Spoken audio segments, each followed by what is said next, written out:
On a night covered with lightning, the day of awakening had arrived, and in the S-rank death lair, the oldest of existences, the first S-rank dungeon appeared on the Blue Star, and for decades, the death lair remained unconquered. Countless powerful warriors met their deaths there, but this time, Su Ming challenged the death lair alone and slew the strongest god-level aberrant beast. However, the people who were also there wanted Su Ming to stop clinging to life and hand over the divine artifact. One of the guys calls Su Ming the god of massacre and warns that his luck has run out. Another guy emphasizes that because Su Ming is a hero of humanity, they will give him a quick death, and that he should just say where he hid the divine artifact. Su Ming grips his sword and, while releasing power, comments that he never imagined everyone there would ambush him at the exact moment he cleared the dungeon just to steal the divine artifact. So he wants to know if that had been their plan from the beginning. Zhang Tang steps forward while equipping his powerful weapon. Then, he raises it high and asks Su Ming to hand over the divine artifact, stressing that, for the sake of their past brotherhood, he will not eliminate him. Having said that, he laughs and emphasizes that he will only destroy his powers. Su Ming also laughs and comments that he thinks he must have gone blind, because since he was 18 years old, he had always treated Zhang Tang as a brother, fighting side by side all these years that have passed. Then he says that he did not see how poisonous he truly is.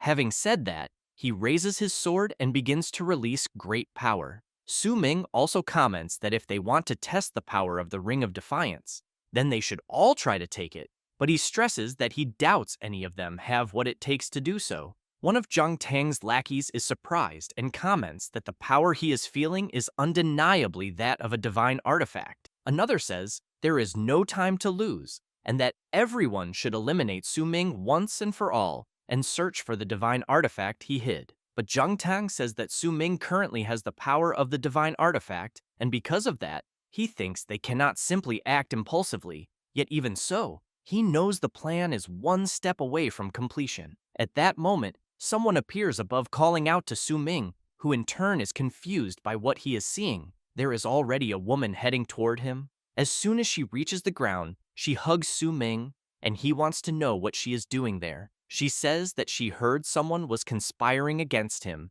and because of that, she was very worried. Su Ming smiles and comments that he is fine since he has already obtained the divine artifact. Then he looks ahead and stresses that everyone there are partners, but emphasizes that he only did not understand one thing since Zhang Tang's group discovered his exact location. At that moment, the woman lands a critical blow on Su Ming, who in turn cannot believe that she did that and asks why. Zhang Tang becomes excited, shouting that the plan was a success, and informs that the final catalyst is already in place, and that, therefore, they should activate the imprisonment formation. And as soon as they activate it, a magic circle appears around Su Ming, who is completely perplexed, since he knows that the cursed seal he is seeing belongs to Ren Xiaoman, but wonders if she betrayed him a long time ago. Zhang Tang says that what Su Ming is witnessing is the imprisonment formation they prepared just for him, and that he can no longer channel powers.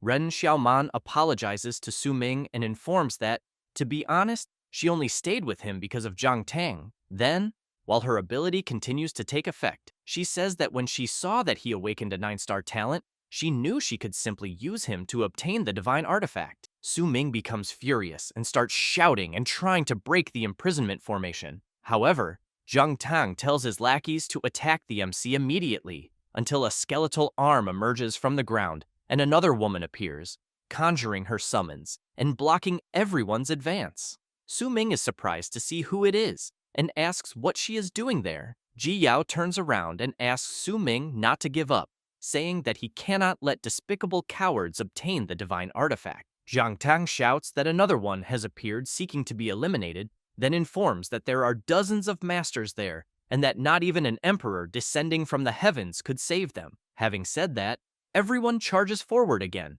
Zhang Tang advances with full force, saying that those who dare block his path will be eliminated. Su Ming shouts, asking Ji Yao to take care of her flank. However, as soon as she realizes something, she is attacked by Zhang Tang, who tells her not to take it personally. The MC cannot believe that his friend was attacked. Zhang Tang goes to Su Ming and emphasizes that this is not the time for him to waste time worrying about others. Then, he points his celestial weapon at his face and makes it clear that he will also be eliminated. While Su-ming tries at all costs to break free from the imprisonment formation, Jiang Tang once again asks him to hand over the divine artifact and explains that he might consider sparing him. Su-ming becomes extremely furious, and, after managing to break some parts of the chains of the imprisonment formation, calls everyone bastards and activates his divine explosion technique. Jiang Tang jumps back to avoid being hit by the explosion, and one of the lackeys comments that the power they just witnessed is a divine-level technique. Su-ming, while his entire body is badly injured, goes to Ji Yao and asks why she appeared, saying that he failed her so many times. Ji Yao places her hand on the MC's face and with great difficulty speaking, says that if they have to die, then she thinks they will die together. However, out of nowhere, a sword falls from the heavens, stabbing fiercely into the ground, and while everyone watches it, Su-ming picks up his friend in his arms and says that on that day, he, the god of massacre, swears completely that if he is reborn, he will hunt all of them to the ends of the world. Ren Xiaoman asks what the MC is trying to do. Jiang Tang is surprised and explains that it seems Su-ming is trying to drag the divine artifact back to the death lair with him. And while Su-ming stands at the edge of a cliff, Jiang Tang shouts for his lackeys to stop him and take the divine artifact. However, the MC jumps off the cliff, and while he is falling with his friend, he tells Jiang Tang that if he really wants the ring, then he should go try to get it. At that moment, the divine artifact begins to shine intensely, and after some time, the MC sees a glow and wonders if he is dead, until, upon waking up, he wonders where he is. Amid many people, a guy is laughing and announcing that at the 127th awakening ceremony of the first Xuanzong Academy, the student Wang Qiang successfully changed professions, being a life-type enchanter profession with an innate 3-star attribute. The people around comment that most of the awakened at the ceremony are not combat professions. Su-ming is intrigued to learn that he is at the awakening ceremony. Then he thinks that he is feeling a familiar sensation. Next, as he looks around more carefully, he wonders if he has gone back in time to when he was 18 years old on the day of the awakening ceremony, for he clearly remembers that the student who just awakened, the chubby Wang Qiang, in his past life was also an enchanter. And he remembers well that the next to awaken should be Li Songyang, who successfully awakened the combat profession of warrior with an innate 2-star attribute, while Qian Yu failed to awaken, and Song Li successfully awakened the profession of combat mage. Thus, the person responsible for presenting the ceremony announces that the next one, the student Li Songyang, had a successful awakening and that the profession is warrior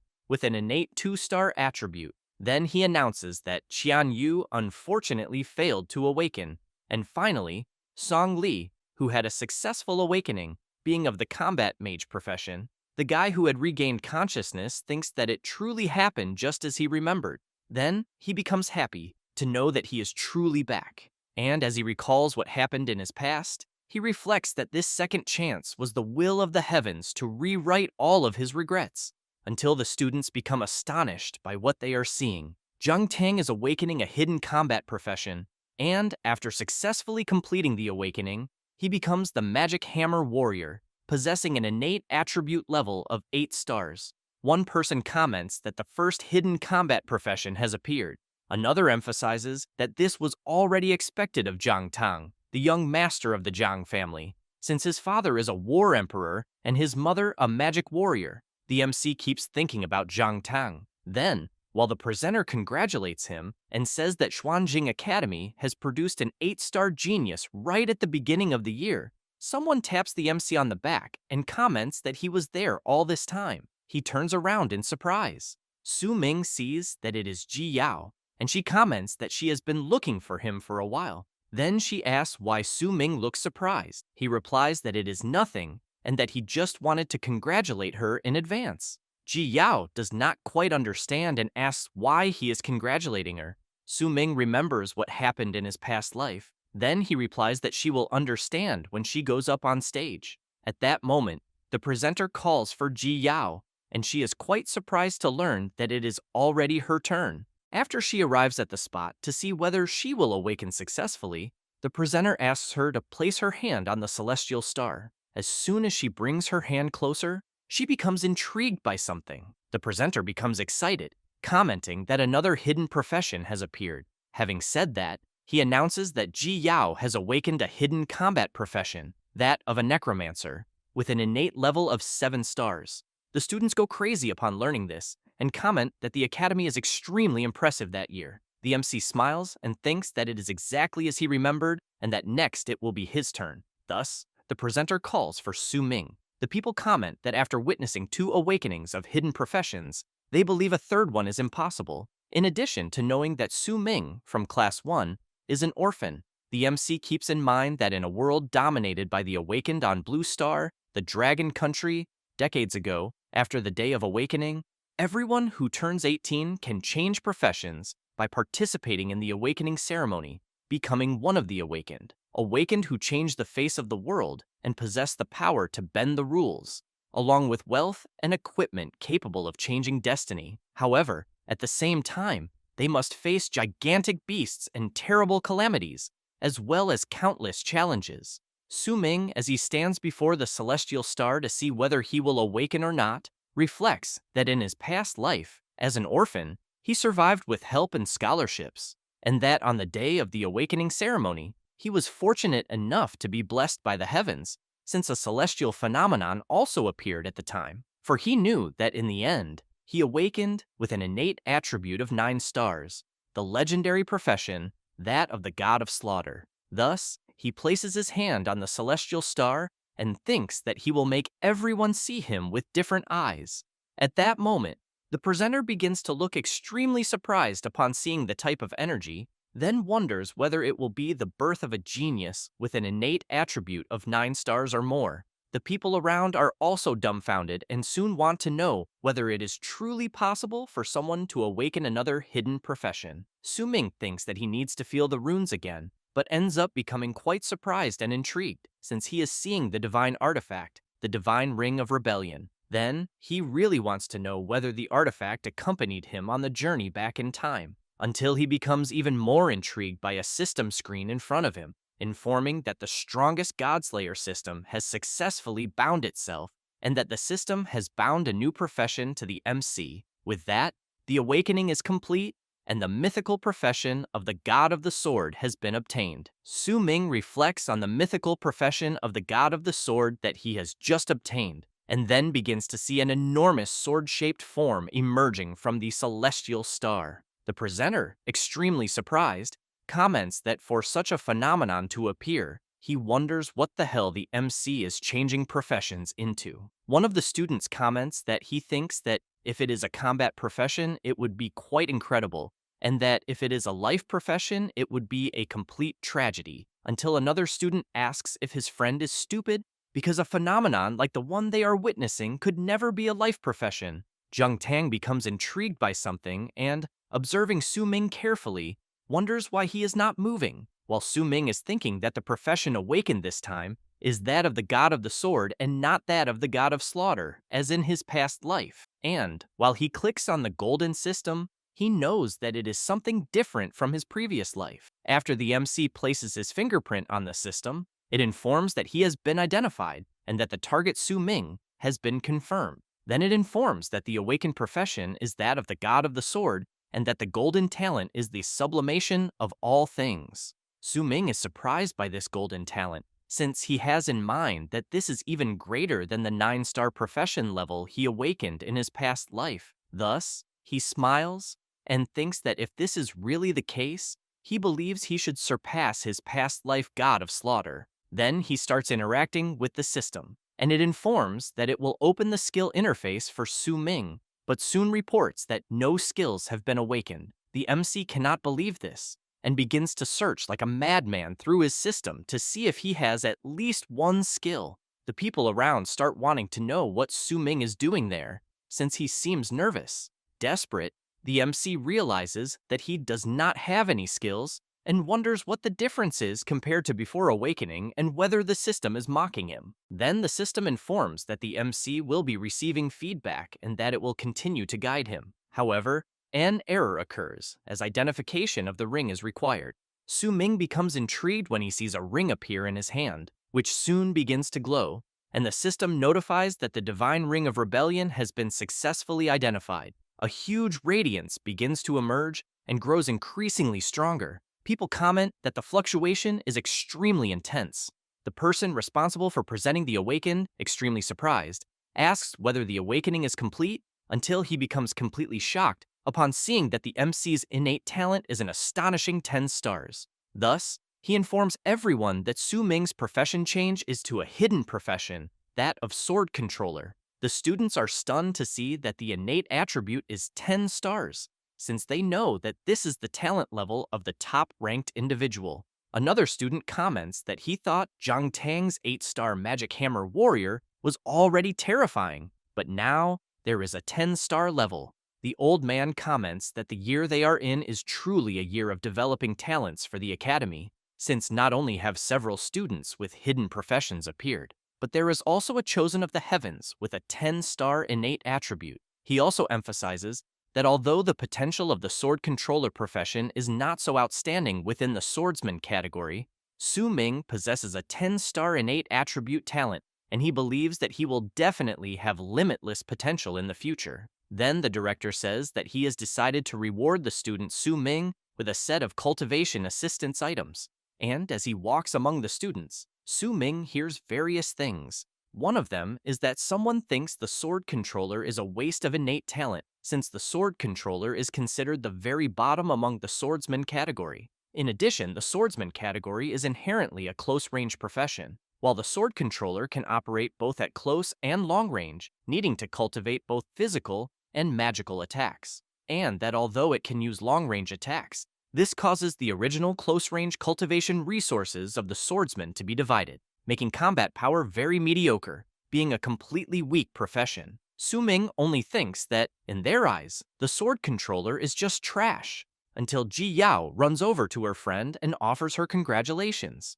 The MC comments that he is also very happy for her and congratulates her. Ji Yao says that all the students are talking nonsense, since she thinks that being able to awaken a 10-star talent makes Su Ming truly amazing, and that although the sword controller profession is a bit weaker in the early stages, she believes that with her friend's talent it will definitely not be a problem. He thanks her and says that he did not take the others' words seriously. Then he says that their reaction is exactly what he wanted. At that moment, the director calls for Ren Xiaoman. Zhang Tang comments that he is sure she will succeed, just like many other students. Ji Yao comments that Xiaoman is very popular, since that was already expected of the school beauty. However, upon seeing the MC leave without saying anything, she says that the ceremony is not over yet. He replies that he is not the least bit interested in the result, since he has in mind that in his past life this woman used his talent and in the end did not hesitate to betray him.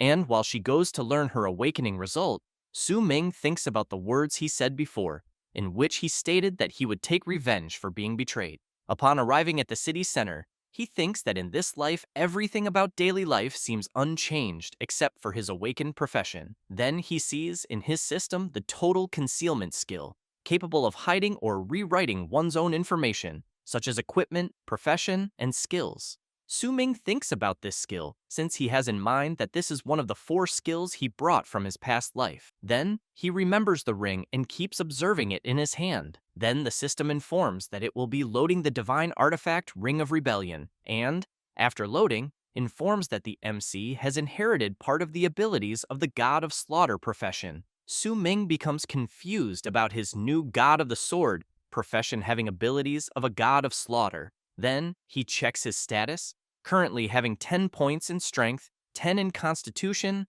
10 in agility, 10 in spirit, and 10 in luck, being at level 1. His profession is God of the Sword, of legendary grade and unique in the world. His talent is the sublimation of all things, and his skills are God of Slaughter Strike, Total Concealment, Divine Shadow Step, and Eye of Perception. The MC reflects that a common man is innocent, but possessing a jade ring becomes a crime, and that to avoid being used by others again like in his past life, it is because his current strength is still insufficient. Thus, since the 10-star talent cannot be hidden, he concludes that he must hide the information about his God of the Sword profession and that he will firmly seize this chance to be reborn. Then he thinks that according to his past life's experience, on the day after the awakening ceremony ends, the novice dungeon challenge will arrive. However, he knows that the novice dungeon is not a challenge, and that therefore, to level up faster and obtain better equipment, he must challenge the most difficult boss he has in mind. But before that, he needs to get his hands on a good weapon first. Meanwhile, in a luxury hotel, Jiang Tang and Ren Xiaoman are kissing. Then she comments that he is very bad since the awakening ceremony had barely ended and he was already taking her to a place like that. Jiang Tang asks her not to mention the awakening ceremony because Su Ming completely stole his spotlight. Ren Xiaoman asks him not to be angry, but comments that although that Su Ming is just a sword controller, the attributes he awakened are very high, and that he will definitely have great value of use in the future. Jiang Tang becomes confused and asks what she is trying to say. Ren Xiaoman takes out her phone and asks him to take a look. Jiang Tang becomes quite surprised by what he sees. She then comments that if they lure the MC a little, she thinks he will definitely bite the bait and be useful to them in the future. After a few hours in the city center, the MC arrives at a place where a woman welcomes him and informs that this is the weapon shopping area on the 12th floor and wishes the customers a pleasant shopping experience. As soon as he enters, Su Ming looks around and thinks that it seems the awakening ceremony of that year at the nearby schools has already ended, since the awakened students are all there preparing for the novice dungeon test the next day. Su Ming hears a student desperately wanting a weapon, but his friend tells him to forget it, since as newly awakened students, they would have no way to buy such an expensive weapon, and that they should just use their awakened abilities to work like dogs and earn money in the future. The MC then sees several people in front of a sword, saying that it is the Tyrant's Frost Sword, which was recently forged by a high-tier player.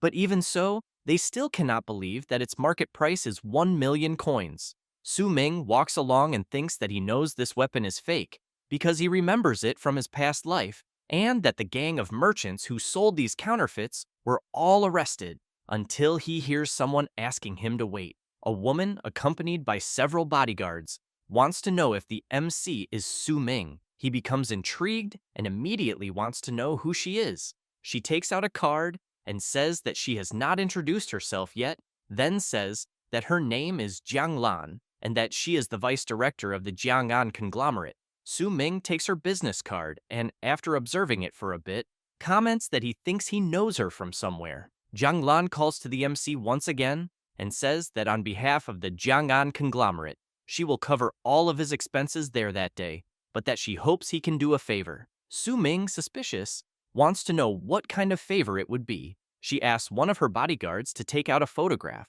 and he shows the phone to the MC to take a look. Jiang Lan says that the girl Su Ming is seeing is her younger sister, Jiang Yuncheng, and that she studies at the same school as him. Then she says that her sister also awakened successfully earlier, and that she has thoroughly investigated the news about the MC awakening a 10-star talent, because she thinks that with his talent, the novice dungeon the next day should not be very difficult for him. Thus, Jiang Lan emphasizes that she is sure Su Ming is also aware that only those who have recently changed professions can enter the novice dungeon, so she hopes that he can join her younger sister and protect her while she completes the challenge in the novice dungeon. He thinks about it, but soon replies that he refuses, that he is not interested, and walks away. Jiang Lan cannot believe it, and emphasizes that as long as he agrees, he can choose any weapon in that shop, because she thinks that as a poor student who has just awakened, he should not refuse such an offer. Thus, Su Ming points to a sword and says that he wants that one, then says that it is the Tyrant's Frost Sword, worth 1 million. Jiang Lan is completely stunned and comments that he is trying to make things difficult, then asks whether the MC really thinks it is worth 1 million with its current stats. Su Ming asks whether she was not the one who said he could choose whatever he wanted, because he thinks that if she is not willing, it is better to forget the deal. Then he comments that there are many things for which one cannot take shortcuts with mere financial power, so he asks Jiang Lan to have her sister do her utmost to prepare for the novice dungeon test the next day. While Jiang Lan stops the bodyguards from doing anything to the MC, she comments that this is quite interesting and that they will consider their offense against the MC this time. And after they leave and the crowd realizes that Su Ming messed with the Jiang'an conglomerate people, he becomes intrigued by something, since he is seeing a message from someone. Upon opening it, he sees that it is from Ren Xiaoman. In the message, she asks whether he did not always say that he liked her, so he has ended up changing his mind, and she wants to see him that night on the rooftop of the school building. Su Ming keeps in mind that this is the same message from his past life, and that although he did not awaken the god of slaughter profession this time, Ren Xiaoman really has not changed at all. He already knows that at the same time in his past life, he had agreed and would see her there. After that, Su Ming goes to a place and asks permission from a saleswoman. She immediately asks how she can help him. He asks whether what he is seeing are raw sword stones that can randomly produce high-quality sword weapons. The saleswoman replies that yes, and says that the raw weapon stones there have a chance to produce silver-grade weapons. Then she emphasizes that the MC should understand that everything is based on probability, since most raw stones only produce lower-grade weapons, and that, therefore, she hopes he will consider carefully before buying. Su Ming comments that this is exactly what he wants.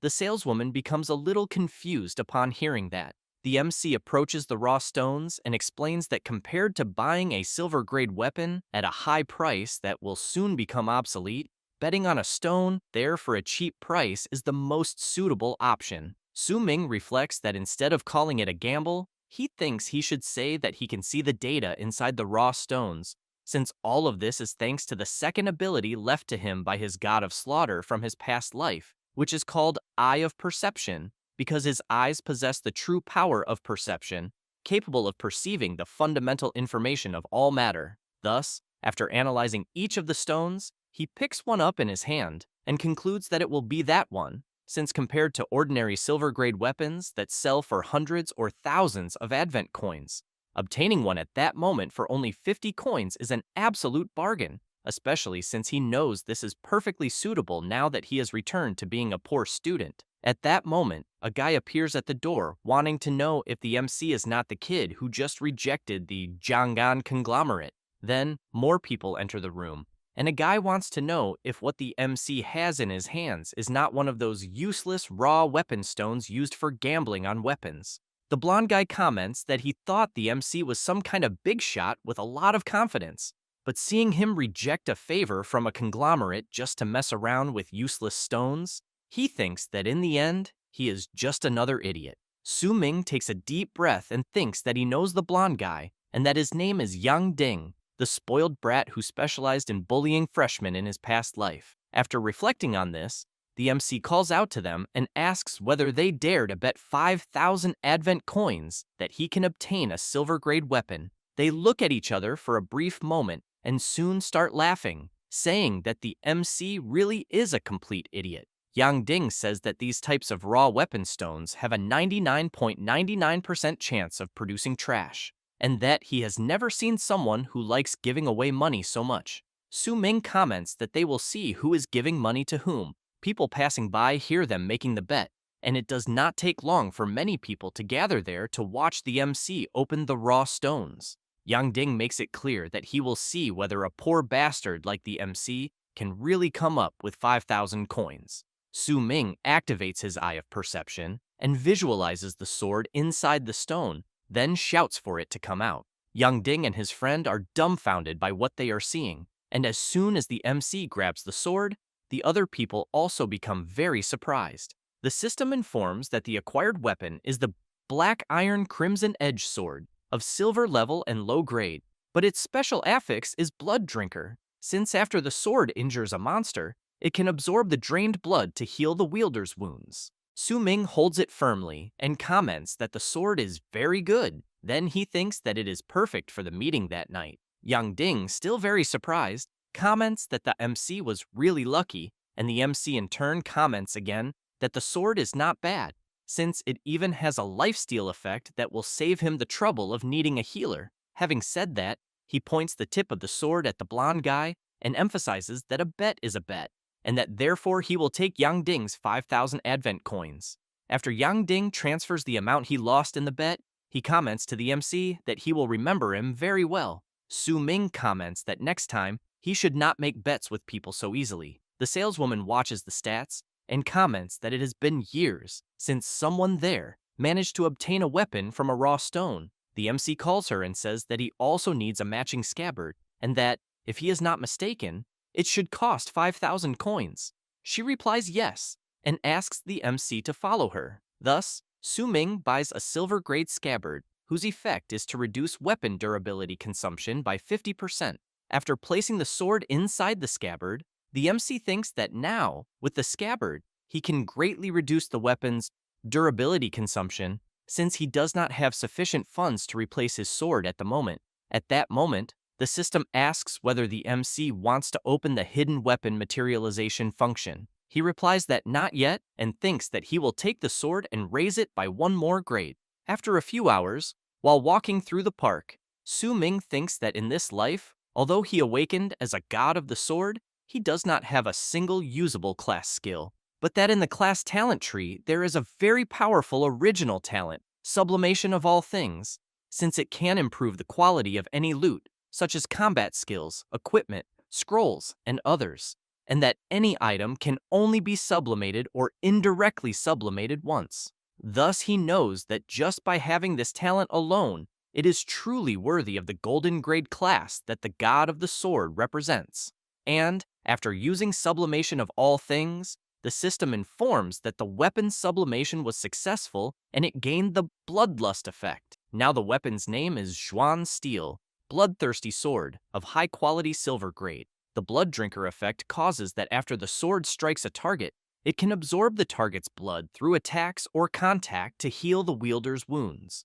The bloodlust effect causes that after killing a monster with the sword, all of the wielder's stats are temporarily increased by 5 points for 30 seconds. Su-ming thinks that after eliminating an enemy, he will be able to gain a temporary buff that increases all of his stats. So he decides to open the hidden weapon materialization function and concludes that now, the novice dungeon the next day will be much easier. After that, a few hours pass and night arrives. Su-ming goes to the place he had arranged to meet Ren Xiaoman and equips his sword. She soon notices his presence and, upon turning around, comments that he finally arrived, but points out that he is a bit late. However, she ends up becoming confused by what she is seeing, since Su-ming is attacking her. Ren Xiaoman screams loudly, and seeing that Su-ming merely struck the sword into the ground, really wants to know what he is doing. The MC takes a deep breath and then says that he is there for revenge, saying this while thinking about what happened in his past life. Ren Xiaoman asks what he is talking about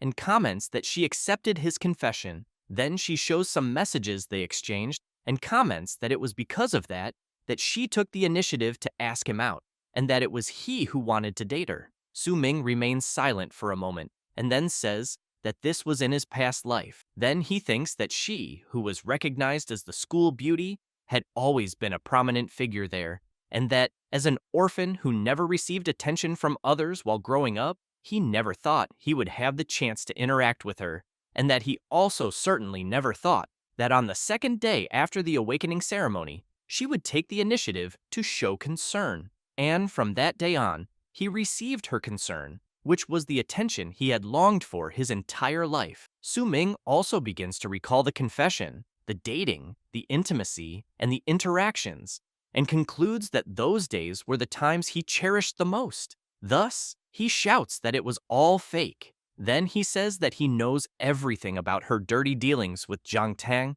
and that she was only trying to use his talent and abilities.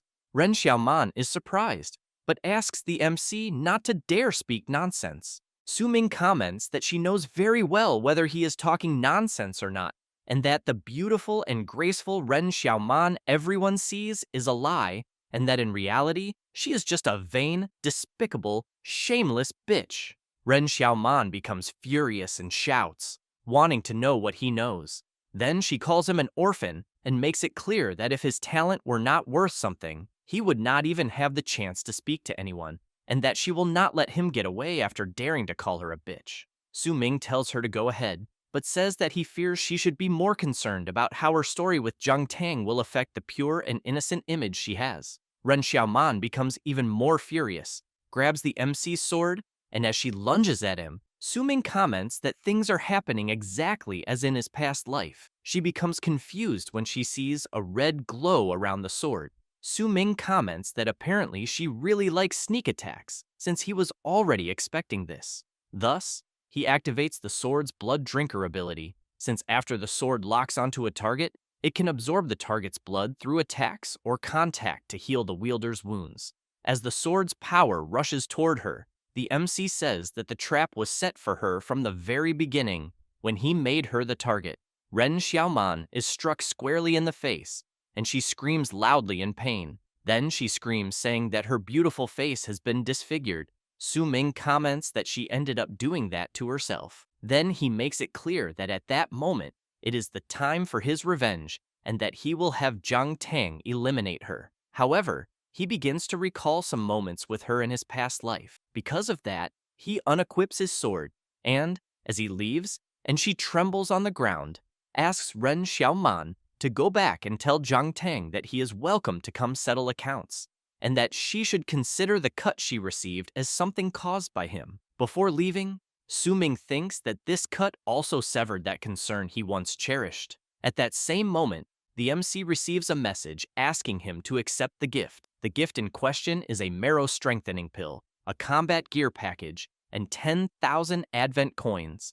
The gift was sent by Director Wang, who also left a message saying that the gift is a newbie package exclusively for the MC, since he possesses a 10-star talent, and that he hopes he can make good use of the gift and achieve excellent results in the novice dungeon. After that, on the next day at 6 in the morning, Su-ming is observing the marrow strengthening pill that the director gave him and thinks that the old man is quite generous. And as soon as he consumes it, he thinks that perhaps the old man feels pity that he awakened a 10-star talent only to take the sword controller class and wants to help compensate for that. The system informs that the Constitution attribute has gained an increase of 10 points and an additional 100 experience points. With that, Su-ming is promoted to a level 2 class holder and gains 10 free attribute points. Then the system congratulates the MC for reaching level 2. Su-ming is now at level 2 with some attributes increased. And because of that, the passive talent origin sword body is activated, where the heart is the source, a natural sword intent, and Su-ming can learn all sword type skills, ignoring all restrictions. Thus, the MC thinks that this was already expected from his 10-star golden talent, since he can learn a new talent as early as level 2. Then he becomes confident and reflects that he can hardly wait to show everyone what he has in the novice dungeon later. After that, in the novice dungeon area of the first Xuanzong Academy, some students begin to arrive, and the MC does not like this very much, since they are calling him to form a team. Su-ming wonders whether this bunch of people were not belittling his class the day before, then apologizes to everyone and says that he already has his team. Ji Yao hears this and immediately becomes anxious, wanting to know if he really already has a team. Then she says that she arrived early, hoping to be the first to form a team with him. Su-ming looks to the side and softly tells her that it is not true. Then he explains that what he is challenging is not for ordinary contribution rewards, and that if she formed a team with him, he would be worried that she might get hurt. Having said that, he emphasizes that he plans to challenge everything alone. She is surprised and comments that she understands. At that moment, a guy approaches asking for permission and wanting to know if the MC is the student Su-ming. Then he introduces himself, saying that his name is Yan Zi from Class 4, and that his awakened talent is the 9-star Demon Hunting Ranger, and that he was wondering if the MC would be willing to join his team. While Su-ming thinks that he remembers this guy from his past life, Ji Yao answers no to Yan Zi. Then she says that Su-ming has already formed a team with her and that he should not bother them anymore. Yan Zi comments that he did not know that and soon apologizes for bothering them. The MC realizes that Ji Yao is quite reliable and then thinks that the dungeon is about to open. At that moment, the director asks for the students' attention and announces that the 127th Novice Dungeon Challenge has officially begun. However, a bit awkwardly, he offers his most sincere apologies and says that he overslept and could not go to the site to cheer for them, and that he can only do a live broadcast from his home to explain the rules of the novice dungeon to them. He explains that the one-day novice dungeon challenge is a trial that the newly awakened of that year must go through, and that each student has already been registered, so they can be identified as soon as they enter the dungeon. He also explains that inside the dungeon, each challenger will gain points and settlement rewards based on their individual contributions in the challenges, and that to ensure a high survival rate, he thinks it is better for them to challenge the dungeon in teams, and that they only need to complete the dungeon challenge within the day to finish the first dungeon challenge of their lives after awakening. Then he calls to them once again and comments that the moment that decides their fate has arrived. At that moment, Ji Yao notices that Su Ming has disappeared. The director comments that he does not want to delay them any longer and announces that the dungeon is officially open. As soon as the director finishes saying this, something happens at the entrance, and the students begin wondering if someone has already entered. Others comment that they also saw someone entering and that it was the 10-star student, Su Ming. Already inside the dungeon, the MC thinks that this novice dungeon seems very familiar because it suddenly makes him nostalgic, since back then, he was both afraid and excited, recklessly running around just to gain more contribution points. At that moment, a voice announces to the new class holders of Blue Star that the multiversal massacre is about to begin, and that the place there is full of danger and opportunity. Then it informs them that to leave there and receive the rewards, in addition to obtaining sufficient contribution value by killing the regular boss, there is another more difficult method, a method that the MC has in mind, and that this time he will choose the hardest challenge, which is to kill the supreme hidden boss. After that, in some part of the F-level Raging Tide Forest, Su Ming passes through the portal and, upon looking around, reflects that the novice dungeon map is random every year, and that the place is a completely different map from when he was in the same dungeon in his past life. In addition, all dungeon portal spawn points are random, so he knows that route planning is different for each challenger, and that the monsters he may encounter in the dungeon are also different.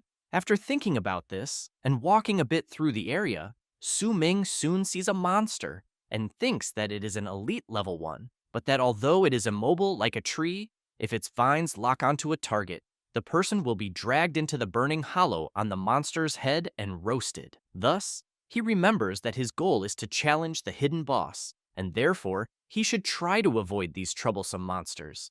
And while he locks his reference point on the map, he thinks that since the reason he rushed to be the first in the dungeon was to recognize the route in advance and find what he needs to challenge the hidden boss, although he knows the map changes, the way to fight the boss does not change, and that if more people enter later, it will be much harder to gather the items. After thinking about this, he dashes at full speed from tree to tree toward his objective. As soon as it reaches 7:30 in the morning, a girl passes through the portal, and one of her team members comments that it does not seem like there are other challengers nearby, until they are surprised to hear a very loud sound. Soon they see someone running amid the dust. That person is desperate, screaming for help, and they become even more frightened since the guy is being chased by a giant frenzied blood rat, and the others shout for everyone to split up and run immediately. Outside the dungeon, the system reports the dungeon status in real time, and that at 7:31 in the morning,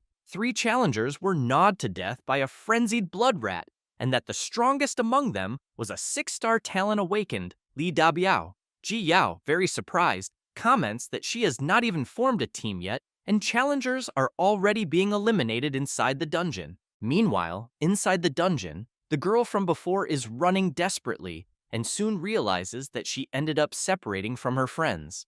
Then she opens the map to see where she is, because she thinks she is completely lost, until she becomes very frightened upon hearing a very loud noise. And as soon as she turns to see what it is, she sees a shadow atop a tree of a very large creature, which, as it gets closer, she discovers is a monkey monster, which in turn lunges at the girl. She becomes desperate and screams for help. At that moment, a sword is raised and flies out, completely retaliating against the monkey monster, and Su Ming appears. Moments earlier, one of the competitors was quite frightened as he was about to be attacked by an elite-level grizzly bear, but he managed to run away screaming and wondering why he had run into an elite monster right at the beginning. However, his friend was not so lucky and was hit head-on. The bear continued eliminating competitors, and soon some swamp hunters appeared on the battlefield, followed by tracking dogs. One of the competitors shouted that he would make a channel call and reported that the transport point at the 9 o'clock position on the map was surrounded by monsters and requested immediate support.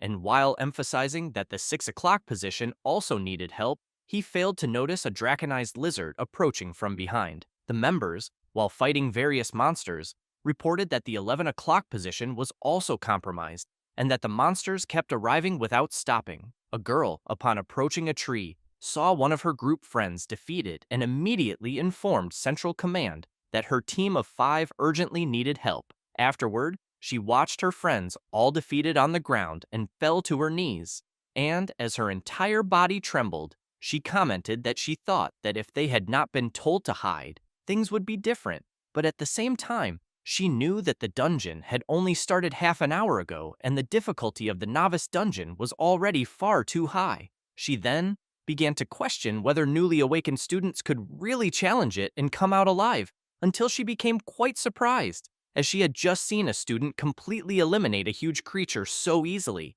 As soon as Su Ming approached her, she commented that he seemed so strong. Then she remarked that he eliminated the monster in an instant and thanked him for saving her, but soon realized that the student in question was Su Ming of 10 stars. He looked back and said that he was just passing by and emphasized that he would not be able to save her a second time, since he believed that the monster that had just attacked was not yet completely eliminated. She became very frightened, wondering what he meant. However, she ran off desperately, shouting that she would go after reinforcements for him and hoping that he could hold on. Su Ming activated his Eye of Perception and saw that the monster was a level 3 mutant monkey king and that the creature's ability was Slap. Thus, he concluded that it was no wonder the creature could survive continuous attacks from his silver-grade weapon in the rank F dungeon there. The Monkey King, as soon as it recovered from the attacks, charged at the MC, who was forced to retreat and thought that the creature's speed was not bad at all, but considered it would be a great opportunity for a contest, and recalled the abilities he had inherited from his past life. He activated the third inherited ability, Divine Shadow Step, an acceleration movement technique that increases speed by 50%, and at the moment it was activated, the MC became immune to all physical, magical, and spiritual attacks, and could not be targeted, but it consumed a large amount of stamina while active. After having his speed increased, Su Ming charged at high speed toward the Monkey King, which in turn tried to counterattack the MC, but he managed to jump at the last instant and soon appeared behind the enormous creature. The Monkey King immediately turned to try to land another blow, but Su Ming managed to dodge again. Now facing the creature, he commented that, apparently, there was no need for a contest. Having said that, he charged at the Monkey King, which could only watch the MC approaching at high speed. With little it could do, the creature was easily defeated, and Su Ming commented that he was already tired of playing around. Next, the MC saw in the system that he had successfully defeated the Mutant Monkey King and had obtained loot, which was a low-grade linear/skill scroll. Su Ming pondered the acquired skill and reflected that, even though it was only low-grade, it was not bad for a novice dungeon. He becomes surprised when he receives a first blood notification. Then he sees the system message informing that the level 2 sword controller player completed the first kill of the Mutant Monkey King in the Furious Tide Forest, and the title granted was First Blood. At the same time, all competitors receive the dungeon achievement notification and are quite surprised, wondering if a player really eliminated a monster successfully and on top of that a mutant. The system also notifies that the dungeon title reward grants all players in the dungeon a small healing potion. A girl, while hiding from a monster, takes the potion she received and thinks she is safe, since she truly needed to replenish her health. Back where the MC is, he begins to hear various people throughout the forest wanting to know if the sword controller really earned a title and whether this so-called sword controller is the student Su Ming. Some people respond that it is Su Ming, that 10-star sword controller, but other competitors emphasize that it cannot be him, since there are several sword controllers that year when including neighboring cities. But that, in any case, someone completing the first kill proves that all newly awakened students have the strength to clear the dungeon. The MC does not like hearing any of this at all. Then he thinks that he forgot that the title system in the game would expose his strength, and because of that, he believes he will have to be more careful from now on and use his total concealment ability to hide as much as possible. But he did not expect that even after half an hour of dungeon time, no player had eliminated a monster yet. Thus, he runs from where he is, but ends up facing several level 3 hungry wolves. Su Ming thinks this is perfect, since he has in mind that the wolf is one of the 3 classic mobs for novice leveling. So he believes he can test his new sword attack skill that he bought, especially because he knows he used his talent ability, All Things Sublimation, before to improve the low-grade linear/skill scroll he obtained by eliminating the mutant monkey. His system soon informs him that the All Things Sublimation ability was activated and a new ability was obtained, which is Sword Unsheathing Slash, in which it is necessary to sheath the sword, focus the mind, and attack in a single strike. The wolves begin to howl and move even closer to the MC, who in turn wastes no time and tests his new ability, delivering a slash that goes straight toward the creatures. After eliminating the first hungry wolf and gaining experience points, the MC continues eliminating all of them, always gaining several experience points. After eliminating them all with his new ability, the system congratulates Su Ming, as he managed to gain enough experience points to reach level 9, in addition to obtaining the title Hungry Wolf Legend. Next, he looks around and thinks that, using the property of Sword Unsheathing Slash, which allows long-range attacks, he can farm all the low-level hungry wolves. Then he sheaths the sword and reflects that the energy generated accumulated over a certain period of time can be quite efficient. Thus, he concentrates even more, and, upon quickly unsheathing the sword, delivers another slash that goes toward the remaining hungry wolves. However, something blocks the attack, which leaves the MC quite surprised, since an enormous creature has just appeared and repelled his attack as if it were nothing. The creature that just appeared is the level 10 Wolf King. Some moments earlier, after some groups formed to enter the novice dungeon, Ji Yao was excited about the group that had entered, and as soon as they passed through the portal, they were already engaged in a terrible battle against several monsters. One of the members grips the sword firmly and delivers an attack against one of the creatures, while some members are lying on the ground.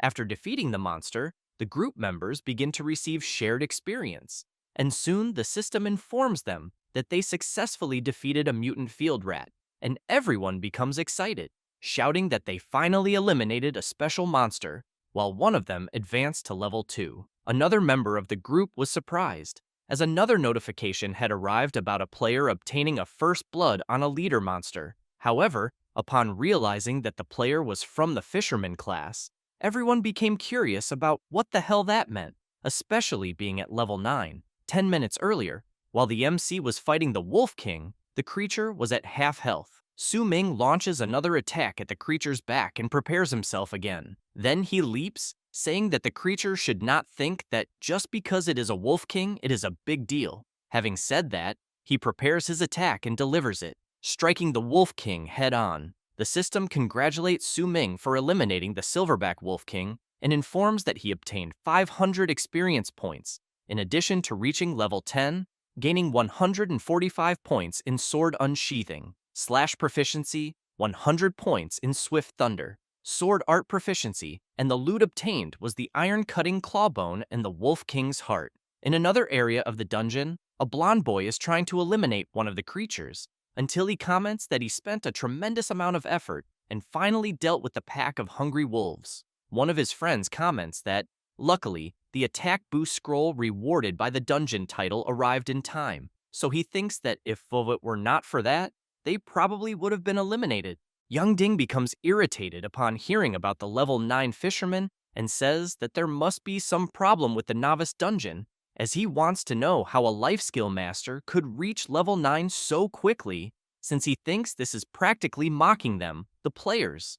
Having said that, he slams his sword hard onto the ground and then comments that the damage of his broken novice cleaver is very low, and that if he had not been tricked and lost money to the MC at the weapon shop that time, he could at least have obtained a silver-grade weapon. The shaved head guy laughs and says that Su Ming is way too lucky, which makes Yang Ding furious upon hearing it, and he soon shouts for his friends to shut up, especially since he was the one who tanked the damage the whole time and still shared experience with them. And after eliminating so many wolves, he only reached level 2. And as soon as he thinks about the MC, he comments that he is extremely angry, but that he does not know whether he has already entered the dungeon, because if he encounters him, he swears he will destroy him and vent all his anger. Yang Ding's friends ask him not to get angry, since everyone there reached level 2, and because of that, they think that if they continue farming hungry wolves, it will become even easier. Meanwhile, the MC is standing still observing his system, as it is informing him that a primary class change task is being triggered and that the content of the task is randomly selected based on the MC's real situation. Su Ming knows that in this life the first class change task is still triggered at level 10, and that the most important thing is that the opportunity has arrived, since in his past life, when he reached level 10, it was already after he had left the novice dungeon. Therefore, the first class change task, randomly updated, corresponded to an E-rank dungeon of higher difficulty that he was challenging at that time, but he knew that during that period, he could not complete a challenge of the same level no matter what, and even had to spend a good amount of time grinding up to level 15 before returning to complete the first class change task. And because of that, in the end, it greatly reduced the benefits of the rewards he received from the first class change task. However, he believes that this time it will be different because he leveled up to 10 while still inside the novice dungeon, and due to that, he believes things can be different. At that moment, the system congratulates the MC for triggering the first class change task, which is to eliminate the Guardian of the Red Rock Cave, a powerful elite monster. The Red Rock Cave is located within the Furious Tide Forest. Su Ming, upon seeing that the task is indeed within the novice dungeon, thinks that this makes everything much easier, since he knows that next he only needs to add all the points gained upon leveling up into agility, and thus concludes that this first class change task is already in the bag. As soon as he applies the agility points, the system congratulates him once again, but now for breaking the barrier of 100 points in the agility attribute. So he obtained the skill Sword Martial Master, which is a passive skill in which the MC can equip sword-type weapons of any level, ignoring all requirements. Meanwhile, in Xuanjing City, at the First Academy, and in the meeting room, the person in charge of IT is informing the director that the ranking list of novice dungeon data for those with strong talents in neighboring cities has been released. The director comments that, apparently, some are missing from the statistics, so he wants to know where Su Ming is, the one in whom he had great hopes. The director is informed that no one is missing, and that everything he is seeing is the data returned from the dungeon. Next, the person informing the director emphasizes that at 8 o'clock, the first blood title data from the dungeon showed that it was a sword controller, so he assumes it must be the student Su Ming, whom the director cares about. The director, in turn, begins to wonder whether it was really just the first blood title. Then he comments that, although the MC's class is sword controller, he was born with full 10-star attributes. And in addition, he was given a novice gift pack, and therefore, even if he lacks skills, he thinks he should be able to eliminate some monsters using brute force alone, so he wants to know how he cannot even be in the top 500. At that moment, someone forcefully opens the door of the meeting room, wanting to know what the situation is. It is the vice mayor of Xuanjing City, An Ranling, who comments that the director had said the school produced a very good seed that year, and therefore wants to know if it is the 10-star awakened named Su Ming, since her secretary already showed the novice dungeon data, and the student, Su Ming, whom the director recommended, is not even on the list. The old man asks the vice mayor not to get agitated and emphasizes that, although Su Ming has 10-star talent, his class is sword controller, so he thinks his combat power at the beginning of the game will be somewhat weaker. Ranling begins to shout that even if the MC is a sword controller, she thinks it is impossible for him not to even make it into the top 500, so she asks the director to stop trying to explain himself, because she thinks he simply lied about the student's strength to obtain more qualification tokens for the Celestial Tower Council that year. The director becomes terrified and tries to explain that he really did not lie,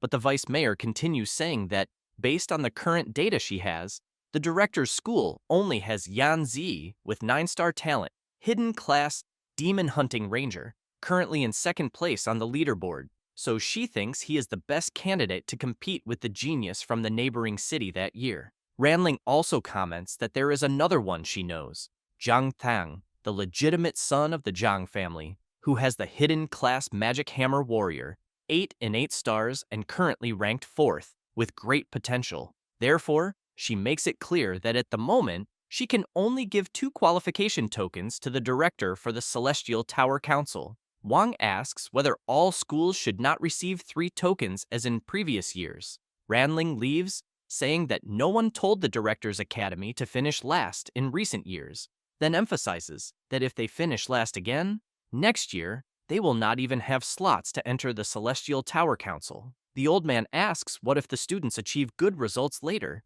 The vice mayor replies that they will take that into account at the time, and since she is busy, she leaves. After she leaves, the director and the others in the room remain silent, but as soon as he looks at the qualification tokens, he comments that the Celestial Tower Council is an important means to accept tasks, obtain rewards, and improve strength, and therefore the Academy cannot lose the qualification to enter the Celestial Tower Council. However, he originally thought that with a 10-star awakened student, they could secure 1 more token, and in the end, they ended up with 1 less. Thus, the director hopes that Su Ming will give his best and not disappoint him. Meanwhile, the MC has just arrived at the entrance of the Red Rock Cave. He sees that the map indicates the task is there, and that, fortunately, he did not encounter any troublesome, small monsters along the way. And after entering the cave, he knows that he did not visit the place he is in during his past life, so he does not know what monsters might appear, until he hears a loud noise. A gold-digging goblin appears and stares at the MC, who in turn wastes no time and promptly eliminates the creature with a single blow. Su Ming knows that he cannot let the creature alert the entire cave, but the system informs that the MC has triggered the Goblin Cave alert. He is completely confused, since he only eliminated the creature without making any noise at all. Quickly, several creatures begin to move, and Su Ming realizes that the first-class change task is not as simple as he imagined. As soon as several monsters appear in front of him, the system warns that the goblins inside the Red Rock Cave will launch a fierce attack against the MC. While eliminating some of them, the MC knows that the goblin mode is a type of self-indulgent lifestyle that deviates from social norms and lacks guilt, manifesting as laziness, sloppiness, or greedy behavior. But even so, having no other alternative, he continues fighting non-stop. However, he soon has to run, because he knows that although their level is not high, they win by sheer numbers, and when he looks at his sword, he does not know if its durability will hold up, until he notices something and sees an enormous creature about to deliver a powerful blow. Su Ming jumps at the last instant to avoid being hit, but the goblins soon prepare arrows to attack Su Ming while he is in the air, and as soon as the creatures begin firing the arrows, the MC tries to deflect them with his sword, but because there are so many arrows,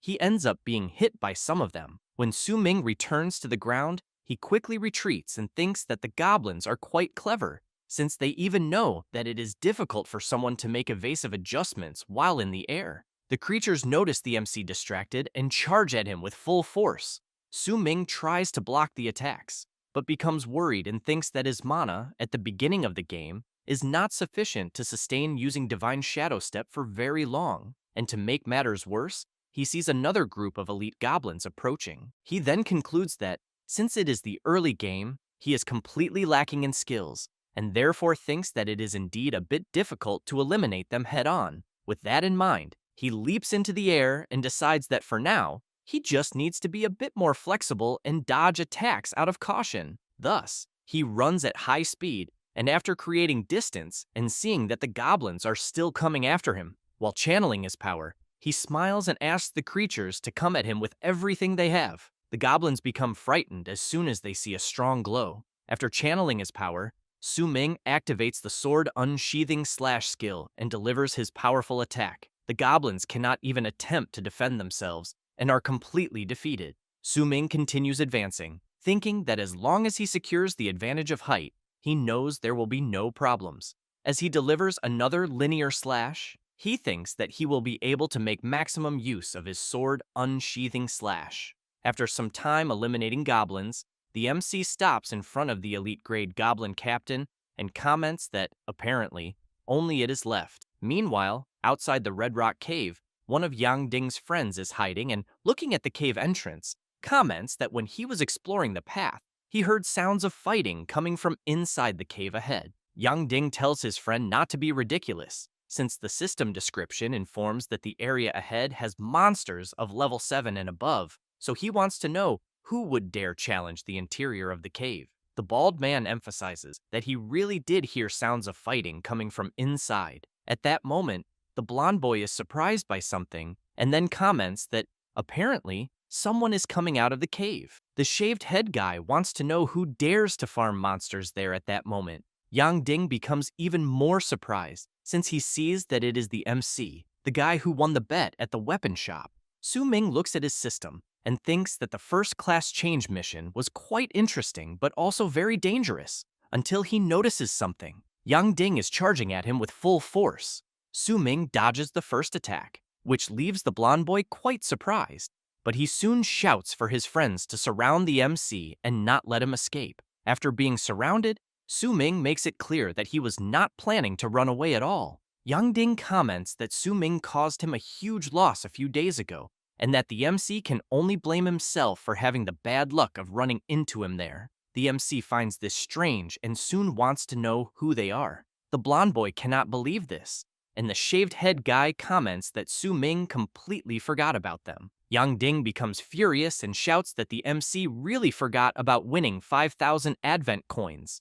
Having said that, he charges together with his friends. Su Ming smiles, equips his sword, and says that he will test his new skill. Then he activates sword control, and controlling his weapon, begins to unleash multiple slashes at everyone. Yang Ding's group falls to the ground and starts screaming in pain. Su Ming thinks that his sword control was a total success, so he continues controlling it, and the blonde boy wants to know how sword control is possible and how such a thing can exist. Su Ming raises the sword very high, while the blonde boy comments that the skill he is seeing requires a sword master to be at the intermediate stages to learn. The MC has in mind that the sword control skill is an ability he obtained from a silver grade skill scroll dropped after eliminating the goblin captain, which was upgraded to a gold grade skill scroll using his all things sublimation talent, and that, when he opened it randomly, he did not expect to obtain the sword control skill, which fits so perfectly.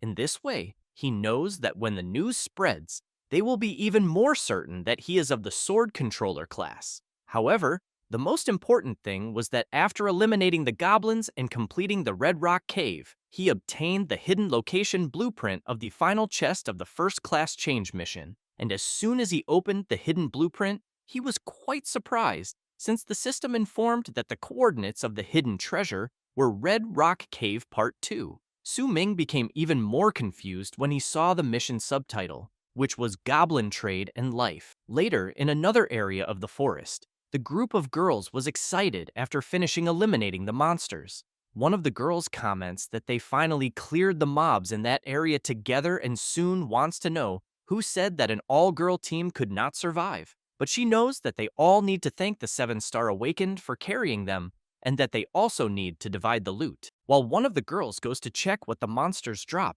the blonde girl looks back and asks her friend if she is okay, and if she is tired, and the girl replies that everything is fine. At that moment, the 7-Star Awakened becomes surprised and soon wants to know where the girl who went to check the drops is, until she becomes frightened upon hearing a scream. Then, she looks to one side, looks to the other, and desperately wants to know where the other girl went, since she had only said that she would check the drops so they could divide them. Then she decides to go to where the monsters were and sees that there is nothing on the ground. Extremely frightened, she wants to know how this is possible, until she lets out a loud scream that can be heard from very far away. Meanwhile, the MC is observing through the system the lifestyle of goblins, who usually inhabit dark and damp places such as caves, underground tunnels, deep forests, or ruins, and, fearing strong light, these locations help them hide from natural enemies and facilitate ambushes and attacks. In addition, goblins generally live in groups, forming small tribes or clans, and each group is led by a chief or elder. Under the chief's command are warriors, craftsmen, hunters, and shamans, each with specific duties, and the division of labor is clear, with an emphasis on group cooperation. Su Ming also sees that, even in hostile environments, goblins use any means necessary to loot female creatures of any species in order to maintain their birth rate.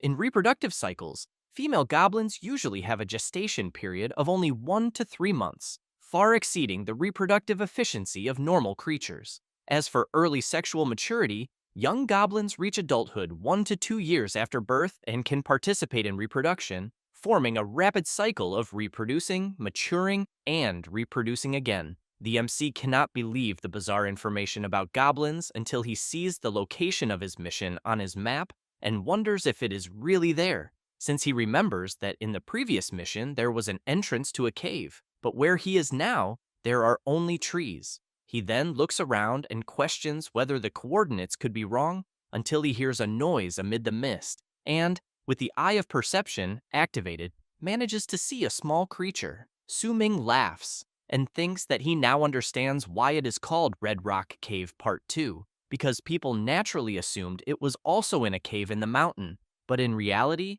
it needs to be combined with the element of buried treasure there, since the place is an underground den. As he begins to descend, he thinks they were very clever, since they are using fire smoke to hide the entrance, and upon reaching the ground, the MC stays alert and looking around, thinks that he really learned something this time, and that eliminating just one of the goblins he sees there will alert the entire den, like last time, since he has in mind that he is there only for the treasure. Then he sees a girl lying on the ground and thinks that apparently she was ambushed by the smoke trap, since he knows these things are really as disgusting as the stories say. And as he walks a little further forward, he sees another girl screaming, begging the goblins not to come closer. She falls to the ground and is cornered by the creatures, and Su Ming thinks that, apparently, there is still a challenger alive, since the timing is perfect, because she can draw the goblins' attention. That way, it will become much easier to dig up the treasure, and, unfortunately, he will let her be eliminated, for he knows that she can only blame herself for not having the strength to challenge the beginner dungeon, until he is surprised to hear her shouting that she does not want to play anymore, and that she needs to be saved, because she will give a huge reward, in addition to saying that her sister is the vice director of the Jiang'an financial conglomerate. At that moment, the goblins rush toward the girl and she begins to scream desperately. Therefore, Su Ming controls his sword and makes it plunge forcefully into the ground, drawing the goblin's attention. Next, he leaps up and activates sword control. The sword begins to leave its sheath, releasing a strong light, and the MC activates the plundering slash, making the light even more intense, dazzling the goblins. As they run away, Su Ming thinks about the goblins' lifestyle, and that he will exploit their weakness against light, because the energy released when the plundering slash is unsheathed comes with an intense glow, and as long as he does not eliminate a single goblin, he thinks he will be fine. At that moment, the girl falls to the ground and soon comments that she no longer has the strength to run. Su Ming stays alert, thinking that he cannot alert the other goblins in the den, and, upon noticing that the creatures are no longer chasing them, concludes that it is exactly as he had thought. Jiang Yunqing thanks the MC for saving her and introduces herself. Su Ming thinks that she really is the girl from that photo that was shown when he was at the weapon shop. Therefore, he tells Yunqing not to thank him as he was just passing by. She asks him to wait a moment and says that when she logs out of the game, she will give him a huge reward. The MC starts to leave and tells her to talk about that if she manages to stay alive. Yunqing runs after him, asking him not to leave her behind. Su Ming tells her not to follow him and emphasizes that he has already saved her once more and that, judging by her strength, he thinks she will only get in his way. Then he is surprised by something that has just appeared in his system, as it is showing that the treasure is very close by. As he digs a little, he comments that apparently the goblins that were following him still have not appeared.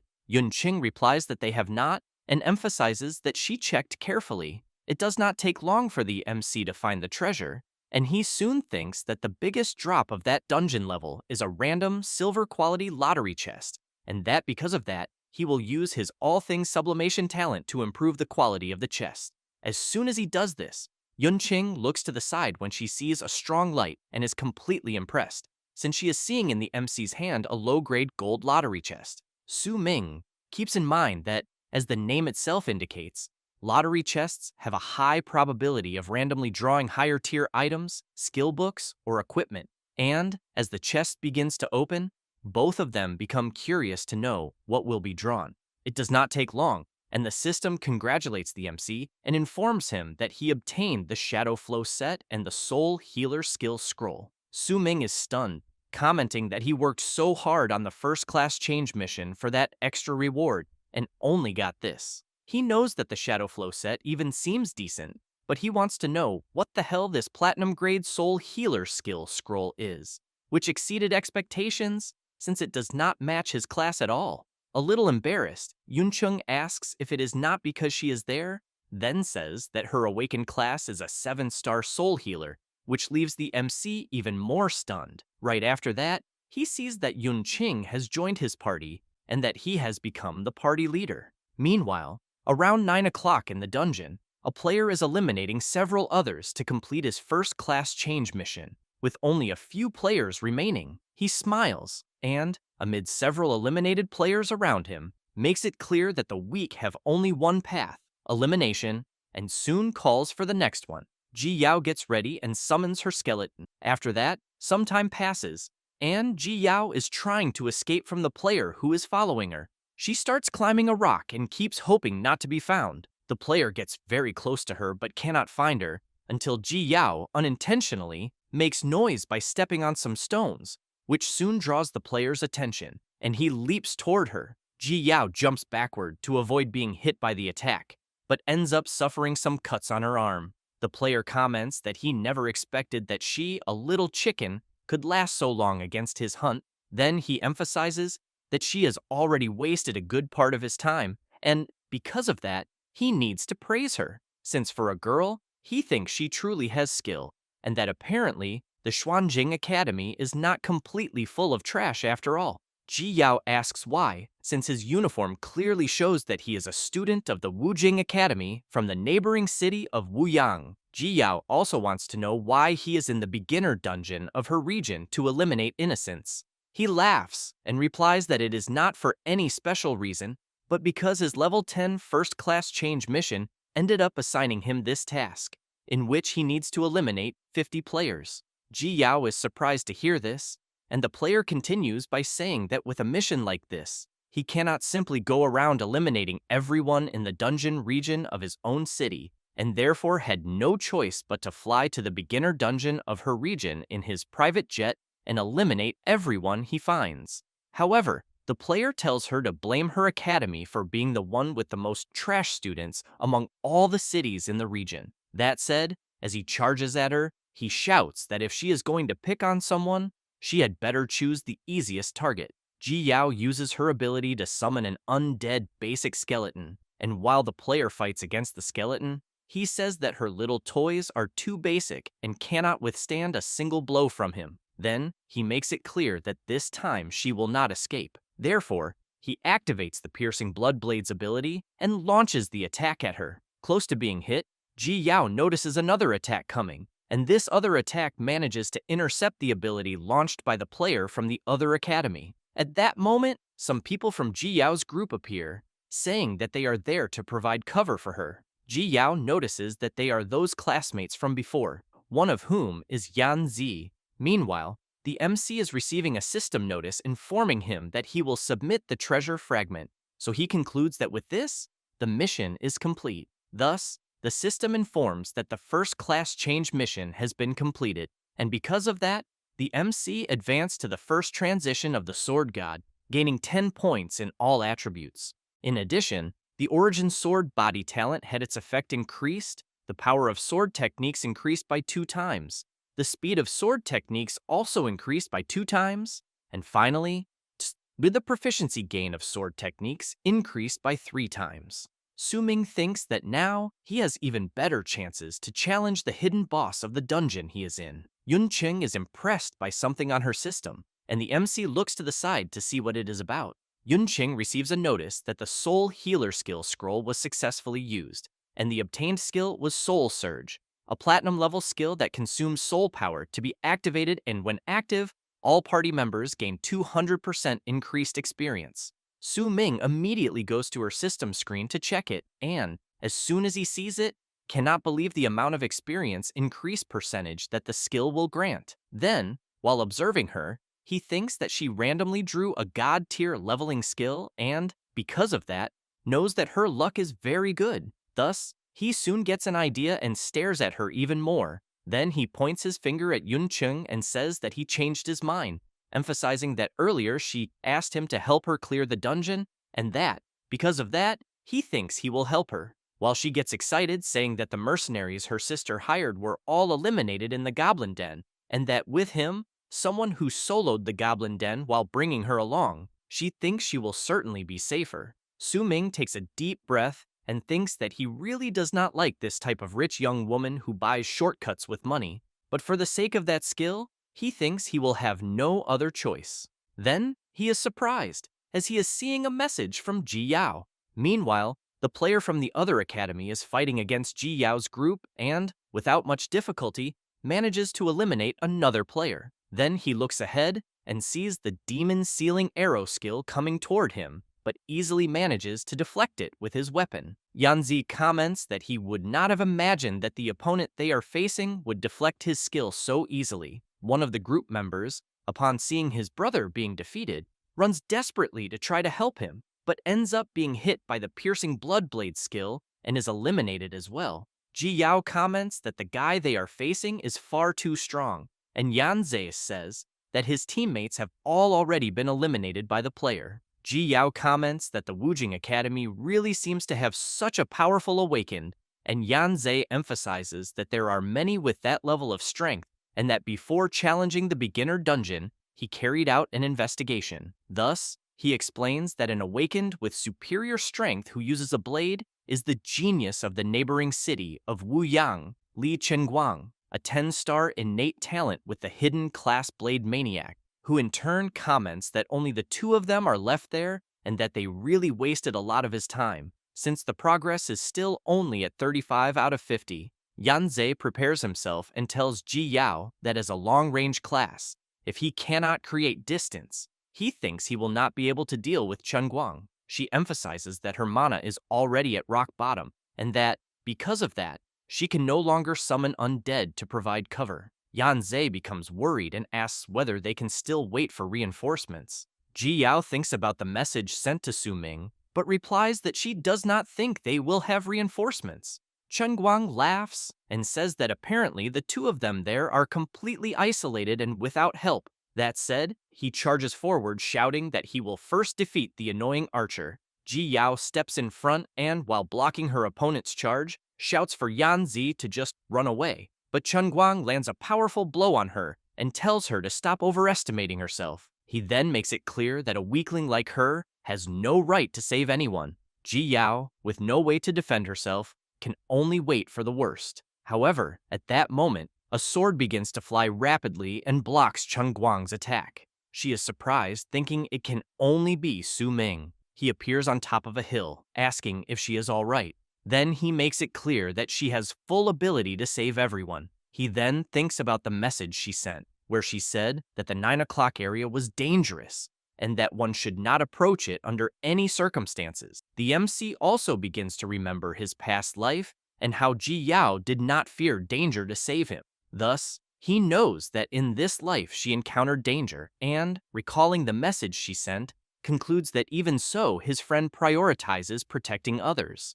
Ji Yao comments that she had said by message that it was dangerous there, but is interrupted by the MC and is surprised, as she sees him step forward and say that she should not always worry about others first. Su Ming looks at her smiling and makes it clear that he will protect her as well. At that moment, Chen Guang notices the MC's sword moving on its own and soon asks whether it could be a sword control ability. Su Ming grabs his sword, leaps toward Chen Guang, and without saying a single word tries to strike him. While blocking the attack, Chen Guang asks whether the MC is that 10-star sword controller. Su Ming becomes even more serious, applies even more force to his attack, and shouts, asking whether Chen Guang is the guy who dared to hurt Ji Yao. Yanzi comments that the MC is truly incredible, and that he will provide support from afar, since now he thinks they will have a chance to win. Then he becomes surprised and confused when he feels his HP being restored, and quickly turns around to see who is healing the two of them. Yun Chung says that she is the MC's teammate and introduces herself,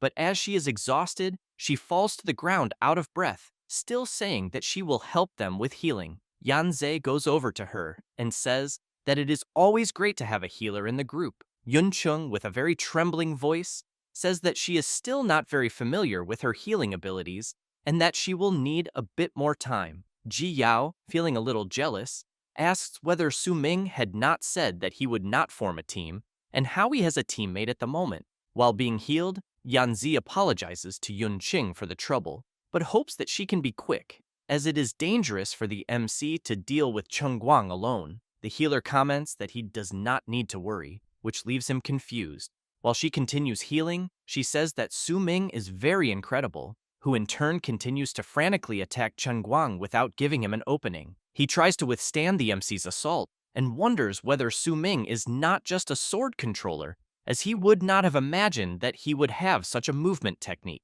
As soon as the MC stops advancing, both retreat a little. Chen Guang comments that this was already expected of a 10-star awakened as well, and that he has to admit that the MC's strength truly exceeded his expectations.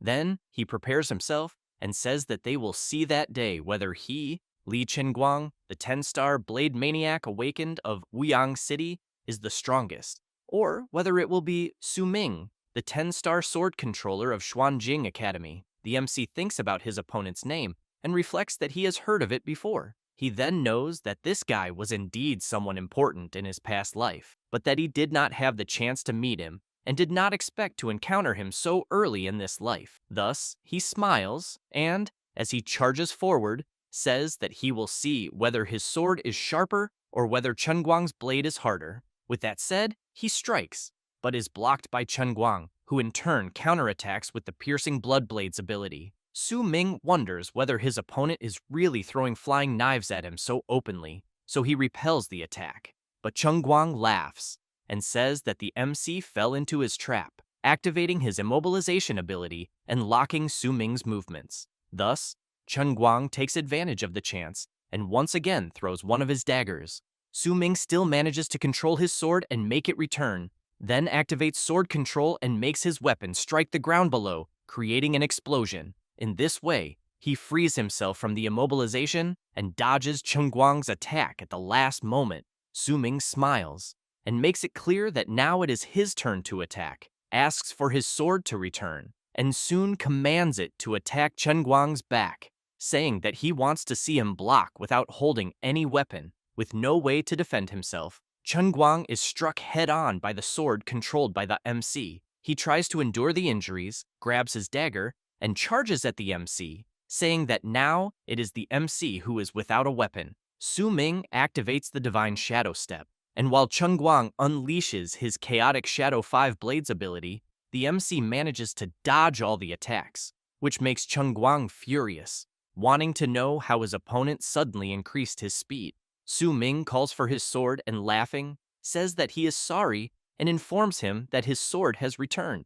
Meanwhile, Ji Yao and Yan Zi, as soon as their health is restored, run with the intention of helping Su Ming, but soon stop when they see that both the MC and Chen Guang are standing still. Then they want to know if the battle is already over and who the winner was, until their eyes light up as they see Chen Guang fall to his knees and realize that the MC defeated such a strong opponent. However, while the MC is distracted, a red aura begins to envelop Chen Guang's body. Yun Chung notices this and shouts a warning to Su Ming. He immediately turns around and sees Chen Guang charging at him with full force, saying that he let his guard down. Yanze, Yun Qing, and Ji Yao are very surprised by what they are seeing, as Chen Guang manages to land a solid hit on the MC. Right after that, he activates his supreme technique, the Swift Blade of the Tropical Forest, and Su Ming is attacked from all sides. Chen Guang begins to laugh like a madman and shouts, welcoming the MC to his blade formation. Ji Yao shouts, worried about her friend, and tries to go to help him,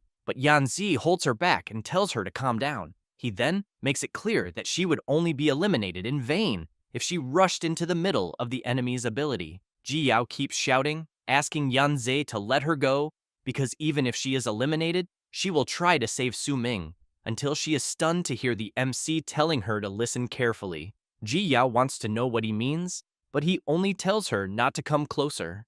Chen Guang charges at the MC, wanting to know how this is possible, since he was hit by so many blades and is still alive. However, he is soon surprised when he hears Su Ming ask if he is sure he really hit him. Chen Guang realizes that the sound did not come from in front of him, and, upon attacking the MC's body, he realizes it was only a clone. Su Ming appears, saying that he finally noticed. He then comments that he bets Chen Guang would never imagine that an ordinary sword controller would have such an ability. The MC is equipped with all the parts of the Dark Sword set, which, when equipped, causes all sword-type skills to deal additional dark attribute damage, and this damage can ignore physical defense.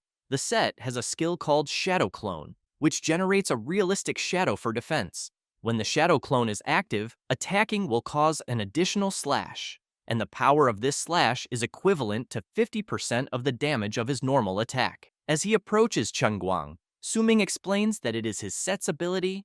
Chen Guang becomes nervous and says that there is no set that can be collected in the novice dungeon, but that there might be only one way to obtain it. So he wants to know whether the MC has already completed the first class change. Su Ming replies that he guessed correctly and says that he completed the primary class change mission a long time ago. Chen Guang, as he turns around furiously and ready to attack, says that the MC was faster. However, Su Ming shows no mercy at all and attacks first. After being attacked, Chen Guang throws something shiny into the air, which leaves Su Ming intrigued. The glow becomes even stronger and ends up blinding Su Ming's vision. Yan Zi comments that what they are seeing can only be a life-saving accessory. Yun Chung asks what he means. The archer explains that it is an item that allows the player to urgently escape the dungeon if used at a critical moment, and that it is not an item that can be farmed in the dungeon, since the item in question costs hundreds of thousands of advent coins. Su Ming emphasizes that, apparently, the neighboring city wants to protect that 10-star genius of theirs and truly spent a fortune. After that, at 2 o'clock in the afternoon, the person responsible for analyzing the competition data is surprised. The director, while eating, wants to know what happened and whether she happened to gain access to the player's level ranking in real time inside the dungeon. She points at the monitor, answers no, and informs him that the data show that, in the 9 o'clock direction of the dungeon, between 12 o'clock and 12:30, there were data indicating the elimination of several players. Wang asks what is strange about that, and whether some teams of players encountered difficult monsters. She replies that that is not it, and explains that the data analysis shows they were eliminated by data from a player who is not from their city's region. The director is surprised and says that, apparently, the neighboring city is up to something again. He then asks her to save all those data records. Next, he explains that the novice dungeons of each city are competing to see who can clear them first, and that they, from Xuanjing Academy, as the ones lagging behind, have once again become easy targets in the eyes of certain people. Having said that, he wants to know how the situation is for the students attacking the dungeon at this exact moment. She says that the dungeon's progress is good, and that most of the transport areas have already been taken by the students, and that the limited dungeon images they can access in real time show some strong players already organizing large groups to begin attacking the dungeon boss level, and that leading the group is that son of the Zhang family, the 8-star innate magical hammer warrior, Zhang Tang. The director comments that, as expected, the blonde youngster is still full of potential, as he remembers that, a few hours ago, Zhang Tang was a level 6 competitor on the list, and that the regular final boss level of the novice dungeon is 12, and since he is leading a large group, he believes he must already be close to level 10. He then hopes that Zhang Tang can defeat the boss as quickly as possible to bring pride to the academy. At this moment, the other person responsible for analyzing the data reports that the real-time ranking data analysis has just come out, and that it is as the director guessed, Zhang Tang's current level is already 9, almost reaching 10, and that he is tied for first place on the real-time data list. Upon learning that Zhang Tang is tied with someone, the director considers that the other might be the student Yan Sei. The technician replies yes, and informs him that right behind them, in second and third place, are female students, explaining that they are the undead summoner Ji Yao at level 7 and the soul healer Jiang Yunqing at level 8. The director starts to worry and asks whether the technician has any information about the student Su Ming. He replies that, in the data for the highest level rankings, he has not seen the student Su Ming yet. The director asks him to look up what level the student Su Ming is at the moment. After a few minutes searching, the technician cannot believe what he is seeing and comments that the student Su Ming is at level 2. The director widens his eyes and asks how that can be. The technician explains that the data show that after Su Ming got the first blood, his level never increased again. After that, at 2:30 in the afternoon, the MC receives a system notification informing him that he has successfully eliminated the elite spike-tooth beast, and, because of this, he advances to level 14, unlocking the hidden set appearance. Ji Yao is impressed, saying that in just a little over 2 hours of grinding monsters, they have already gained several levels. Yanzi also comments that he is already at level 10 and can already challenge the dungeon boss, and that the reason they managed to level up so fast is because of Yunqing's experience buff skill, and that they need to thank her for that. She turns around and emphasizes that all of this is thanks to the MC for having given such an incredible skill. Ji Yao makes it clear that the team she is in now is truly amazing, because with Yunqing's healing and experience increase, and Yanzi's precise long-range damage output, she thinks she can say that she can summon cute creatures to provide them with cover, but that the most important thing is having Su Ming, such an incredible player, leading them. He asks everyone not to be modest, since it is all due to their strength, because he is just riding on their light. Ji Yao asks whether he is being sarcastic, because she knows that if it were not for him saving everyone, she believes they would certainly have already been eliminated under Chen Guang's blade. Then, she starts to remember when the MC jumped in front to defend her, and when he was fighting Chen Guang on equal footing. Then, a little embarrassed, and with a different tone of voice, she emphasizes that watching Su Ming fight was so incredible and cool, and because of that, she believes that if their combo goes to challenge the dungeon boss right now, she thinks they will certainly be able to clear it easily. Su Ming comments that she is right, but makes it clear that unfortunately, his objective is not that ordinary boss. Saying this, he takes out a key and explains that what he wants is to challenge that even more powerful hidden boss, since he obtained the drop from the elite spike-tooth beast, the water ripple key. Next, he explains that to find the hidden boss of the novice dungeon, one must first solve the 3 riddles guided by the dungeon data and collect the 3 corresponding items. At this moment, the system announces the first riddle, in which, when the silver moon hangs over the shore, the blue waves split and the red armor sleeps in the core of the cold abyss. Su Ming thinks about the riddle and concludes that there is no dungeon weather in the novice dungeon, so he smiles and says that this means the surface of the lake ahead, behind them, is exactly the location of the hidden boss. With that, the system announces the second riddle, in which the lake water turns into mist, using iris petals as a guide. Beneath the sinking sand, the armor still guards the ancient pact. Su Ming begins to think about a few moments since entering the dungeon, and soon says that since entering the dungeon, he has already collected the trigger item, the iris flower, from the monkey monster area as quickly as possible, so he knows that, combined with the water ripple key obtained through the hint of the third riddle, it will work. He then asks the MC to hold the star pattern key to reflect the bottom of the lake, and 9 ripples circle the rock. The knight rests upon the sword, awaiting the light to break through the turbid waves. As soon as Su Ming completes the combination, a power around the key begins to emanate, and he comments that he thinks it was a success. Soon, everyone notices that the lake ahead is forming a whirlpool, and from the center of the lake, something begins to emerge, and says that, with the pact as a guide and the light of the stars as a call, a creature stands upon the waves, and the chant continues saying that the red-armored knight sleeping in the cold abyss will break the limit with the blue waves. At this moment, the system repeatedly announces that the hidden boss has appeared. This is the Lake Guardian, the Lost Knight. Yanzi and Ji Yao enter the group, and Su Ming becomes the leader once again, who soon asks everyone to prepare for battle. Having said that, The system announces that the hidden boss challenge has just begun. However, 15 minutes later, while everyone is hidden, the system warns that the red-armored knight is seeking a hostile target. Yanze asks whether hiding the way they are really is a good idea. Ji Yao, a little awkwardly, asks whether they should try once more. Su Ming thinks about something, but soon points ahead and asks everyone to say how they will eliminate the boss, since he runs so fast while mounted on the horse. Next, they open the system and see that the knight's mount speed is 500 points, in addition to being level 19, having 301 points in the strength attribute, 250 in constitution, 102 in agility, 103 in spirit, and 10 points in luck, as well as having heavy armor mastery at level 5. Su Ming comments that the combined speed of everyone there does not even reach half of the knight's stats. Then, he is surprised by a noise. In the middle of the forest, the knight is chasing some players, who only try to run while screaming and calling for help.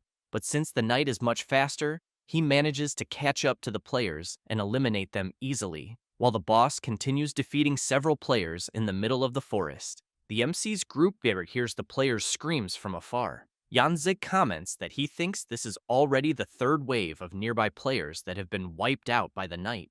Yunqing comments that since they were responsible for summoning the hidden boss, they need to hurry up. At this moment, Ji Yao comes running back, saying that she did as the MC ordered. A little tired, she explains that they used all the group's mana potions and prepared that delaying trap. Su Ming comments that she did a good job and asks Yanze and Yunqing to follow the planned action. The MC thinks that in his past life, he did not challenge the hidden boss of the novice dungeon, and that most awakened would not risk summoning a hidden boss in the novice dungeon right after awakening, in addition to the fact that the novice dungeon can only be challenged once in a lifetime. Therefore, he knows that there are not many people who know the true face of the hidden boss in the novice dungeon, since only in some vague records can one find the riddles of that solution method. But fortunately, he memorized them all. However, he did not expect that the hidden boss's equipment would include a mount with 500 speed, so he believes that to eliminate it, they will need to knock him off the horse.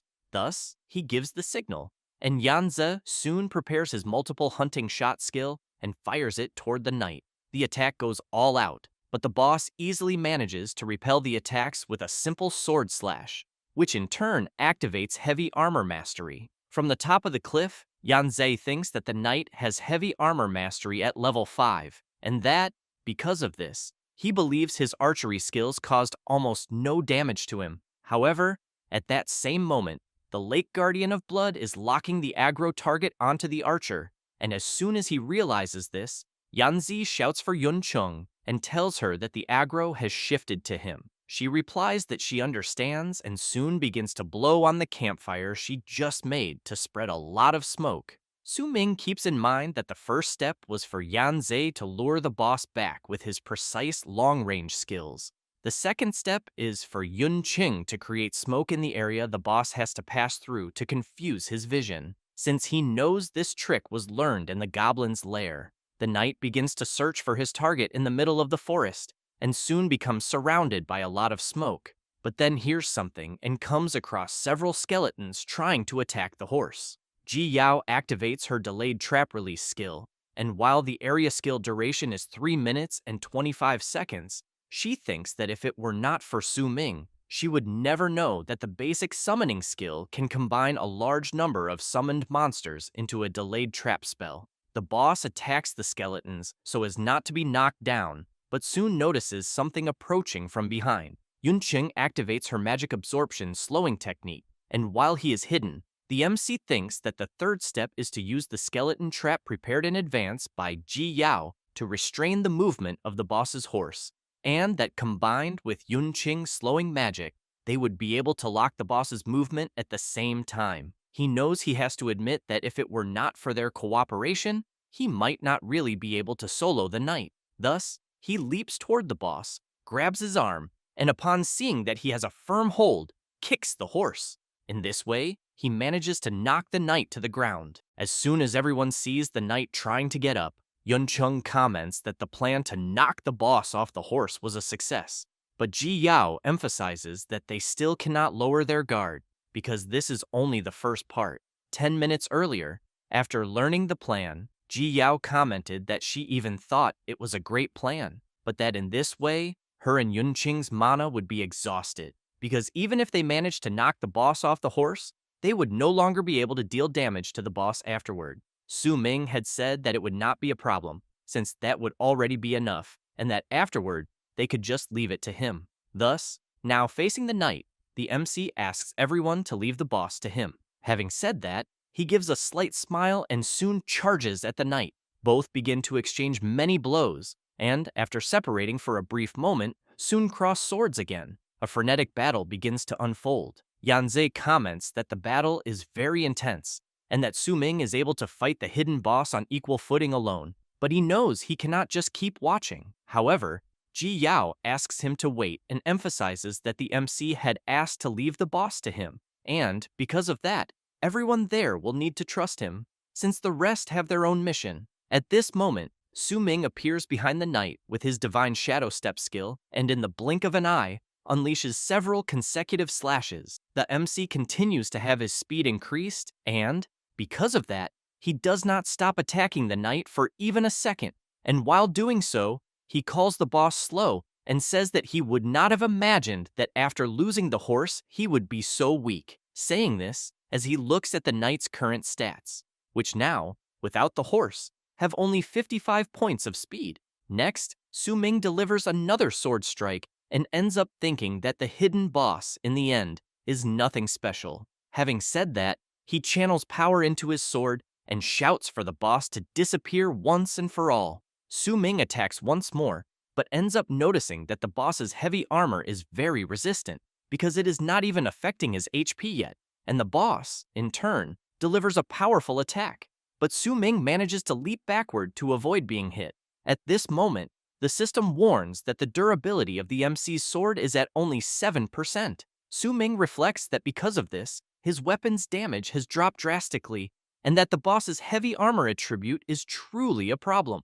At this moment, the knight notices something and quickly advances toward a part of the forest. He looks around until he looks up and sees the MC on top of a tree, wondering whether the boss is trying to recover the horse, since he knows that mounted speed is his advantage for victory. Having said that, he smiles and makes it clear that it is a pity, because the boss's horse has already been taken by his group companions.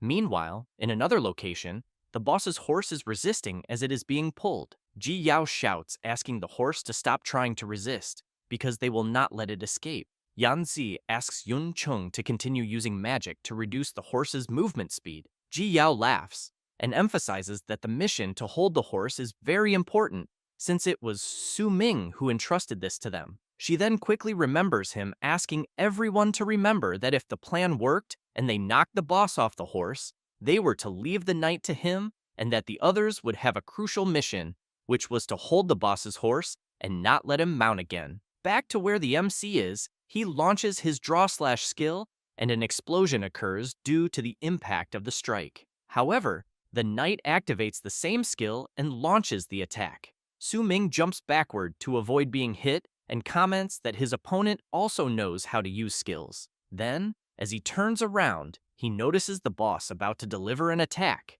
but quickly uses the sword control skill and blocks the knight's attack at the last instant. While he continues controlling the sword, the system informs that his weapon's durability has 3% remaining. Even so, Su Ming continues pressing forward, and this time lands a kick on the knight. The MC keeps in mind that he cannot waste any more durability on his weapon, and, upon observing the boss with his eye of perception, concludes that the creature's heavy armor is about to break. Thus, taking advantage of the boss being down on the ground, he controls his sword with the intention of delivering a final attack. However, the knight wanted exactly that, and, seeing the MC coming at him, anticipates his movement, counterattacks, and after getting the opening he wanted, grabs the MC by the neck and with the other arm, delivers a powerful attack to Su Ming. However, the boss ends up confused when he sees his opponent's body disappear out of nowhere. Su Ming appears from within the forest, saying that this move is truly effective against both players and monsters, because it always works. Having said that, he activates his set and emphasizes that he likes it very much, and while the boss turns to charge at him, Su Ming uses sword control and lands a direct hit on the knight. Seeing that the heavy armor has finally been broken, he leaps toward him, but at that same moment, the system warns that the MC's weapon durability has been depleted and the sword breaks. However, Su Ming does not care at all, since he is using his other skill, execution. 1 hour later, at Xuanjing Academy, in the school administration communications room, it is announced that Director Wang has finally arrived. The old man comments that it seems the directors have already been talking in the communications room for quite some time. One of them replies that everyone else also did not arrive long ago and that it was only Director Wang who arrived last. He then asks whether no student from Xuanjing Academy has managed to challenge the dungeon boss yet, because, according to annual custom, the completion results start coming out after 3 in the afternoon. But he points out to the director that since his academy finishes last every year, he thinks it is no problem for him to be late and not be in a hurry to report. Wang says that he was not late because of the dungeon. Having said that, he explains that it was because he received some real-time feedback data from inside the dungeon and that there are players from outside his school secretly entering the Xuanjing Academy's novice dungeon, and that, although the real identities of these outside players are still unclear, he wants to know whether they might be students from their 3 academies going to cause trouble. He also asks Director Z whether it could not have been his doing, since the data of the victimized students show that they were eliminated by a student using blade skills. And he heard that the genius student of Wuyang Academy, Li Chenguang, is precisely a master of bladed weapons. Ji shouts, telling Wang not to speak nonsense without proof, and makes it clear that the student Chen Guang from their academy is, at this very moment, challenging the final boss of their novice dungeon as the main attacking force, and that he predicts he will clear the dungeon in less than half an hour. The director of Dongling Academy informs that they already have 3 groups of students with sufficient level challenging the boss. The director of Nangang Academy also says that they are already in the phase of intense battle against the boss, and that, if everything goes well, the news of completion will arrive soon. Director Wang, on the other hand, thinks that apparently the other academies are doing well in the boss challenge, and that, at the moment, it is just a race against time, because if his academy does not achieve the first completion that year, he believes they will only have 2 token slots for the Celestial Tower Council, which would be the lowest number in history. Next, he thinks of Zhang Tang and reflects that currently, the player closest to managing to eliminate the boss is him, and that, at the moment, he can only place his hopes in his strength. 15 minutes later, inside the dungeon, Zhang Tang is shouting, ordering everyone in his group to advance and use all their abilities without holding anything back, because they need to eliminate the final boss. The Raging Tide Forest King, Shinba, level 15, notices an opening and, with a single attack, manages to eliminate several players from Zhang Tang's group. As the creature continues attacking the others, one of the group members shouts to warn Zhang Tang that he thinks they are no match for the boss, because everyone's level is still not enough to challenge him successfully. The blonde youngster facing the enormous creature thinks otherwise, because they have already made it that far. Then he reflects that the novice dungeon completion rewards must be his. Next, Zhang Tang remembers the messages he exchanged with Xiaoman, in which she was asking for help because the MC had hurt her and wanted the blonde guy to avenge her. So Zhang Tang thinks that he will take the final reward after defeating the boss and take revenge for Xiaoman, and, facing the enormous creature, he gets ready for battle, but soon becomes confused when he sees the boss disappearing right before his eyes. Then he wonders what is happening until a system message arrives for all the dungeon competitors, and he cannot believe what he is seeing, since the dungeon notification states that the hidden boss has been defeated and that all players should soon prepare to return from the dungeon. A few minutes earlier, Su Ming was happy to see that he had defeated the knight, and at the same time the group he had joined had just arrived at the location and were soon surprised because they saw that the MC managed to solo the hidden boss. After that, in the information room, the directors were commenting that the result had just come out, and each one soon began cheering for their university. But Director Wang, upon looking at the big screen, becomes very surprised because he sees that it was his university that won. The directors go crazy, saying that this is an exaggeration, because they did not know that there was a hidden boss in the novice dungeon. Meanwhile, inside the novice dungeon, Ji Yao is very excited with her friend, saying that he really is amazing. Su Ming comments that with the defeat of the knight, everyone managed to level up 2 levels at once, and now he is level 16. Next, he calls everyone and asks them to take advantage of the fact that the dungeon exit portal has not opened yet to divide the rewards for eliminating the hidden boss. Yanzei makes it clear that he does not want a reward, because just leveling up already leaves him very satisfied. Yun Qing agrees with Yanzei and thanks the MC for saving her life. The archer laughs and emphasizes that from being saved from Li Chenguang's blade to uncovering the secret of the hidden boss and finally soloing the boss, he really did not have the strength to help with anything, so he thinks it would be very awkward to divide the spoils. However, he ends up being surprised when he sees a system message informing him that he obtained the putrid spirit suppression bow, but that it has a level restriction and can only be equipped upon reaching level 20, in addition to having the requirement of the ranger class with bow proficiency. The item has the spiritual suppression affix, which consumes spiritual power to cause all arrows fired by the bow to produce random enchantment effects. Yun Qing also gains loot. She obtained the Heart Soul Necklace, which can increase the storage limit of soul power as well as absorption efficiency. Ji Yao obtained the Blood Armor Undead Summoning Scroll, which has the effect that upon learning this skill, she can summon the hidden boss, the Blood Armor Undead Knight,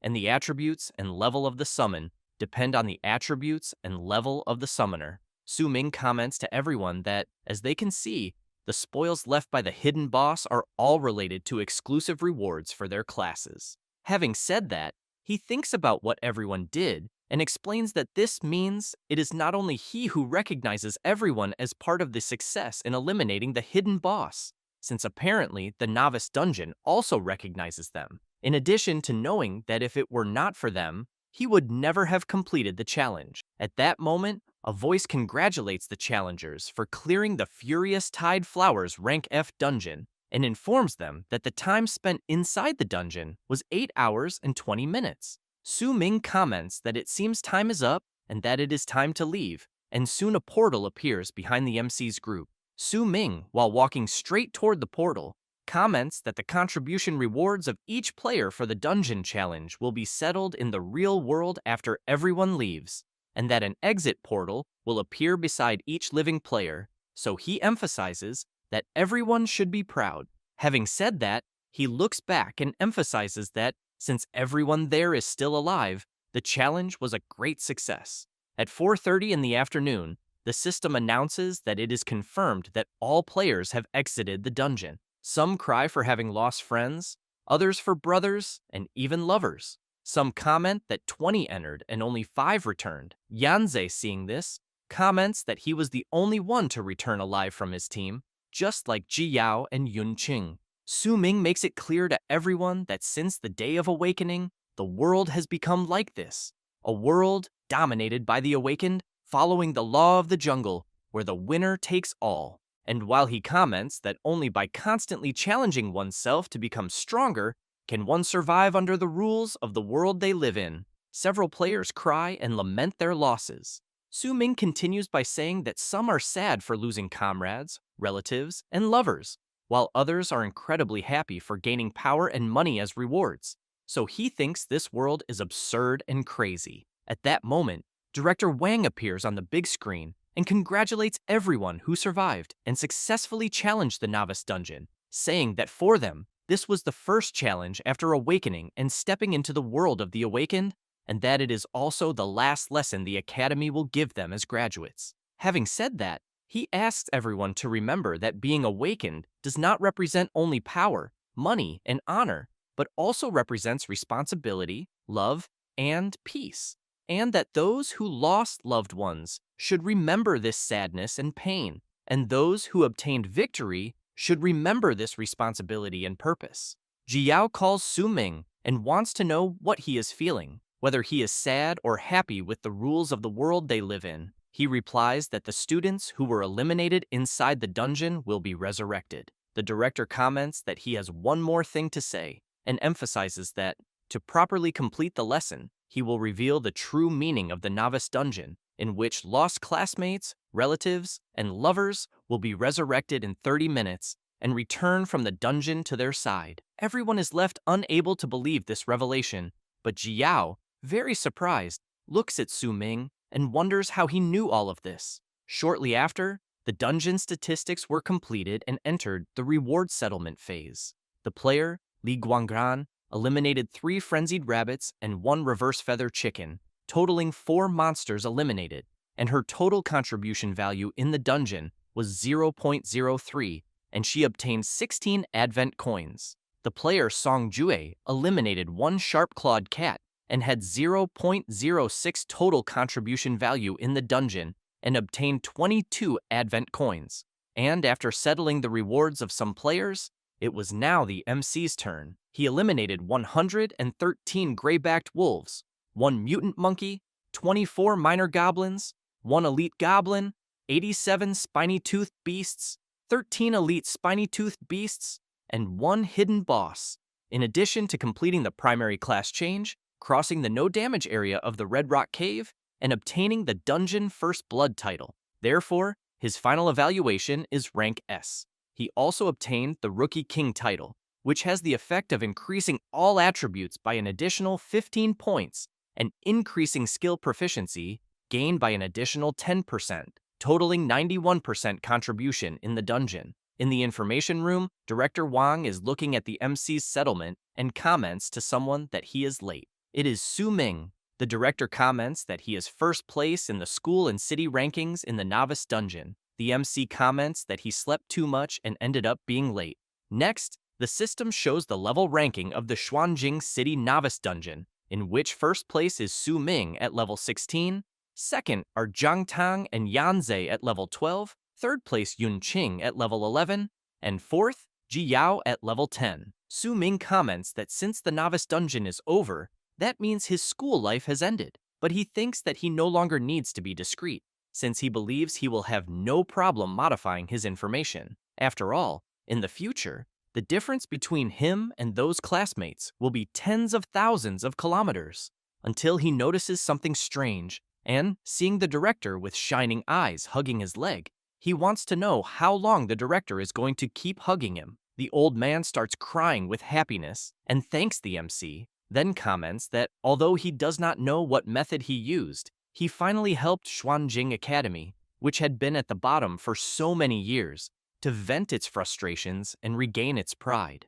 Having said that, he comments that, as the MC knows, after the completion information came out, Old C from Wuyang Academy was left speechless, and that before, at every school meeting, he loved to mock others. So he really wants to see if he will dare to talk nonsense in the future. Su Ming wants to know what place that guy named Li Chenguang from Wuyang Academy ended up in. The director says that the manic blade genius that everyone bet on ended up only in 3rd place in the ranking of all academies. Su Ming is pleased to hear this, but the old man continues saying that he heard around that it was because Li Chenguang suffered serious injuries in an accident in the middle of the dungeon, which delayed the time to eliminate the boss. However, he wants to know how Su Ming managed to eliminate the hidden boss, because even with a 10-star talent, he knows that Su Ming is just a sword controller, a class that is weak in the early stages, since from what he knows about him, Su Ming is not from an influential noble family and likely does not have enough money to buy divine equipment. Then he emphasizes that he has never seen a student as incredible in all his long years as a director, since he knows that it cannot be the merit of those extra items he gave him after awakening, because those things only serve to slightly increase combat power. The MC laughs and replies that it was just luck, because he was lucky and obtained many very useful skills and items. The director agrees and emphasizes that there are so many incredible treasures in the novice dungeon. Su Ming says that he also found a group of good teammates, and that without their help, he thinks he also would not have eliminated the hidden boss. But he thinks that he cannot tell the director that he reincarnated. Wang comments that it seems Su Ming is not only an exceptional awakened, since he also thinks that he is an incredible leader. However, he informs him that the other students came earlier to collect the top 5 rewards, and that the student, Ji Yao, would not stop praising him for teaming up with him and seeing how incredible he is. Su Ming comments that she sent a message earlier to go together, but he ended up refusing, since he had in mind that he knew that girl would praise him a lot, making him embarrassed, since she always liked to praise others like that. At that moment, the director throws the Heavenly Tower Council token to the MC and asks him to keep it. Su Ming looks at the token in his hand, and the director comments that thanks to his performance in taking first place, the vice mayor, who originally looked down on Xuanjing Academy, had to take tokens from other academies and give them to theirs, and that because of this, his academy this year obtained 5 token slots, which were given to him, Jiao, Yanzhe, Yunqing, and Zhang Tang. In addition, it is also time to explain the importance of the Heavenly Tower Council token. The MC calls the director and comments that he does not need to explain, because he knows very well what it is, since the Heavenly Tower Council is the place that many newly awakened dream of, and that generally, after a student challenges the novice dungeon, he graduates from the academy and officially enters the world of the awakened. Therefore, he knows that most people can only accept beginner-level dungeon training in the following days, challenging step by step and playing it safe, but the risk of improvement is high, and the speed is slower. However, having the qualification of the Heavenly Tower Council is something different, since those who possess the Heavenly Tower Council token have a much faster training channel, and although the challenges inside are varied, the enhancement rewards are many bane and fast. Su Ming knows that in his past life, it was because he did not obtain this Heavenly Tower Council qualification early on, and this prevented him from gaining an advantage over the majority of players from the start, and the resources obtained after being divided were not sufficient. But he knows that in this life it is different, because he will seize every opportunity and prepare for the future. The director congratulates the MC and informs him that he has officially graduated as an awakened of Xuanjing Academy. Having said that, he emphasizes that future challenges will not allow restarts in case of failure, like in the novice dungeon, since the challenges they will face later will have only one chance and will be bets with their own lives. Su Ming listens attentively to every word of the director, who comments that he hopes the MC, a hidden genius, can achieve a great future and contribute to the world. Su Ming gives a slight smile, takes the director's hand, and thanks him. Meanwhile, in the noble area of Xuanjing City, in a huge mansion, a door bursts open and a man starts shouting for Yunqing. The old man goes to her, hugs her, and says that it is very good to see that she returned safely from the novice dungeon, and that she even took 3rd place in the academy, and that, judging by it, the helpers Jiang Lan arranged were quite capable. She says that unfortunately the credit this time was not theirs, since it was an awakened student named Su Ming who helped Yunqing. The old man is surprised and immediately wants to know more. Yunqing tells her father that the mercenaries her sister hired fell into a monster trap due to some accidents, and that she also almost failed in the dungeon. However, she emphasizes that fortunately the student Su Ming appeared and saved her, and that he not only saved her, but also gave excellent skill books and equipment, in addition to taking her to level up and clear the dungeon. Jiang Lan explains that she looked for Su Ming right at the beginning to take Yunqing, but there was a conflict at the time and he refused, even when offered a lot of money, and as she recalls that day, she emphasizes that she did not expect her sister and him to have such a strong fate that they would meet in the dungeon, and because of that, she thinks they really need to thank him this time. Yunqing's father comments that his daughters seem to approve greatly of this Su Ming, and that, judging by it, they will need to find time to properly thank him, and that, as they said, being such an incredible awakened, he also wants to meet him, so he asks Jiang Lan to check his contact. Next, he makes it clear that to celebrate Yunqing's successful completion of the dungeon, he decided to hire the best famous chef to cook for everyone that night until he hears his phone ringing, and upon answering it, informs that he is very busy at the moment and that it does not matter whether the meeting is urgent or not. However, he becomes very surprised by what he just heard, and as he goes to a more private place, asks the person to clearly repeat what he just said. The man informs the president that they discovered that over the last 2 days someone sent assassins and eliminated many of them, and the old man wants to know if he knows who is behind it. The man says it is the Zhang family, which immediately leaves the old man perplexed upon hearing it. 2 days later, Ji Yao is shouting over the phone, saying that everything is scheduled and that they will depart together that day for the world of the Heavenly Tower, and emphasizes that this time he cannot act alone again. Su Ming replies that he understands, because over the last 2 days, he has already prepared everything he needed and that he will meet up with them soon. After hanging up the call, the MC starts thinking about the Heavenly Tower Council and soon remembers Director Wang saying that to go to the Heavenly Tower Council, he would only need to use the token, which serves to summon the portal to open the destination, and that this portal can only be accessed by those who obtain the qualification of the Heavenly Tower Council token. Therefore, the MC takes the token in his hand and raises it to activate it, and the system announces that the qualified individual has been identified. Then, an intense glow begins to appear, and a portal opens before the MC, who becomes excited, thinking that he will dive headfirst into the new challenge of the Heavenly Tower Council. Already at the Heavenly Tower Council Tower, Su Ming slowly passes through the portal, and, as soon as he fully passes through it, he finds himself before the enormous 100-story tower, the territory of the Heavenly Tower Council. Su Ming looks at her and thinks that, in his past life, he only had the chance to come there much later, purely by coincidence. And as he looks around, he reflects that apparently many challengers from all over the country who obtained the tokens are still being continuously teleported there. So he concludes that being able to challenge that place once again will be quite exciting. After that, he arrives at a door and raises his token to scan it, and it does not take long before he is successfully identified and a door opens in front of him. He is soon surprised since he sees many people there and a system notice asking the challengers to wait for the start of the ceremony in the first floor hall. Su Ming actually wants to know why the lobby there is different from his past life, and after taking a good look around, he concludes that in this life the place is much larger than before. At that moment, Ji Yao and the others arrive calling Su Ming and saying that he finally arrived. The MC laughs and says that apparently they arrived much earlier. Ji Yao gets nervous and makes it clear that they have been there for a long time, so she wants to know why he never likes to act in a group. Su Ming asks whether he had not asked if all of them agreed to go there together, and comments that they have already become friends. Ji Yao replies that after going through the hardships of the novice dungeon, they are all good friends and battle companions.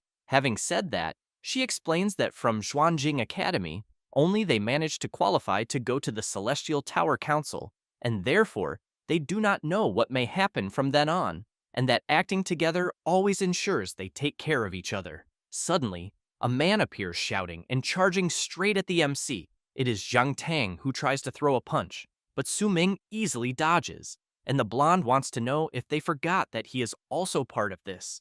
The people around immediately start commenting that apparently someone is fighting. Ji Yao immediately shouts, asking what Zhang Tang's problem is. Furious, he replies that it is because of what the MC did to Xiaoman, and that at that moment he will settle the score with him, since during the novice dungeon, Su Ming hid very well, and he could not find him. He then comments that he really did not expect him to have also obtained the qualification for the Celestial Tower Council. Ji Yao, intrigued by the blonde mentioning the matter involving Xiaoman, asks what happened. Su Ming asks her to stay calm, and, to Zhang Tang, asks him to stop these troubles with Xiaoman, and emphasizes that they will not be able to resolve this matter there that day, because battles are not permitted where they are. Having said that, a voice announces that a conflict incident has been detected, and as a powerful lightning bolt strikes Zhang Tang, the voice makes it clear that no behavior that disrupts the order of the Celestial Tower Council is allowed. The blonde falls to the ground and tells the MC not to think that he will be able to escape. Su Ming laughs and emphasizes that there are people up above watching everything, and that after this at the Celestial Tower Council is over, they will settle things properly. A man from afar simply watches what is happening, while some people comment among themselves that although it seems there is no one receiving them, in reality they are being observed, and that truly, there at the Celestial Tower Council, things are not so simple. After that, the MC calls his friends to follow him. Ji Yao wants to know why he wants to go to another place, since the ceremony has not yet begun, and thinks they should wait for it to start and then read the challenge guide. Su Ming explains that they do not need to stand in line with the others reading guides, because that is for those who are going there for the first time, and that the secret lies in the seats. Ji Yao becomes intrigued and soon wants to know if it is also not his first time there. He asks his friends to observe carefully, because all they need to do is sit silently in the seat for a while, and she soon becomes surprised. The MC explains that the Celestial Tower Council's selection system will appear as soon as they sit down. The system welcomes the new challengers to the initiation challenge of the Sky Tower Association, the 100-layer tower challenge. Immediately, everyone sits down to also receive the system notification. Su Ming says that he is still climbing the tower and completing the stages, and that completing the 100-level tower challenge will be linked to the evaluation of his ranking after entering the game. Ji Yao wants to know if it will be a tower climbing competition. The MC replies that it is exactly that, and emphasizes that the higher the level challenged, the higher the final ranking obtained, but makes it clear that if everyone challenges the same floor, the ranking will be determined by the time the challenger took to climb the tower and by the difficulty of the challenge. Ji Yao comments that, in the end, the climbing time is also a factor to be considered. Su Ming comments that she is right and that they might be one step ahead of the others, since these ceremonies are used by the Sky Tower Association to test the participants' observation and adaptation skills. So he thinks what they want to see is the challenger's ability to observe the environment, find solutions, and take the initiative. Having said that, he asks whether the three of them want to join him to climb the tower like in the novice dungeon. Yun Qing replies yes, since she thinks it is much safer to follow him, especially because the Celestial Tower Association token has restrictions. And even if her family wanted to use money to find good helpers, it would not be of much help. Yanze calls the MC and comments that this time he chooses not to follow him. Yun Chung is surprised and immediately wants to know why. He replies that eliminating the hidden boss in the novice dungeon was basically all Su Ming's main effort, and that they were just taking advantage of the situation, yet they still leveled up a lot, and therefore he thinks they relied too much on the MC's power. In addition, with his strength, the MC definitely has bigger goals for challenges, and he does not want to hold him back, but he also wants to rely on his own strength to train and become stronger. Ji Yao emphasizes that Yanze is right and that, in fact, they also need a real test, because to ensure the success rate of the challenge, the three of them will team up alone, excluding Su Ming, so she wants to know if Yun Chung agrees. She feels a little reluctant about it because she wanted to go together with the MC, but soon fills herself with confidence and agrees with Ji Yao, emphasizing that she is very motivated because she also wants to learn to become stronger by relying on her own abilities. Thus, after everything is settled, Su Ming chooses to challenge the tower climb alone, and Yanze, Ji Yao, and Yun Qing challenge the tower climb as a team of 3 people. While they continue talking, the man from before keeps only paying attention to what is around. The man in question is Li Chenguang, who, when thinking about what happened in the novice dungeon, swears that his duel with the MC has not yet been decided. At that moment, the system informs the MC that the team options have been finalized and that the 100-layer tower challenge will begin. Su Ming comments to his friends that he will go first and that he will be waiting for their good results. The 3 ask the MC to go all out and emphasize that they will also do their best. It does not take long, and Su Ming is soon taken into the challenge. Upon arriving, he passes through the portal and already receives the system notification that he was the first player to enter the 100-layer tower challenge. He thinks that he is feeling a very familiar sensation until another system notification arrives, informing that the MC's first opponent will be the Furious One. A portal begins to take shape right before his eyes, and the creature starts to pass through the portal. But the MC becomes a little confused by the creature he is seeing, since in front of him there is a Qingyuan free-range chicken, and he wonders why the challenge he is in is different from his past life. Su Ming does not waste time and charges at the creature, grabbing its neck, and while holding the free-range chicken firmly, he really wants to know how a monster on the first floor can be a chicken, since he remembers that in his previous life, when he challenged the same place, the monster he encountered on the first floor was a level 5 monster called the Purple-Furred Evil Tiger. But at the moment, the challenge is completely different from his past life, so he wonders whether the 100-layer tower is mocking him as a novice. However, he realizes that the chicken's level is unknown, and perhaps thinks it is better to eliminate it right away. But the creature becomes furious, leaps into the air, and lands a powerful kick on the MC, who is violently thrown backward. He becomes irritated at being caught off guard and for underestimating his opponent, so he grows serious and carefully observes the free-range chicken in front of him, which in turn charges straight at the MC with full force. After some time in the Celestial Tower Hall, it is announced that the opening ceremony of that year's 100-layer tower challenge for novices has ended, and that shortly the explanation of the teleportation challenge to the 100-layer tower will begin. However, one of the players becomes intrigued by something he is seeing and soon wants to know why a ranking of challenge levels has already appeared on the leaderboard.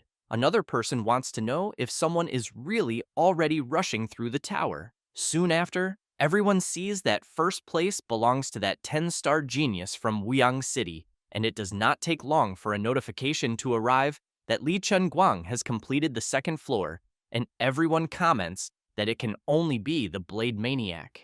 Meanwhile, the MC is still fighting the free-range chicken, which in no way stops advancing towards Su Ming, who is constantly forced to retreat to avoid being hit head-on by the creature. While Su Ming activates his stealth step, he reflects that the attack speed of this skill is as fast as a bullet, so he charges straight at the chicken and strikes, but the creature manages to dodge once again. Then, the MC reflects that the power of his explosion is also very strong. However, the country chicken gains momentum, jumps into the air, and activates its Coup Fury skill. The creature increases its speed incredibly and moves from side to side until it lands a direct hit on the MC, who in turn thinks that the creature's attack is far too violent and that his current active skills, loot slash and sword control, are not working very well in the situation he is in.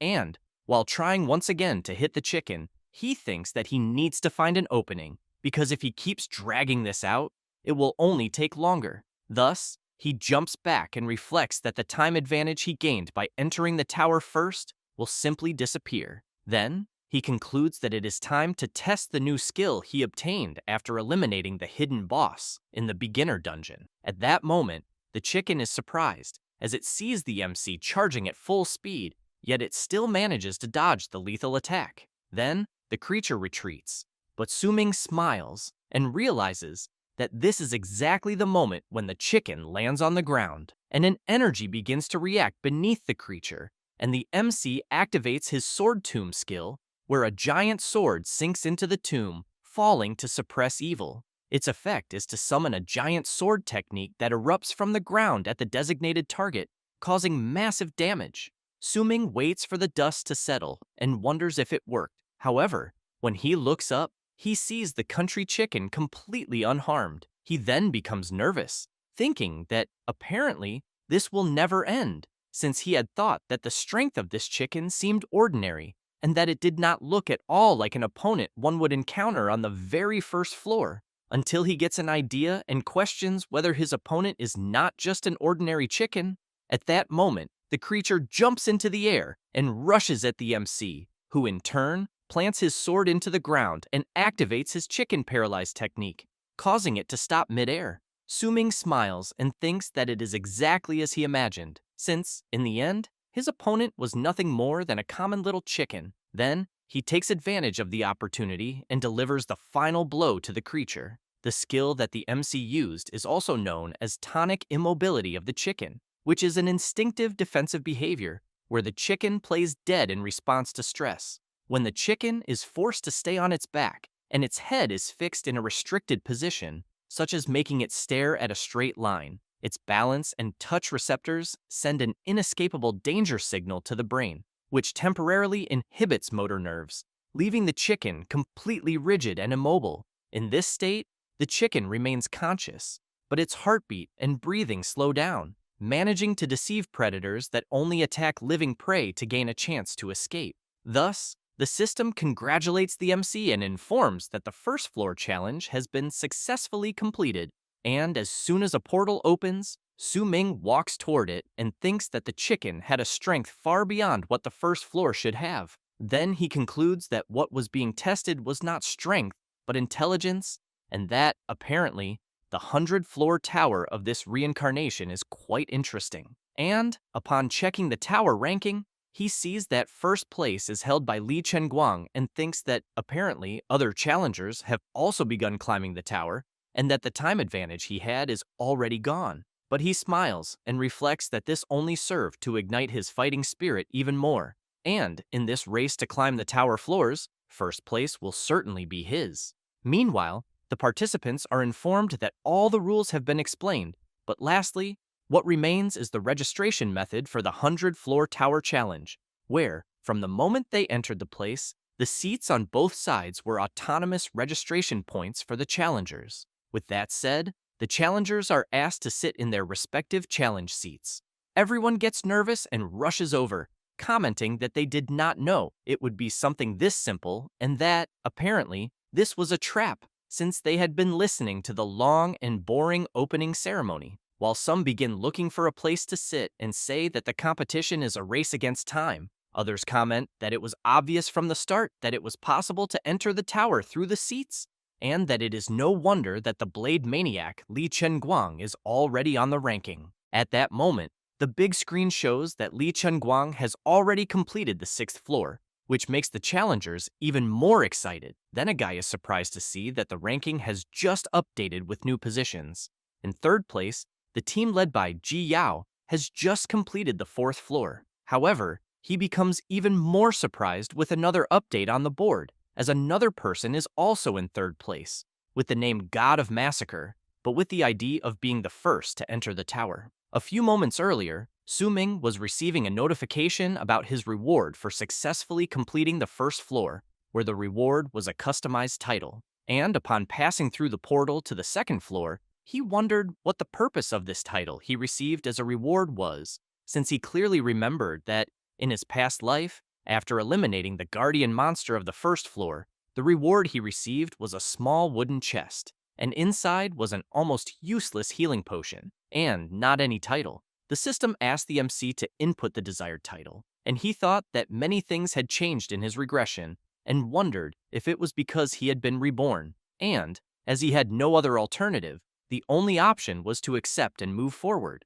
And, after thinking of a cool title, he knew that he could use his class from his past life as a title. So he chose the title God of Massacre. Thus, the system informed that the challenger whose ID was 01 Su Ming in the display of the 100-floor tower challenge had been changed to God of Massacre. However, this left the MC even more intrigued, as the title replaced the name on the panel. At that moment, Su Ming receives another system notification, but this time informing that the Guardian boss has appeared. The MC takes his sword and thinks that this is exactly what he wanted. A level 3 flying bat appears, but Su Ming, not wanting to waste any more time, completely defeats the creature. And the ranking is updated, informing that 3rd place, occupied by God of Massacre, has completed the 2nd floor. The participants are surprised as only 1 minute had passed and this so-called God of Massacre has already cleared the 2nd floor. A few minutes later, the MC eliminates the level 5 troll hunter on the 3rd floor,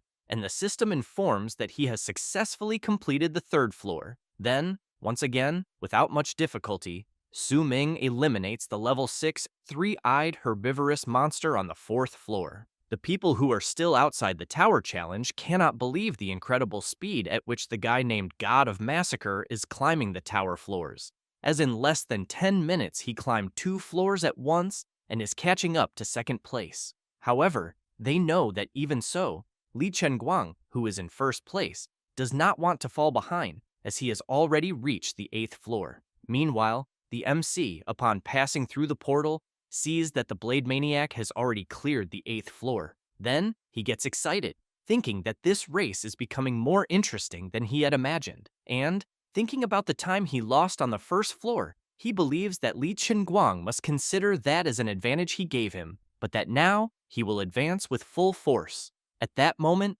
the level 7 three-headed dog of the 5th floor begins to appear, and without wanting much talk, Su Ming charges straight at the creature, saying that he will not even wait for it to come out of the portal. A few minutes later, Ji Yao's group has just eliminated another creature. She comments that it was close, but they still cleared another floor, and that, with her summons on the front line, Yansei can focus on total damage, and Yun Qing takes care of control and healing. With that said, she emphasizes that the team's coordination is getting better and better until she hears Yun Qing shouting, calling them to see something. She says that it is Su Ming, since in a very short time he climbed the tower ranking, but that the surprising part is not that, but rather that he has already reached second place after completing the 7th floor. Meanwhile, Li Chunguang is eliminating another creature and successfully completes the 9th floor. He smiles and thinks that the monsters on the 9th floor have started to be a bit more troublesome,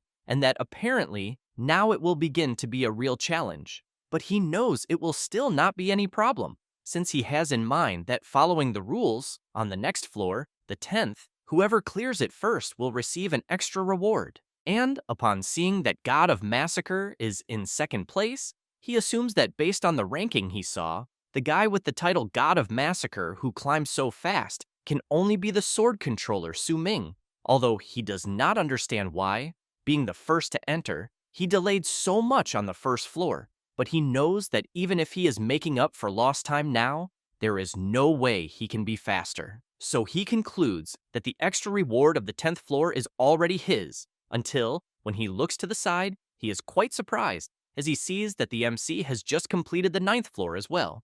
Meanwhile, Su Ming is waiting for the creature of the 10th floor to come out of the portal, and as soon as the creature emerges, the MC sees that it is a level 15 Furious Minotaur. Outside the tower, some people are wondering why more and more people are watching the ranking and whether they should not also be climbing the tower. Others comment that, for now, it does not matter to climb later, since, in any case, they will not be able to match the speed of the top-ranked challengers. Back where the MC is, he is toying with the creature and, after landing another blow, asks what is going on and whether the Furious Minotaur can no longer endure. The huge creature drops to its knees with low HP, and the MC comments that his opponent only lasted 30 seconds.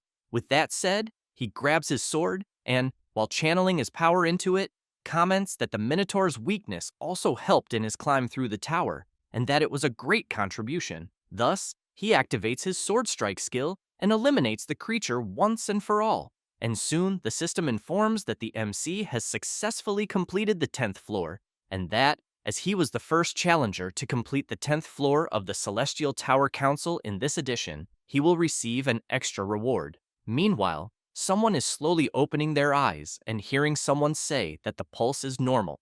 The nurse is surprised to see that the patient has finally woken up. Zhang Tang is startled when he realizes that he is in the infirmary, and the nurse explains that he fainted after being electrocuted for causing trouble in the 100th-floor tower. The blonde guy feels embarrassed when he sees that the nurse is very beautiful, but he knows he cannot think that because his heart belongs only to Xiao Man. But as soon as he thinks of her, he immediately remembers the MC. A few minutes later, after going to the ceremony hall and thinking that he will take revenge, he realizes that there is no one left in the hall, and that, apparently, all the challengers obtained the Celestial Tower Council tokens and have already begun climbing the tower. Then he becomes desperate, thinking that he has been completely left behind, in addition to knowing that his level will certainly no longer catch up to that damn Su Ming. Then he shouts, saying that he ended up being too impulsive and that he should not have been so reckless. And, remembering what happened before, he thinks that it is all the MC's fault, since he believes that he must have already known the rules there and that it was a trap he set up. But even so, he knows that he needs to find a way, since he is the young master of the Zhang family, until he thinks of something and, while grabbing his phone, thinks that even if his level does not reach that of the other challengers, it does not matter. But he cannot let the MC go unpunished, even if he has to use his family's power. Thus, he sends a message to a certain person. In the message, he is asking them to use his family's connections to eliminate someone. Zhang Tang laughs and thinks that it is the only way, and that he did not want to go this far, but it was Su Ming who forced him to do this. And, as he walks toward the seats, he thinks that the nurses had said that the tower system should start as soon as one sits in the seat. Then, he thinks that he wants to see how the ranking is, but that, for some reason, he cannot see Su Ming's position. However, second place has already cleared the 16th floor, but since it is Li Chunguang from Wuyang Academy, he knows that is not surprising, until he becomes confused by something he is seeing and soon wonders who the guy with the name God of Massacre in first place is, since that person has just completed the 18th floor. A few minutes later, inside the tower, the MC is fighting another creature. He strikes with his sword and retreats to avoid being caught by the creature's claws, which quickly advances toward the MC. Su Ming begins to feel concerned and thinks that climbing the tower up to this point really requires some effort with his current level, as he is on the 19th floor facing a level 20 amethyst crystal beast. Then he reflects that the mechanics of boss monsters are becoming increasingly complex, because the monster he is facing buries its body in the ground, leaving only the incredibly hard amethysts on its head exposed. After that, the creature attacks, continuously sending smaller monsters to the surface while its body remains buried.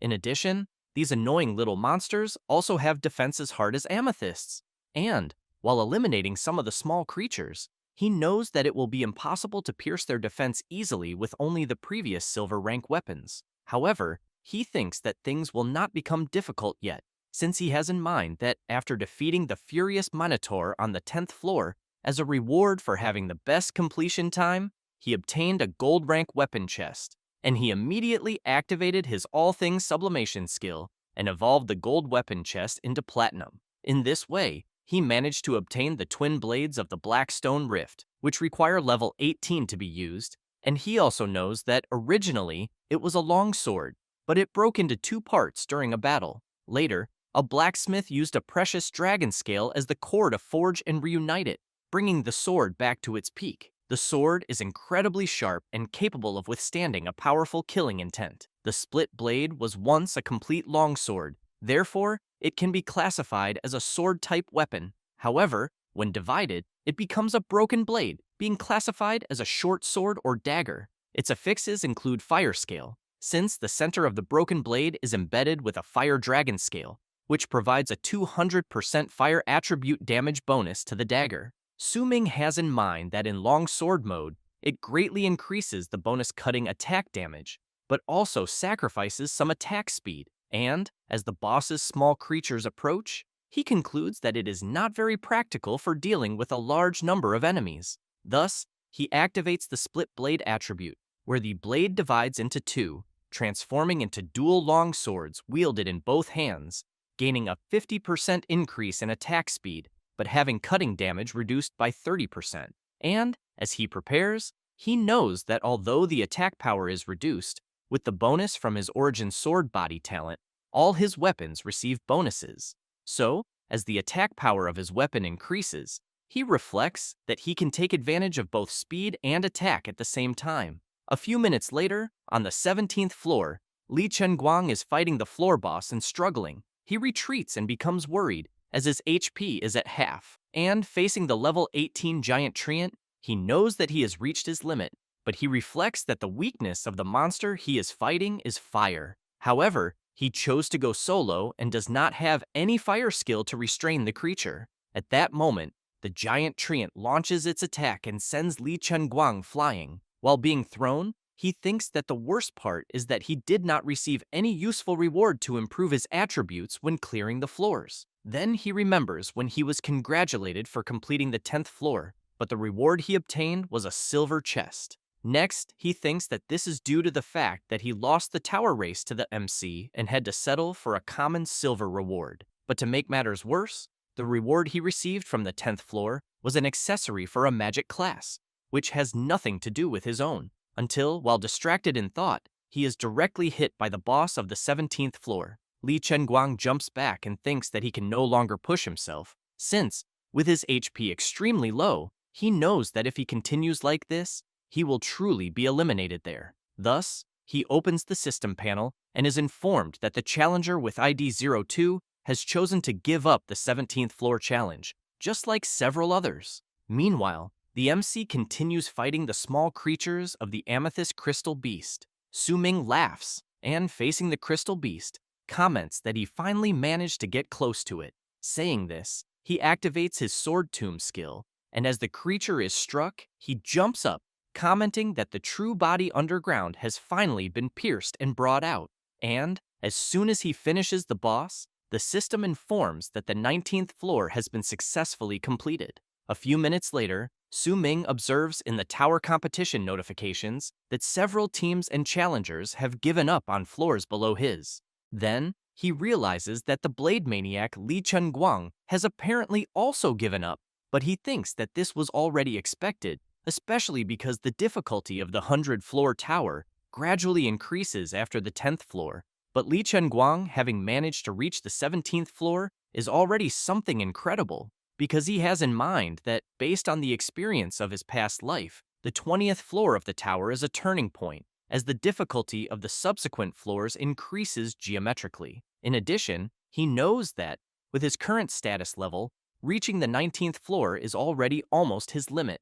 But since he finally managed to reach level 20 with great effort, he knows that he will finally have the chance to use a certain nostalgic move in this reincarnation with the Sword God class. Later, on the 20th floor, Su Ming is in a fierce battle and, while in the air, uses his sword control skill to attack the floor boss, who in turn prepares and then defends all of the MC's attack attempts. Su Ming calls back his sword, grabs it, activates his stealth step, and at high speed begins to deliver several consecutive strikes against the boss. However, he realizes that it is defending all of his attacks with great ease. And, upon observing it more closely, he thinks that this was already expected from a level 25 Seal Knight, who in turn notices the MC distracted and quickly channels power into his sword and then throws it. Su Ming is directly hit by the attack, and while trying to endure it, thinks that the power of the knight's skill is far too strong, and, because of that, he cannot withstand the attack and is thrown far away. When he falls to the ground, he becomes worried, thinking that, with his current equipment and status attributes, it is impossible to block the knight's skill attack, since he has in mind that, on average, if he takes one hit, he loses a third of his HP, and because of that, he thinks he can only endure one more blow. And, upon observing him, he reflects that it is as he had imagined. Even having been reborn, he cannot overcome such a large level gap in the 100-floor tower of the Celestial Tower Council. However, he knows that this was already within his expectations.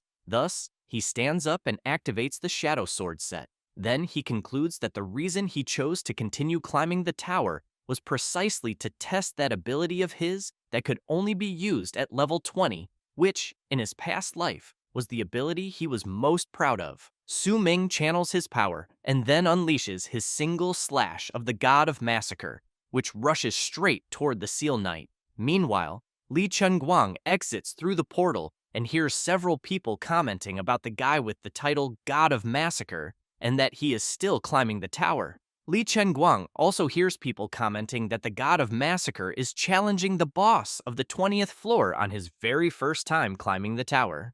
The Blade Maniac thinks that for someone to truly be capable of challenging the 20th floor, it can only be the sword controller. Then someone approaches saying that Chunguang seems to have lost to this so-called God of Massacre, and that this is the first time, since childhood, that he has seen him lose to someone. Li Chunguang does not like hearing this at all. Meanwhile, in the fight of the MC against the Seal Knight, the skill he had cast was completely dissipated, and facing the boss with more than half of its health remaining, he knows he has no choice but to admit defeat, since not even the single strike of the God of Massacre managed to injure the knight. Therefore, he opens the system panel and decides to give up on the challenge of the 20th floor. Su Ming reflects that he accepts defeat, but soon becomes quite surprised upon hearing the knight say that he did not lose. That said, he emphasizes that the current level of the MC and his attributes are completely insufficient and that, because of this, he cannot unleash the true power of his skill. Su Ming watches the Seal Knight and questions whether he is really hearing him speak, who in turn comments that he will await his return to challenge him in the future. After that, the MC returns and thinks that the place must be the resting area after challenging the 100-floor tower. And, while walking around the place, several people comment that the ranking table has updated again and that, apparently, the so-called God of Massacre also failed the challenge, but that just reaching the 19th floor is already incredible, since the Blade Maniac, Li Chunguang, only managed to reach the 16th floor. Some people go to where the portals are opening to find out who this guy is with the title of God of Massacre. The MC does not care about the others and thinks that having this title as a reward on the first floor was not bad at all, since his total concealment skill can only modify his information in the dungeon and does not work well in the 100-floor tower, and since no one knows his score, he will not attract much attention, since avoiding trouble is always very good.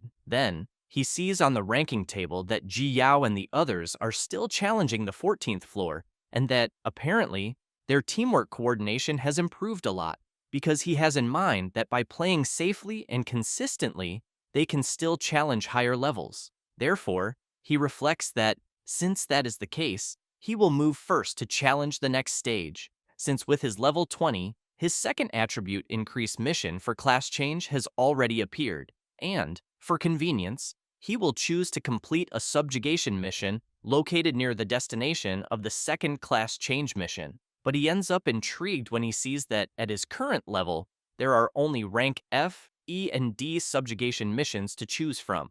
And after checking the locations, he realizes he can only choose one region. Thus, the system informs him that he has selected the subjugation mission of Area D17, in which he will need to hunt a Python King in the wild forest of the Nanli district. The reward will be 10,000 Adventi coins and a random platinum-level skill scroll. Next, the MC passes his Sky Tower assembly token through the machine and is informed that he has received permission to enter and leave the 100th-floor tower area at any time, and that he now also has permission to enter the illusory realm area. Su Ming wastes no time and immediately enters the illusory realm area, and as soon as he looks around, he thinks that it is precisely an illusory area that can connect to the Sky Tower assembly area, but that it has a different appearance from the real world. In addition, he knows that before the Day of Awakening arrived, the real world was originally a place where humanity lived. But with the approach of the Day of Awakening, several inexplicable anomalies,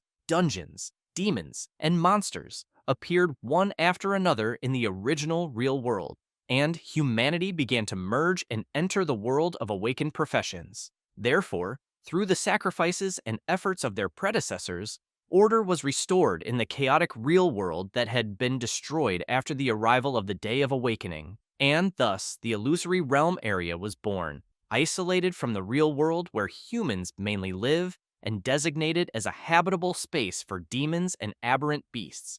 And this achieved the relatively peaceful global atmosphere that everyone knows nowadays. So, Su Ming knows that the trials of the 100th-floor tower are exactly the threshold that opens the illusory realm area for novice challengers to venture into. In addition, he has heard that the peak of the 100th-floor tower buries all the truths of the day the world descended, and because of that, he thinks it is a pity that he was not able to accomplish this in his past life, but that this time, he was lucky enough to start over to achieve the goals he failed to reach before. At that moment, a system notification arrives for the MC informing him that a portal has been opened for him, but that he needs to select the destination area within the illusory realm area. Su Ming refuses and thinks that he first needs to make a trip back to the real world. Thus, the system informs that it has received the instructions and will open a portal to the real world. Next, the MC receives 10,000 Advent coins for having challenged the 20th floor,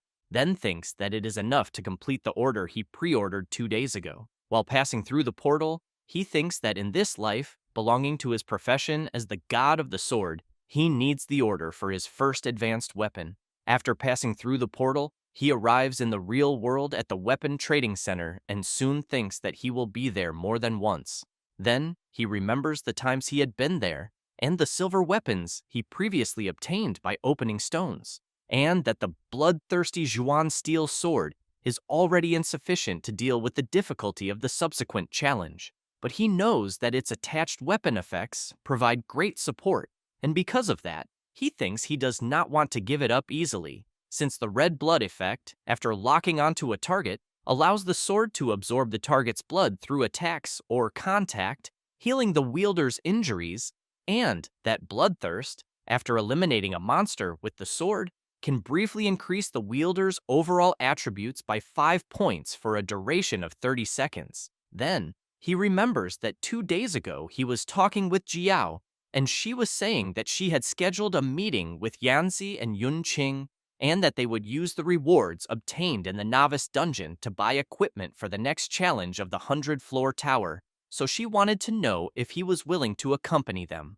Su Ming thanked his friend and said that he would not go, as he also needed to make some preparations for his weapons and equipment that day. Jiao also mentioned that they would go exactly to the skyscraper of the weapon trading center to buy. However, the MC said that he would not go there and that he was really busy doing some things on the computer. Jiao asked if he wanted anything from there, as she could bring it without any problem, until the MC managed to place the pre-sale order, which required paying 10,000 Advent coins in advance. Thus, after managing to do that, Su Ming thanked his friend and made it clear that the place where he would buy and prepare was in a different direction from theirs. After thinking about this, Su Ming goes to an elevator and then to floor A2 in basement 2B in warehouse 9S. A woman, upon seeing the MC, comments that he is late. Then, she wants to know if he has already gathered the remaining balance. Su Ming remembers the 10,000 he earned on the 20th floor of the Tower Challenge, and that he received a system notification informing that he obtained the weapon replication enhancement device. Then he thinks that his talent of sublimation of all things can only be used on an item once, in addition to the fact that the enhancement result is still random. Thus, he takes the weapon replication enhancement device and thinks that if he wants to maintain the effects of the bloodthirsty Zhuan steel sword and still be able to enhance the weapon, he can only use the device. Then he sees that the usage effect increases the item's level and replicates it, maintaining the skill attributes of the original item, and that the base skill attributes will increase randomly as the item is enhanced. Su Ming decides to use the device, and the system informs that the bloodthirsty Zhuan steel sword has been successfully upgraded to the bloodthirsty Zhuan blade sword. The MC is surprised to see that it worked and thinks that now, at this stage, the only one who can create this enhancement device is the 8-star blacksmith in front of him, Nahura, who soon comments to the MC that she does not even know him, since she has been hiding there in the dilapidated underground warehouse, quietly researching forging. Then she wants to know how he obtained her contact information, and how he knew that she would certainly succeed in creating such a weapon replication enhancement device, since the cost of the materials required for it amounts to more than 10,000 Advent coins, and that because of that, she admits she did not expect a student like him, newly awakened, to be willing to spend such a high amount.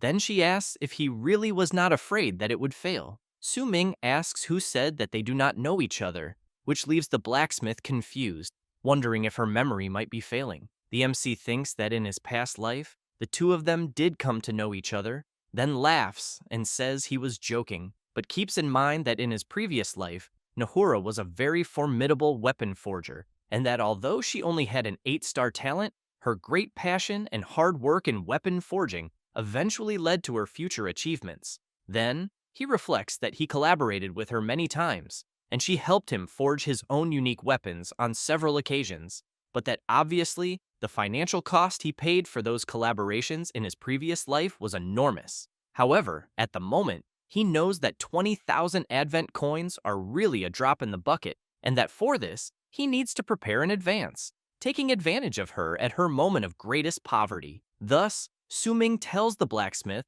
that he not only knows her contact information, but also knows that she is worried about not having funds for the next weapon she is researching and developing. Nahura is surprised and immediately asks how he knew that. The MC replies that he is willing to sponsor 10,000 Advent coins in advance, and that after completing quests and collecting rewards, he will continue increasing his investment in her. Then, he asks what she thinks.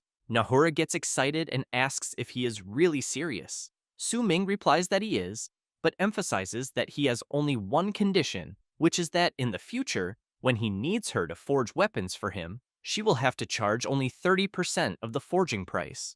Nahura agrees and says she will have no problem. After that, a few hours later, in the illusory realm, in the wild area, a small creature is walking over fallen tree trunks until it gets startled upon hearing a noise.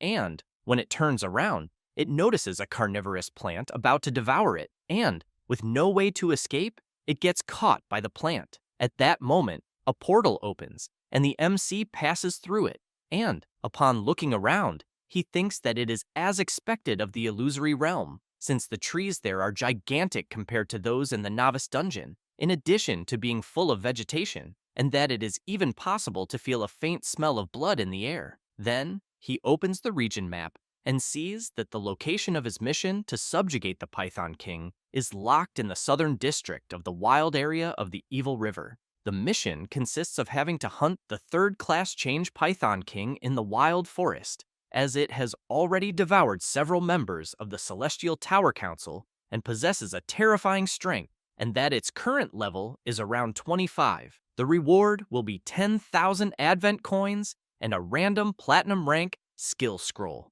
Thus, he thinks about the direction he needs to go, but the large trees are blocking everything, and it is difficult to see the situation, in addition to the fact that he has in mind that since the trees there are very tall, it is hard to jump over them like he did in the novice dungeon. However, he equips his sword and concludes that there is a way he can try. After all, he is not exactly a true sword controller, but he still has the ability to control them. Then he considers that if he can fly standing on the sword like authentic sword controllers do, it would be really cool. Thus, he places his foot on the sword and thinks that it does not hurt to try. Next, he activates his sword control ability, but as soon as he tries to take off flying on it, he loses his balance and falls face first onto the ground. Su Ming thinks that it is as he had imagined, since it seems that sword flight is an exclusive ability of sword controllers.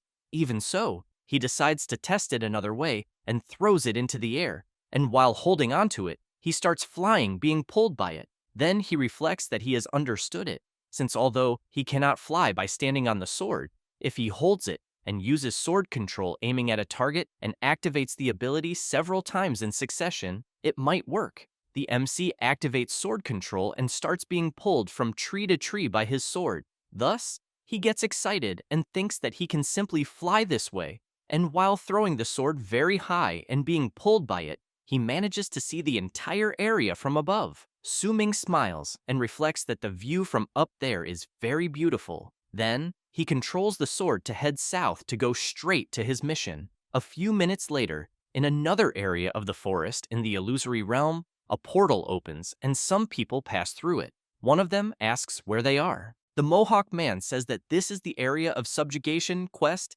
D17, and, while interacting with the system panel, says that most subjugation quests are done in teams, but that a certain guy took the quest without joining a group, and because of that, it was very easy to find the MC's name by searching for players without a group in the quest panel. The woman comments that he has the courage to take a subjugation quest alone. Another guy emphasizes that the MC is just a novice who does not know what death is, as he thinks they will not even need to hunt him, since sooner or later the MC will end up being eliminated in the subjugation quest. The Mohawk man comments that then they need to hurry so that does not happen, so they do not miss the chance to receive the reward for his head. Meanwhile, in the 100-floor tower, Zhang Tang chooses to voluntarily give up on the challenge of the 13th floor, and, upon returning through the portal, he takes a deep breath and thinks that he had to stop, since from the beginning of the tower challenge, he fell behind many challengers, and at that moment could not find anyone to form a team and climb the tower, which led him to have a terrible result in his first climb, and that he has certainly already fallen behind in the evaluation of the 100-floor tower. In addition, there are not many challengers left, and it seems that most have already gone to do the subjugation quest of the next stage. And, upon looking at the ranking table, he thinks that he did not see the MC's result appear there, and that he also did not see him in the ranking in the resting area. Thus, he wonders what is happening and whether the MC might have given up on the challenge, because if he does not know where he is, the people he arranged to eliminate him will not be able to do anything, until he is surprised upon hearing some people talking. Yanze comments to Jiao that it is a good thing they followed her commands, otherwise he thinks they would not have passed the 15th floor. She makes it clear that it was everyone's effort and emphasizes that if they had a better main tank in the group, she thinks they would have gone further. After all, her summons are still somewhat fragile. Yun Chung laughs and says that for them to have achieved the result they did without the help of the MC is already quite incredible. Zhang Tang hears this conversation from afar and thinks that he came from the same academy as them, and even so, their results were better than his. Yanzi comments that they took a bit too long climbing the tower and therefore need to quickly go pick up the quest for the next stage, but wants to know how the MC's progress is going, which surprises the blonde guy. Jiao says that she spoke with Su Ming and that he has already taken a subjugation quest and went to do it. Yunqing asks if he is going to do the quest alone as well. Jiao takes a deep breath and says that apparently yes, and that he has always had that lone wolf personality since childhood. Yunqing comments that then they just need to continue as the three of them, because they cannot fall too far behind Su Ming. Upon hearing about this, Jiang Tang takes out his phone and thinks that he found a lead, and that apparently the MC had the audacity to go alone, and that it must certainly be a very low-rank subjugation quest that he chose. Thus, he filters the targets who are doing subjugation quests alone. After that, later, in the area of subjugation quest D17 in the Southern District, the MC has just arrived, and, upon observing the surroundings, he thinks that, apparently, the place there seems to have been destroyed recently, but that it must have been a few hours ago. Until as he approaches, he notices something, since he is seeing the bodies of the villagers, and, judging by the bodies, he thinks it was a village of beastmen. Then, he examines the bodies and sees a corrosive liquid on them, and concludes that it must be the cause of death. In addition, he is sensing a smell of rot, and that it is definitely snake venom. Then he knows that this proves his target is nearby, since the smell of blood is mixed with another very strong odor, and when he looks to the side, he thinks it is coming from the direction he is facing. Thus, he decides to go after it to check and ends up coming across a pile of foul-smelling feces. Su Ming immediately covers his nose and concludes that the smell is coming from that, and that it is no wonder it is so strong. But he knows that it confirms the target is getting closer and closer, but he wonders what the size of this python king must be, until he hears a noise coming from one of the trees to his left. Then, he activates his sword control ability and while throwing it, shouts asking who or what is hiding behind the tree. Then, he becomes quite surprised, since a feline-type creature jumps out asking him not to come closer, as her claws are very sharp. Su Ming tries to understand what is happening, until he turns and thinks that it can only be a pet, which makes the creature furious, saying that she is not a pet. The creature in question is from the cat tribe, is level 3, and is of the assassin class, possessing 9 points in strength, 9 in constitution, 27 in agility, 9 in spirit, and 9 in luck.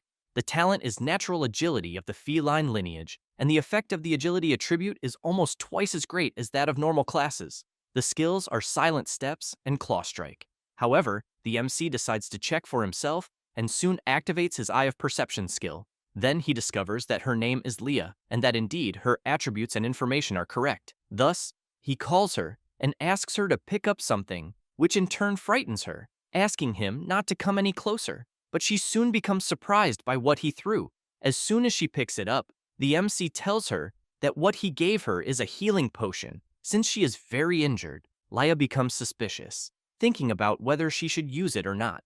But the MC asks her to stay calm and makes it clear that he is not there to harm her village, especially since her village has already been destroyed, and that his target is precisely the giant snake that attacked them. Leah tries to warn the MC, saying that the gigantic snake is very dangerous. Su Ming comments that she does not need to worry, since that is his mission there. Leah says that she can find that python's nest. The MC asks if she is really serious, but Leah asks him to let her go along, and, as she starts crying, says that that monster devoured her entire family. After that, both begin to walk through the place, and the MC comments that, apparently, it is getting darker and darker as they go deeper into the forest, but that he still does not sense any movement, so he asks if she is sure the direction is correct. Leah says it is just ahead, but the MC comments that he cannot see anything. Leah points upward and asks him to look up.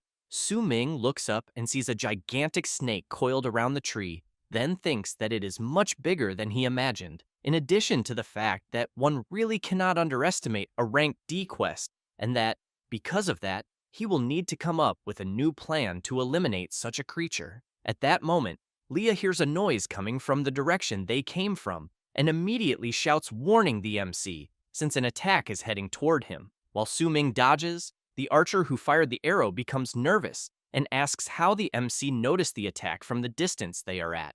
The Mohawk man comments that since they have been discovered, it is better to finish off the MC face to face. Su Ming, in turn, shouts, asking who is shooting arrows from behind. The group comes down from the tree where they were, and the Mohawk man comments that the MC is quite capable. Then he emphasizes that he did not imagine that just any level 20 awakened would be able to dodge their ambush, but makes it clear that the MC was lucky to dodge once, and will not have the same luck again. Su Ming equips his sword and prepares for the confrontation. The archer wastes no time, and immediately fires his arrow, just like the mage, who shouts, telling everyone to attack at once to eliminate the MC in the blink of an eye. The Mohawk man prepares his huge sword and says they need to complete the wanted quest.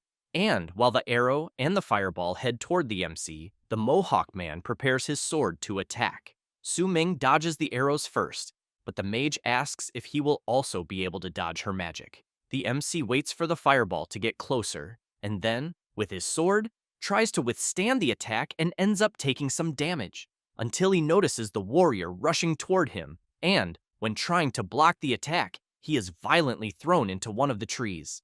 The Mohawk man laughs and asks if that is all the MC has to show. The archer comments that he cannot believe that guy hired them just to eliminate a kid. The mage says she was wondering what kind of tough guy would dare to challenge a rank D subjugation quest alone, but that in the end, apparently, he is just an ignorant novice who picked any mission. While Leah is hiding, the Mohawk man comments that they spent so much time trying to track the MC and that, because of that, he should consider what they are doing as a lesson before being eliminated. Su Ming, with less than half of his HP, asks if before being eliminated, they can say who sent them, because at least he will die knowing why. The warrior approaches the MC and says that for someone who is going to be eliminated, it costs nothing to tell. So he says it was the son of the Zhang family. That said, he prepares his attack and then lands a powerful slash directly on the MC.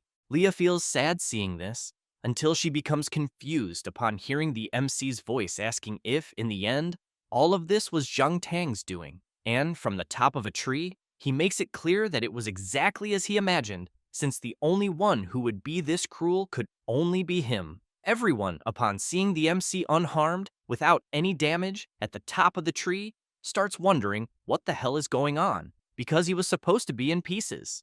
Su Ming activates the Eye of Perception and says that what they eliminated was just a clone from his set skill. And while everyone wonders what kind of ability this is, and whether they were really fooled by such a cheap trick, the MC manages to see that the archer is level 23, the mage is level 25, and the warrior is level 27. Thus, he thinks that in the awakened world where the law of the jungle prevails, hunting one another is normal, but to protect the basic balance of survival of the awakened, laws and regulations were also created, since in fights between awakened, the difference cannot exceed 10 levels, and that if they break the rules, whoever violates them will be hunted worldwide. Then he knows that is why their level cannot exceed 30, and since the level 27 swordsman is the strongest in the group, he concludes that he will start with the archer, who has the lowest level. Then, he jumps and quickly goes behind the archer and equips his sword. The swordsman shouts, warning his partner,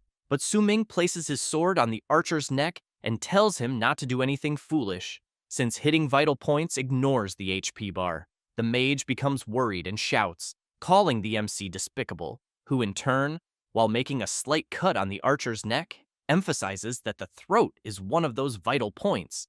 But for someone who shot arrows from behind and ambushed him first, it is obvious who the real despicable one among them is. The swordsman steps in front of the mage, calls Su Ming a brat, and asks if he thinks he knows how to take a hostage. Then he laughs and asks if he has ever eliminated someone before, since eliminating someone for the first time is quite horrible. Su Ming smiles, and without any mercy, eliminates the archer. Thus, he calls out to the swordsman and says that he is feeling great. The partners of the guy who had just been eliminated are completely shocked, unable to believe that the MC did what he did without even blinking. Su Ming walks up to them and comments that for them to be sent to eliminate him, their level also must not be above 30, since, in the awakened world, that level of theirs is not much different from a bunch of newly awakened rookies. Then, he wants to know if they really thought that taking a few bounty missions would turn them into professional assassins. After that, The MC gives a sinister laugh and says he has terrible news for them. The souls that died under his blade in his past life are countless. Leah, hearing this from afar, even gets a little worried, but the MC does not care at all and soon unleashes a terrifying attack on one of the assassins. The woman loses a lot of her health points and screams, feeling intense pain. While the Mohawk guy tries to take advantage of the MC being distracted, he comments that hands are not vital points, and that, because of that, it only reduced her HP a little, since, as a mage, even if her level is higher than his, her speed was not enough to dodge his attack. Having said that, he jumps back to dodge the heavy strike skill from the circular blade. Then he thinks that even though the swordsman is focused on strength, he is 7 levels above him, and his agility and speed attributes are already almost equal to his own. With that, Su Ming increases his speed with stealth step and moves behind the swordsman, then lands a direct hit on him. But he wants to know if the MC is only scratching his back with the attack he just made. Then, he tries to hit him once again with circular slash. While dodging the attacks, Su Ming thinks that the status difference caused by the level disadvantage drastically reduces the damage of his attack against the swordsman, since he has in mind that the rules of the awakened world are that life and death battles between awakened ones do not use the same mechanics as battles against monsters, and that, although they fundamentally depend on base HP, this is limited to the HP calculation used when ordinary body parts are hit. In addition, many years ago, when the Awakened appeared, they discovered that another method to quickly eliminate an opponent is to strike a vital point, where hitting an enemy's vital point grants a damage bonus. So, he knows there is a high probability of ignoring the HP calculation and achieving a one-hit kill. But, when facing a higher level opponent, the probability of landing a one-hit kill on a vital point also decreases drastically. The Mohawk guy's partner keeps screaming in pain, and he tells her to stop screaming because, after they claim the quest reward, he will find a high-level healer to fix her hand. Then, he wants to know if she can still fight. She answers that she cannot, because it hurts too much, and asks him to finish off the MC quickly. He, in turn, reflects that this is also the importance of level stats in the awakened world, since, right now, with a lower level, he is facing higher level opponents. So, he knows that if this drags on, it will turn into a war of attrition, until he is surprised after getting an idea in which he thinks he can try a way to eliminate them using the other's weapons.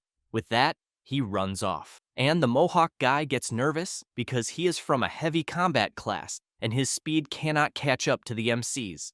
Then, he wants to know if his partner can lock onto him with magic. She answers that she can, and makes it clear that even without one of her hands, she will not take her eyes off him. Having said that, she activates her target locking skill and then launches the Deep Fate Ice Arrow toward the MC. He, in turn, activates sword control, launches the sword into a tree, and is pulled by it. With that, he manages to dodge the attack that was heading toward him. This leaves the girl unable to believe what she just saw.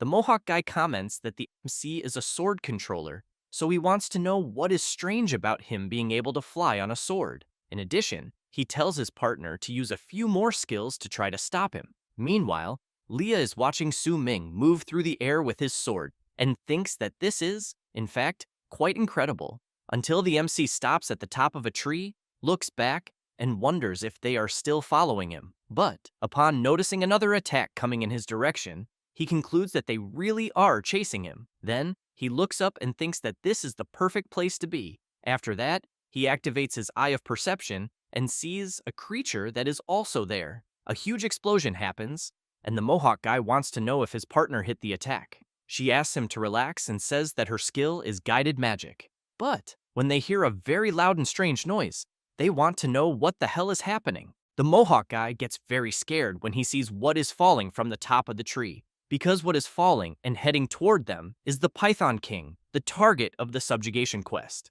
The huge serpent falls to the ground, and because of the impact, sends the assassins flying away. This is the giant venomous python, the boss of the wild area. The creature is level 26, has 401 strength, 350 constitution, 157 agility, 10 spirit, and 10 luck. And it does not take long for the venomous python to lock onto the aggro target, which leaves the mage very worried. and she soon has to run away, since the creature is launching a corrosive venom attack. As for the MC, from afar, he thinks that his plan worked, because the mage's skill attacked and woke up the boss first. And, because of that, the python went after her. Besides, he is pleased because a single ultimate attack from the mage managed to take away 1/5 of the boss's life. At that moment, the Mohawk guy charges at the serpent with his heavy strike. Then, he unleashes Mighty Blade Fall, which makes the boss scream loudly. The swordsman does not stop attacking with his heavy slash, and then activates his sure kill and shouts, telling the snake to die already. Having said that, he also attacks with his suppression heavy strike. Su Ming continues just watching from afar and thinking that, as expected of a heavy weapon warrior who prioritizes strength, the power of a full force attack is truly absurd. Besides, the swordsman is one level above the giant snake, so he concludes that using this method to wear down both sides at the same time was not a bad idea, since now he only needs to finish the job. The mage tries to freeze the serpent and comments that, from the looks of it, she is safe for the moment, but she turns around in fear when she hears the MC telling her not to celebrate too early. With that, Su Ming unleashes several attacks on the mage and makes it clear that she forgot he was still there. The Mohawk guy gets worried when he realizes that the MC, in the end, ended up ambushing them, but as soon as he lets his guard down for a brief moment, the python takes advantage of the chance and catches the swordsman in its mouth. Su Ming comments that he thinks by now the Mohawk guy should have realized it. He, in turn, while trying not to be eaten, curses the MC. Su Ming emphasizes that it is horrible to be attacked from behind. Having said that, he equips his new sword and points out that launching a surprise attack is something extremely distressing. But he emphasizes that, thanks to the swordsman's help, the giant snake's HP is already down to 1/3. Besides, its scales were also broken by his heavy strike moments earlier. So, because of that, the snake's resistance to attacks dropped quite a lot, and he did not need to lift a single finger. The swordsman gets nervous when he hears this, but ends up being attacked from behind by the MC's sword control, while the MC, in turn, takes advantage of the same attack and lands a direct hit in the middle of the python's mouth. After the dust settles, Leah, still hidden, is very surprised since she is seeing the huge snake completely defeated in front of Su Ming. He looks at the system and thinks that, from the looks of it, the rewards are not bad at all. Leah starts crying and thinking that the MC really avenged her. At that moment, a guy appears at the top of a tree, commenting that this D-rank subjugation quest must have some pretty good rewards. Su Ming turns around, wanting to know who the person who just appeared is. The guy answers that, right now, the MC should not be worrying about who he is, but about himself. Having said that, he laughs and says that, without even realizing it, the MC has already fallen into his trap. Su Ming notices his hand trembling a lot, and also that he cannot move his body. Then, he wonders if he is under some paralyzing effect. But what he really wants to know is when he was hit, and, as the guy approaches, he reflects that he has already eliminated the assassins and was also not attacked by the giant snake. So, he concludes that it definitely is not the effect of the snake's venom. At that moment, the guy equips his weapon and comments that the mantis stalks the cicada, unaware of the oriole behind it, and that he did not think he would run into such luck. Having said that, he emphasizes that he thought no one would take this D17 subjugation quest. Besides, he did not expect to run into them fighting among themselves there, and that it would even be a waste on his part if he did not take them as spoils of war. Su Ming wants to know if, in the end, the guy is not one of the assassins who were sent to eliminate him. The guy laughs and asks if the MC is joking, because he does not think a newly awakened level 21 student like him is worth assassinating for a high reward. The MC thinks that he knew Zhang Tang would not be smart enough to realize that those assassins would not be able to handle him and send another one right after. Then, he activates his Eye of Perception, and, while observing the mysterious guy, he says that it will only be one cut, and that it will not hurt at all, since his critical slash skill will finish the MC off in an instant. Su Ming discovers that the guy's name is Ding Pan, that he is level 27, and that he is from the disguise class. His skills are Phantom Concealment, Breath Concealment Technique, Traceless Paralysis Transmission, and critical slash. Then he reflects that this traceless paralysis transmission skill must be what is preventing him from moving. After that, he comments to the guy that it must have been the mist from moments earlier when he somehow made him fall into his paralysis skill. Ding Pan gets worried and asks how the MC discovered that. Su Ming thinks that he hit the mark perfectly. Then, he says that he also knows that the paralysis effect time of his skill is almost over. Ding Pan opens his system window and shouts, wanting to know how that is possible and if he made some kind of mistake. Because, as far as he knows, the MC's paralysis time should still last 1 minute and 2 seconds. Su Ming, upon hearing this, thinks that he never imagined there would be a skill capable of paralyzing someone for that long. As for Ding Pan, after checking his skill, he comments that it is correct and that there is exactly 1 minute left before the paralysis ends. Besides, his traceless paralysis transmission is a slow-acting poison skill, and the poisoning process takes time, but the reward makes up for it.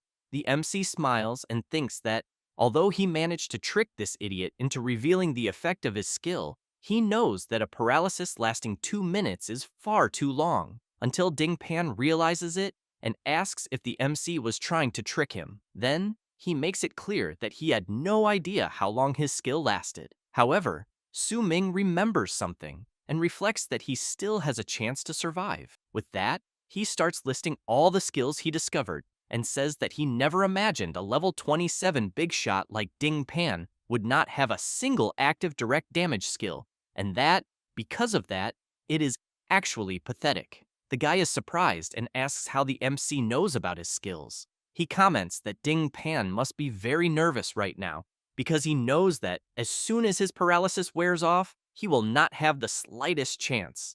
Meanwhile, Ding Pan thinks that all of this is just the MC's nonsense, because even if he does not have active skills, his stats are more than enough to deal with a newly awakened level 21 like him. Su Ming comments that then, in the end, they will have a fair fight once his paralysis ends. Ding Pan wants to know why he should listen to him. Su Ming comments that, from the looks of it, the shoe fits, and that he is even afraid of a newly awakened one. Ding Pan gets nervous and tells the MC to shut up. He, in turn, makes it clear that talking is easy because they will settle everything once his paralysis wears off. But Ding Pan, distracted by the MC's conversation, ends up being hit from behind by Leah's illusory colors claw strike. While she makes it clear that the MC avenged her village and that she will not let Ding Pan hurt him, the blonde guy lands a blow on her and immediately wants to know what kind of creature just appeared. Then, he wants to know how there can be a helper there, since all the awakened ones in that area should have been poisoned and paralyzed by his skill, until he realizes that the one who attacked him is a beast woman from the realm of illusions. Then, he charges at her, wanting to know how a useless level 3 beast dares to help an awakened one, and, as soon as he corners Leah, he makes it clear that she is asking to be eliminated. However, at that moment, the MC's paralysis ends, and he immediately controls his sword and says that the one who will be eliminated there will be Ding Pan. He looks back, frightened, and sees the MC with a very terrifying look. A few minutes later, after eliminating the awakened one, Su Ming says that the guy's strength was so pathetic, and he did not expect his spoils of war to be so abundant. Then, he asks Leah not to be afraid, because the other awakened one has already fainted and he will not hurt them, since he never eliminates women. Leah keeps watching the mage on the ground, until the MC comments that he has already finished looting all the backpacks. Then, he is going to take the opportunity to complete his second-class change quest, which is nearby. Leah wants to know if she can go with him. After all, she no longer has a home, and since he helped her take revenge, she thinks he is a good person. Su Ming answers no. Leah is very disappointed, but he emphasizes that she saved his life. Having said that, he throws a disguise skill scroll to her, which contains the skill Blood Wave Impulse, which, when used, increases the critical hit rate after hitting the enemy and causes continuous bleeding. The wound will be difficult to stop, and the damage is extremely high. Su Ming makes it clear that Leah is very weak at the moment, and that taking her along will only slow him down. So, he wants her to train hard in the environment she already knows, and the skill scroll he gave her will help her. Then, they will meet again in the near future. And, because of that, he hopes that by then, she will already have become a formidable assassin of the realm of illusions. Laya, with eyes full of tears, looks at the skill scroll she received and comments that she understands. Then, she shouts that she will not disappoint him. Su Ming thinks that he will be waiting for the day they meet again. A few minutes later, the MC receives a system notification informing him that he consumed the 1,000-year purple vein. Lingzi dropped by the giant venomous python, the boss of the wild area. The 5 main attributes of strength, constitution, agility, spirit, and luck have been greatly enhanced. Then, the system notifies him that the MC has completed the 3rd class change quest. Now, he has been promoted to the 3rd class change level of the God of Slaughter, and all stats have increased by 10%. In addition, he obtained a reward item, the Awakened Dingpan's Diary, and the item can be handed in at the nearest quest hall. Meanwhile, in the realm of illusions, at Southwest Point number 63, in the quest hall, a guy wants to know why his partner is simply leaving the group. He answers that teaming up with a noob like him almost cost him his life even in an M-rank subjugation quest. Su Ming arrives at the place and soon hears someone commenting that they should have chosen a higher difficulty subjugation quest from the beginning because the difficulty of a K-rank subjugation quest is too low, and the rewards are pocket change and a complete waste of time. The MC thinks that, from the looks of it, many people have already finished the subjugation quest and returned, until the awakened ones are surprised to see Miss Mo-mei there and comment that her team successfully completed an F-rank subjugation quest. She, on the phone, asks Bai Yi to remember to contact her before the next quest. However, Mo-mei ends up disappointed when she sees that the guy hung up on her before she even finished speaking. And, even after they successfully completed the subjugation quest, he still has the same cold attitude. Then, she becomes intrigued when she hears the awakened ones shouting and pointing ahead. The awakened ones say that someone completed a D-rank subjugation quest. And, as soon as they approach the board, they become certain that someone completed a D-rank subjugation quest. The person in question is the MC, since he has just reported the completion of his quest. However, the surprises are not over yet, because the panel is showing that he obtained a superior diamond-grade reward. Mo-mei cannot believe what she is seeing, and, while carefully observing the MC, she really wants to know who the hell he is and what he did. Su Ming is looking at Dingpan's traceless paralysis transmission skill, where, by constantly using environmental mediums such as rainwater, mist, sandstorms, and others, it corrodes and conducts energy that paralyzes the enemy. The conduction time is determined by the range of the environment, varying from half an hour to 2 hours. When an enemy is exposed to the paralyzing medium in the space for long enough, they will enter a state of paralysis for almost 2 minutes, unable to move. Su Ming reflects that, although it requires an extremely long preparation time, a paralysis effect that lasts 2 minutes is truly insane. Besides, it is no wonder that guy's attack skills are so weak, but even so, he managed to successfully eliminate so many challengers, since he is looking at the list in his diary. And, as a result, this also made Dingpan a C-rank bounty hunter, until he discovers that, in fact, the guy is a diamond-grade hunter, and, since he eliminated him, he received a diamond-grade quest reward, which is higher than the platinum-grade reward from the D-rank subjugation quest. However, he knows that the most troublesome part is that this attracted a crowd, so he knows that this is exactly what he hates the most, and is feeling completely uncomfortable. Mo-mei hears some of the awakened ones accusing the MC of cheating and even using some kind of cheat. Others comment that the Heavenly Tower Hunters Association was created by the authorities of the Dragon Country and that their supervision is extremely strict and even supreme rules are involved. So, there would be no way for the MC to do anything to cheat. Su Ming asks everyone to listen carefully and makes it clear that he did not use any cheat, but the awakened ones want him to tell them how he managed to get a diamond evaluation. The MC gets worried and thinks that if he says he was lucky enough to run into a C-rank bounty hunter and eliminated him to get the diamond reward, the awakened ones would not believe him either. Then he says that he only exploited a loophole, since he has in mind that he will have to use the experience from his past life to try to fool everyone. With that, Su Ming says that the method is very simple, in which they only need to take a subjugation quest at the maximum difficulty limit of their current level and select the solo door subjugation option. The awakened ones immediately want to know what the hell maximum difficulty means and what he means by solo subjugation. The MC asks everyone to let him finish speaking. Then, he emphasizes that a solo subjugation quest is definitely very difficult, but the premise is to take a high-level subjugation quest, since, in high-level quests, they will definitely find much higher-level challengers in a team doing the quest. Then, they only need to blend in with them and follow the main group to eliminate the subjugation target. That way, they will be carried and get the score from the solo subjugation quest they accepted. But the only pity is that the reward settlement will be proportional to their contribution. However, the evaluation score can be inflated, just like he did. The awakened ones want to know if this really works, and how many people the MC leached from in the subjugation quest. He raises his finger and says it was 100 people, which leaves the awakened ones very surprised.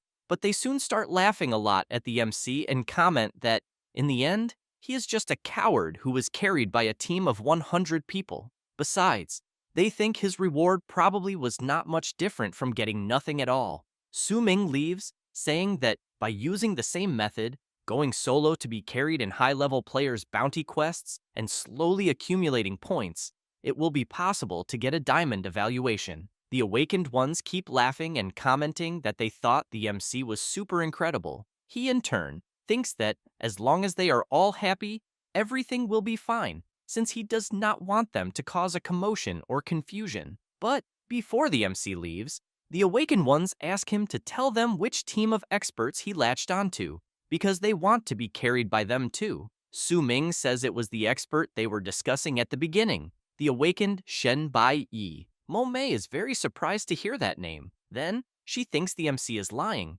so, before he leaves, she asks him to wait. Su Ming wants to know what happened, since he already explained the method. She goes up to him and says that he is lying. Then, she wants to know if he really completed the D-rank subjugation quest and ended up receiving the diamond evaluation reward. Su Ming answers that he is not lying and asks her to stop bothering him. Mo Mei takes out her phone and asks him to tell the truth, because she is willing to give him 100,000 Advent coins in exchange for the information. Su Ming looks at the amount on her phone, but turns around and says that he needs to leave. Having said that, he emphasizes that the two of them do not know each other and that he will not simply accept her 100,000 Advent coins for no reason. She shouts, introducing herself, and then asks if he can at least tell her his name. Su Ming leaves without saying anything. Mo Mei thinks that she never imagined there would be an expert willing to hide his strength the way the MC just did, because his personality is even a little similar to Bai Yi's,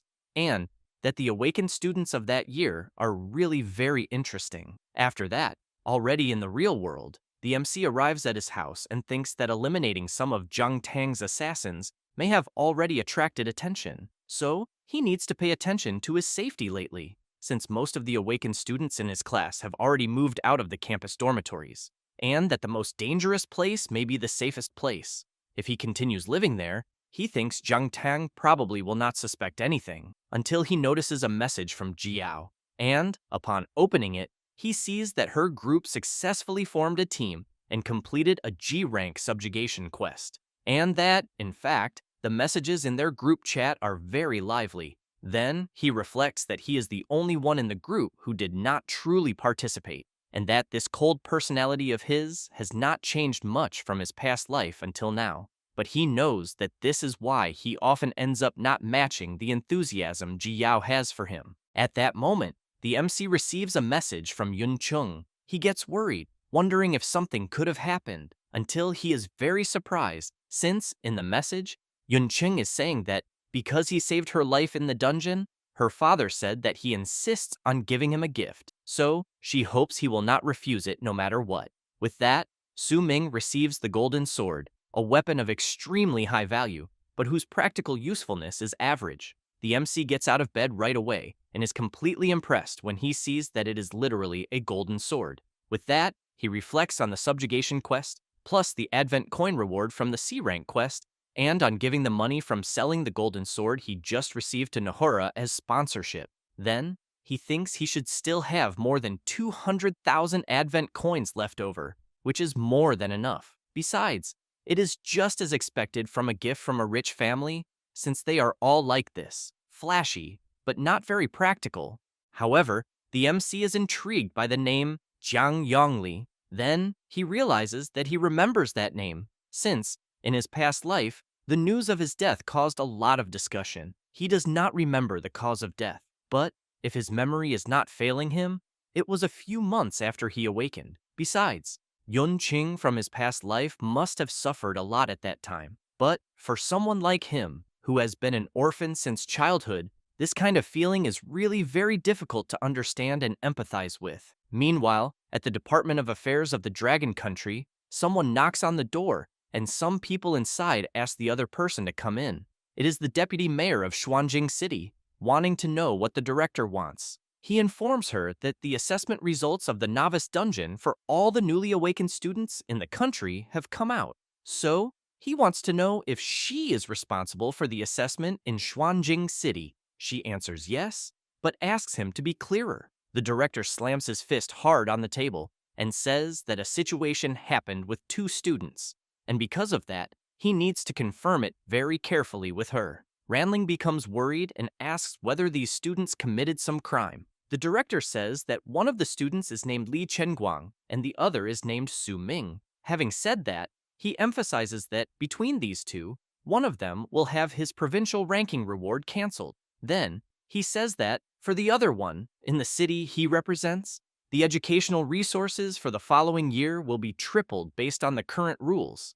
Ranling wants to know whether Su Ming committed some serious mistake somewhere. The director gets up from his chair without saying anything, which makes the deputy mayor even more worried, saying that, at first, the MC's class was sword controller, and that she also did not have much faith in him at the beginning, but she did not expect him to be able to eliminate the hidden boss of the novice dungeon so quickly and take first place. So, she thinks this is something the province had not seen in many years. Because of that, she made an exception and gave a few more spots to the Heavenly Tower Council. Besides, as deputy mayor, she also needs to boost the distribution of resources in her city. After all, Xuanjing ranks last every year, but she emphasizes that she was not abusing her power because she would never have imagined that the MC would commit a future mistake capable of bothering even the director. This is Wen Tianlei, director of the Special Abilities Security Agency, who shouts at the deputy mayor, saying that she guessed everything wrong.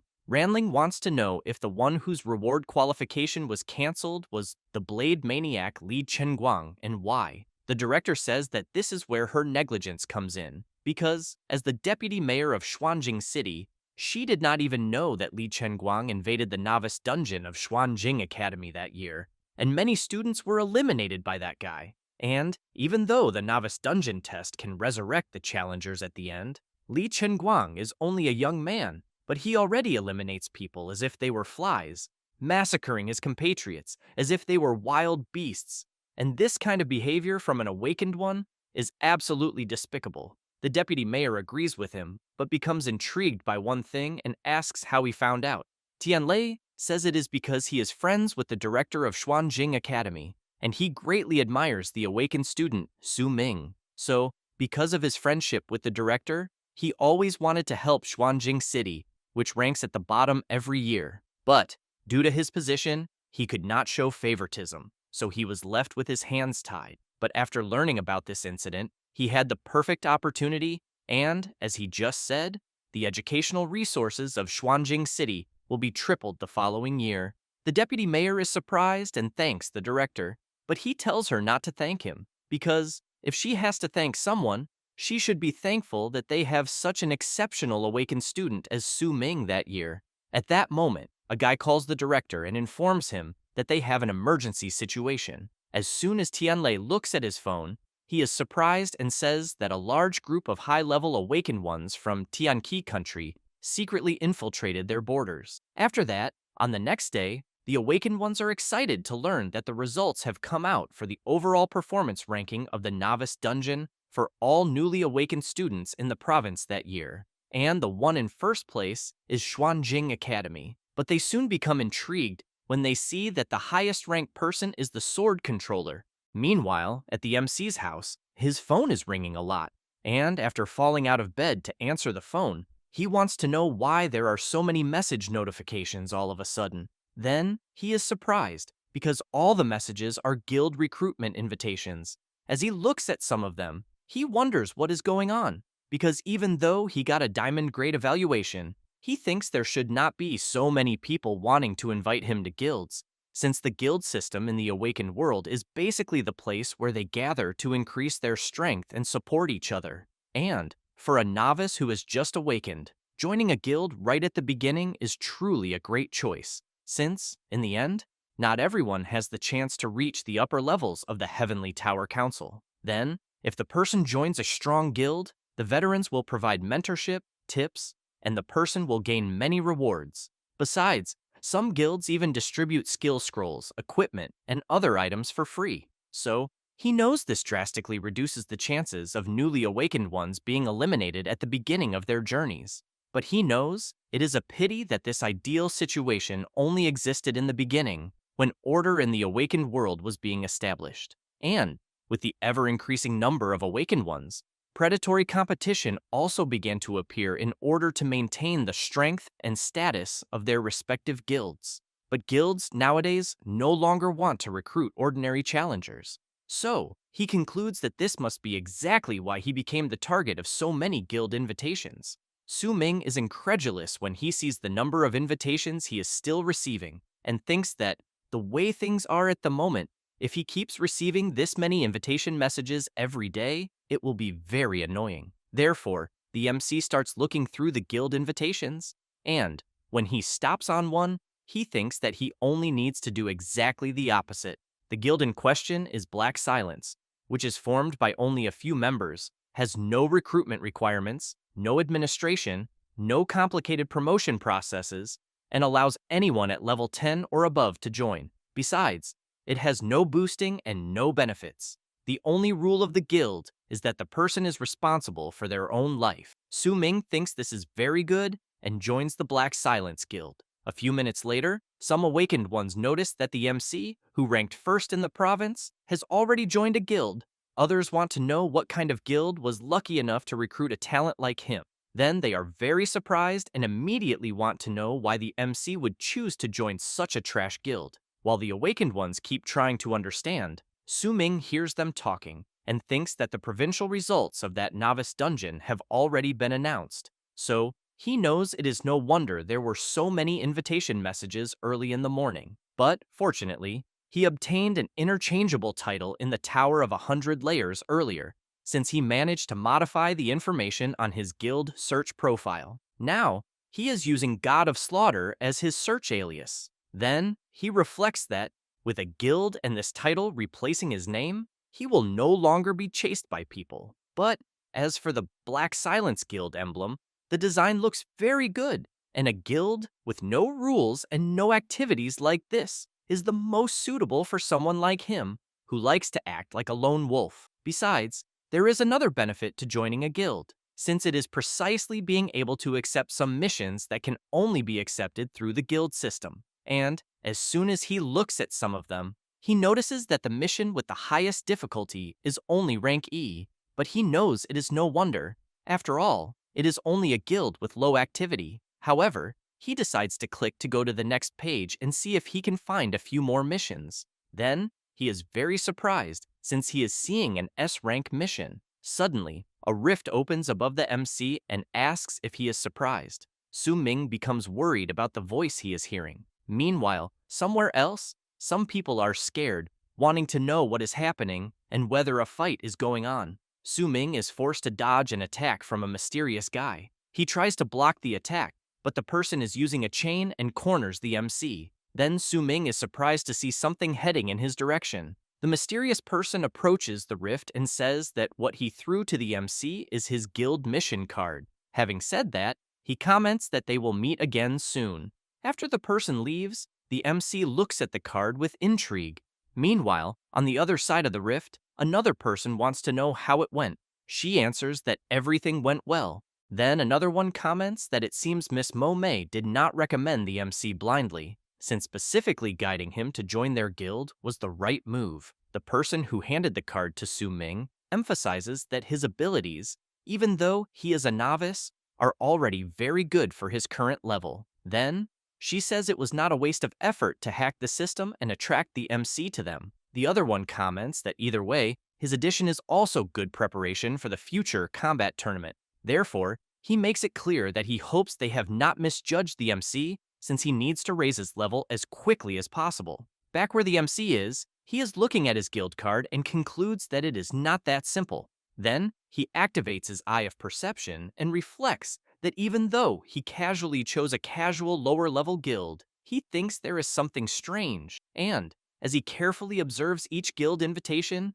he tries to look for something wrong, until he reaches the Black Silence Guild invitation and sees a trace of an unidentified ability from the recognized challenger. Therefore, Su Ming concludes that someone used the power of an awakened one to guide him into joining the guild he joined. Then, the MC wonders whether these people are trying to kidnap him. Su Ming thinks about leaving the guild, but soon remembers how the mysterious person appeared out of nowhere and the way she fought. Then, he smiles and cancels his departure from the guild. At that moment, the people around comment that they called the police and report that there was a fight there a few minutes ago, since casual fights in the real world are not allowed. However, it seems the attackers have already fled. While running through the city, Su Ming thinks that he will stay in this guild because he wants to see what these people are planning. And, as soon as he uses his guild mission card, he sees several purchasable guild mission challenges, until he decides to select the D-rank dungeon, the Corpse Sea Ice Nest.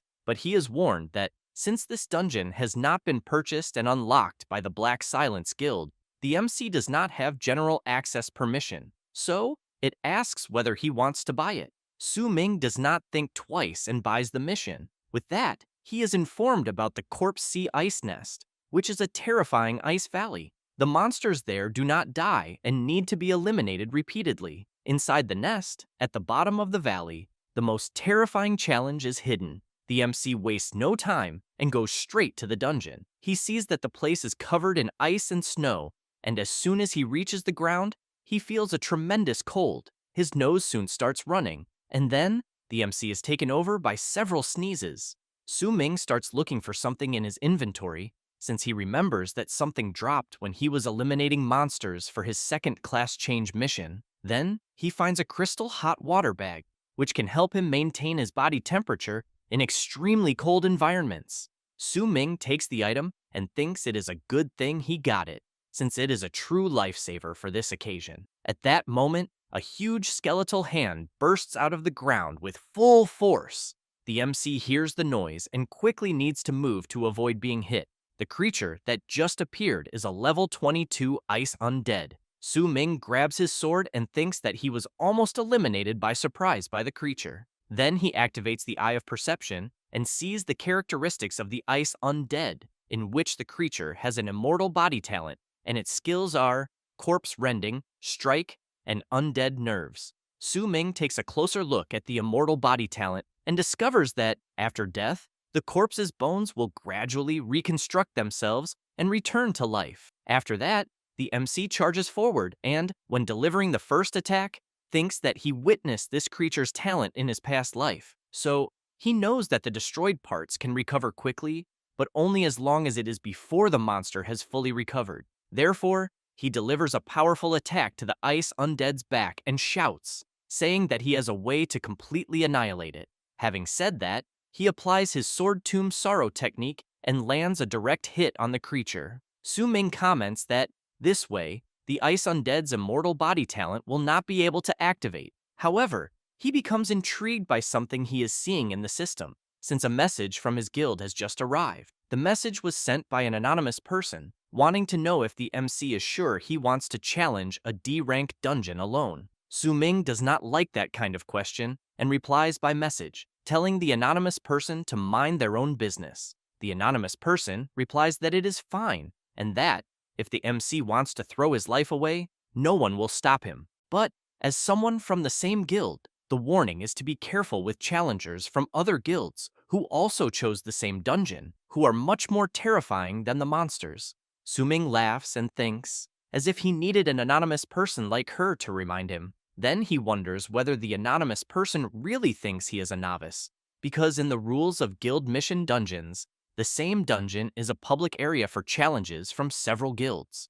Therefore, open conflicts and hidden fights frequently occur between guilds in the same dungeon. Situations that end up leading to casual confrontations are everywhere. Thus, to reduce encounters with rival guilds for their own members, they usually find out which other guilds are challenging the same dungeon at the same time when selecting a dungeon, in which basically everyone communicates. If they encounter a rival guild, they can also increase the number of people teaming up from their own guild to keep up appearances and mitigate hostility. However, Su Ming has in mind that for him, at the moment, doing a solo challenge, it makes sense that they would remind him, since this shows that the members of the guild he is in still have a bit of a human touch. Therefore, the MC continues his walk, but he soon hears the irritating spawning sound again. Then Su Ming looks around and realizes that this time, several appeared at the same time. So, he equips his sword and, as he gets ready, asks them all to attack him already, since he will use them to level up. A few hours later, a guy is telling another not to be afraid, since joining the lawless guild is the smartest choice he could make, and that on that day, a team of level 30 or higher players will take him to complete the D-rank dungeon, and there definitely will not be any risks. The novice thanks the squad leader for being willing to guide a novice. However, they all end up surprised, since they are seeing several bodies of ice undead piled on top of each other. Besides, they think that, judging by the number of monster corpses in the pile, the team that did this must be huge.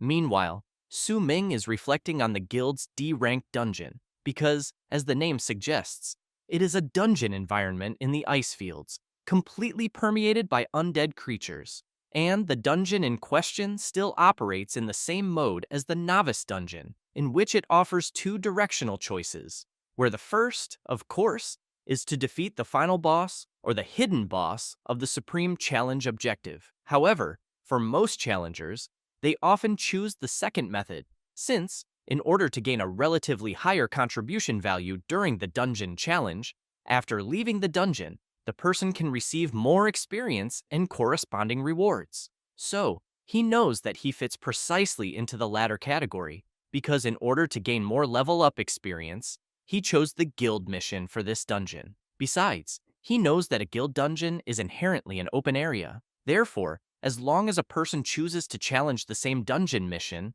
they will share the same dungeon space. Therefore, there are players of various levels and teams from several guilds inside the dungeon, and this also results in the emergence of a unique mechanism within the guild dungeon area, which is different from the outside world, the so-called elastic level mechanism, where challengers of a certain level will trigger the appearance of monsters whose level difference does not exceed 3 levels, and, in the case of a multiplayer team, the monsters will appear based on the average level of the highest level challengers in the squad. And, because of this mechanism, the monsters that appeared when he encountered them are in the level 20 to 22 range. The elastic mechanism ensures fair competition between challengers of different levels from several guilds in this public area. At that moment, while the MC walks through the place, something catches his attention, since he is seeing several awakened ones below where he is. A guy comments that it should already be enough, because, having eliminated each monster twice, the creature's immortal body attribute will no longer be effective. And, since they have this talent, clearing this dungeon is truly exhausting. Then, he wants to know how things are, because according to the clues from that treasure map icon, the location of the puzzle should be very close. So, he wants his partners to hurry and confirm whether people from other guilds have also arrived there, because it will turn into a fight to the death. A guy says that the deciphered coordinates should be a short distance ahead. Su Ming thinks that these guys he is seeing have probably already grinded the skeleton's treasure map, since he has in mind that he also got it while farming the monsters. And from the looks of it, it seems that the item's drop rate is not low at all. Then, he activates the Eye of Perception and reflects that directly facing a team composed of members above level 30 is impossible. But, since they have already deciphered the treasure's location, there is no harm in following them and looking for an opportunity. A few minutes later, the awakened ones end up finding the place where the treasure chest is. However, they become intrigued, wanting to know how they are going to open it. Then something begins to react in the treasure, and they receive a warning informing them that they will unravel the secret of the ice fields. But they need to choose between the illuminated place or the secret place. Everyone becomes confused, trying to understand what this means. Then their leader asks the others to wait, because he will think of something. Meanwhile, the MC opens the system and sees information about the skeleton's treasure map, which asks to call upon the light, and the secrets of the ice fields will be hidden in the resting place. Su Ming is surprised to understand and thinks that this puzzle is very simple. So, the obvious choice would be for them to choose the light. However, the squad leader shouts, saying that they will choose the secret place. And, as soon as he makes that choice, the place begins to shake and collapse. Then the awakened ones want to know what is happening to the sky and why the snow has also turned black. After that, the ice undead begin to appear, but this time, they have a completely different aura. The squad leader becomes frightened and shouts, saying that the mechanism did not close, and wonders whether he chose the wrong option, and whether the secret place is not where the treasure is hidden. One of the guild members comments that the map's instructions said to call upon the light, and the secrets of the ice fields would be hidden in the resting place. So, he thinks the squad leader should have chosen to call upon the light, since choosing the secret place means going to the resting place. The leader becomes nervous, thinking all of this is a lie, but wants to know why he did not warn him earlier. The guy replies that it is because the squad leader chose too quickly. Then another member comments that it is not the time for discussion, because there is a noise coming from the direction they came from. The squad leader becomes frightened and comments that, in that direction, it is where the monsters were just annihilated by them. And he soon becomes very scared, wanting to know what the hell he is seeing ahead. The creature, in turn, does not stay still and launches an attack. While one of the guild members is hit, the squad leader tries to protect himself and comments that, from the looks of it, melee weapons will not be able to handle this bizarre creature. The guy who was attacked tries to ask for help but cannot and is eliminated. Therefore, the squad leader tells the other members that if they are hit by the creature, they will be frozen instantly. However, as soon as he finishes saying that, he becomes completely terrified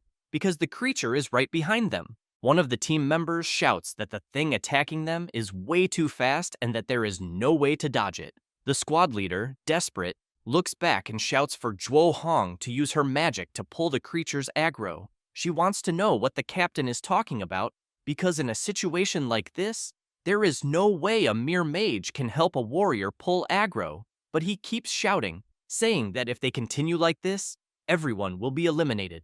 At that moment, the creature launches its attack and hits the squad leader directly. Zhuo Hong shouts, worried about her partner. Then, she falls sitting on the ground, starts trembling, and thinks they have no way out, until she is surprised to hear someone telling her to pull herself together. Su Ming appears using his sword control skill and tries to draw the monster's attention. Then, he lands an attack on one part of the creature and, while using his eye of perception, realizes that the true form of the beast in front of him is exactly a fusion of those skeletons they defeated earlier. So, he tells Zhuo Hong that it was their group that opened that trap treasure mechanism incorrectly and gave the dead skeletons a new dungeon environment buff. Having said that, the MC tells her to pick up her weapon and explains that what is happening is an ability of the immortal body of fusion dissemination, which causes the talent of the slain undead to activate again, fusing them to form a new undead body. So while trying to hold back the creature's advance,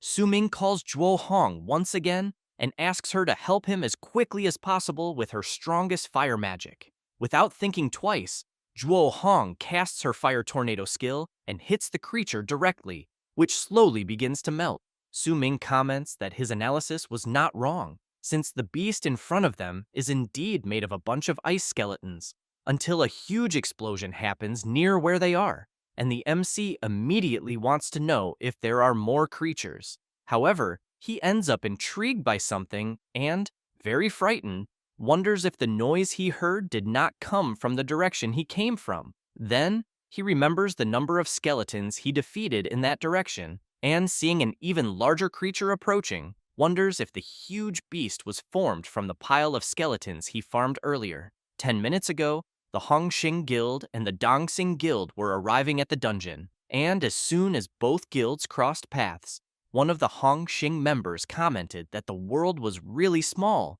because he never imagined the Dongxing people would be in the same dungeon as them. Meanwhile, the Dongxing leader makes it clear that he should be the one saying it was terribly unlucky to run into the Hong Xing people, and that he even lost the desire to run the dungeon. One of the Hong Xing members tells the Dongxing leader that if he has no desire to continue, he thinks it would be better for him to go back and sleep so he does not get in Hong Xing's way of clearing the dungeon. But his leader tells his friend not to be so insolent, or else others will say they have no manners. Beige tells the Hong Xing leader to stop with the nonsense and makes it clear that they have pissed him off and that they will use Hong Xing to vent their anger because they will show everyone that the Dongxing Guild is the one in charge around there. And so, both guild leaders argue for a while, until one of the Hong Xing members calls out to his master and says that there seems to be something strange up ahead. Hao Nan says he does not care about that so-called strange thing at all. However, when he looks to the side, he is completely shocked since he sees the enormous creature made up of several undead skeletons. Back in the present, the MC and Zhuo Hong climb a very tall tree, and seeing the enormous creature attacking the people from both guilds, the girl wants to know how they will deal with such a phenomenon. Su Ming comments that he never imagined the mobs he farmed earlier would cause this situation. Zhuo Hong comments that he is only level 24, and yet he still had the courage to challenge a guild dungeon alone and even managed to solo several mobs. So, she thinks he really is a tough guy. At that moment, the guild members are brutally attacked and instantly eliminated by the enormous creature. Seeing this, Zhuo Hong comments that she will take advantage of the fact that she has not entered combat yet and leave the dungeon because there is no way to face such a giant monster. And even if the reward is absurd, there is no way they can defeat it. However, the MC grabs her arm and asks her to wait and not leave yet. Zhuo Hong tells him not to hold her because she does not want to be eliminated there like her teammates. But the MC emphasizes that she is a mage and that she is good at fire magic. So since she is level 32, he thinks she has enough damage because he will serve as bait, and she will use her strongest fire magic to see if they can finish off the monster. And since he saved her moments earlier, she should see this as repayment. Zhuo Hong looks at the MC and asks what is wrong with him and why he wants to try when the risk is so high, or if the dungeon rewards are really that important to him. Su Ming replies that it is not a matter of rewards, because he only wants to finish some things he did not finish in his past life, since, in the face of all the challenges of this awakened world, he wants to find the truth. Zhuo Hong wants to know if he is not afraid of being eliminated. The MC laughs and replies that maybe he has already died once.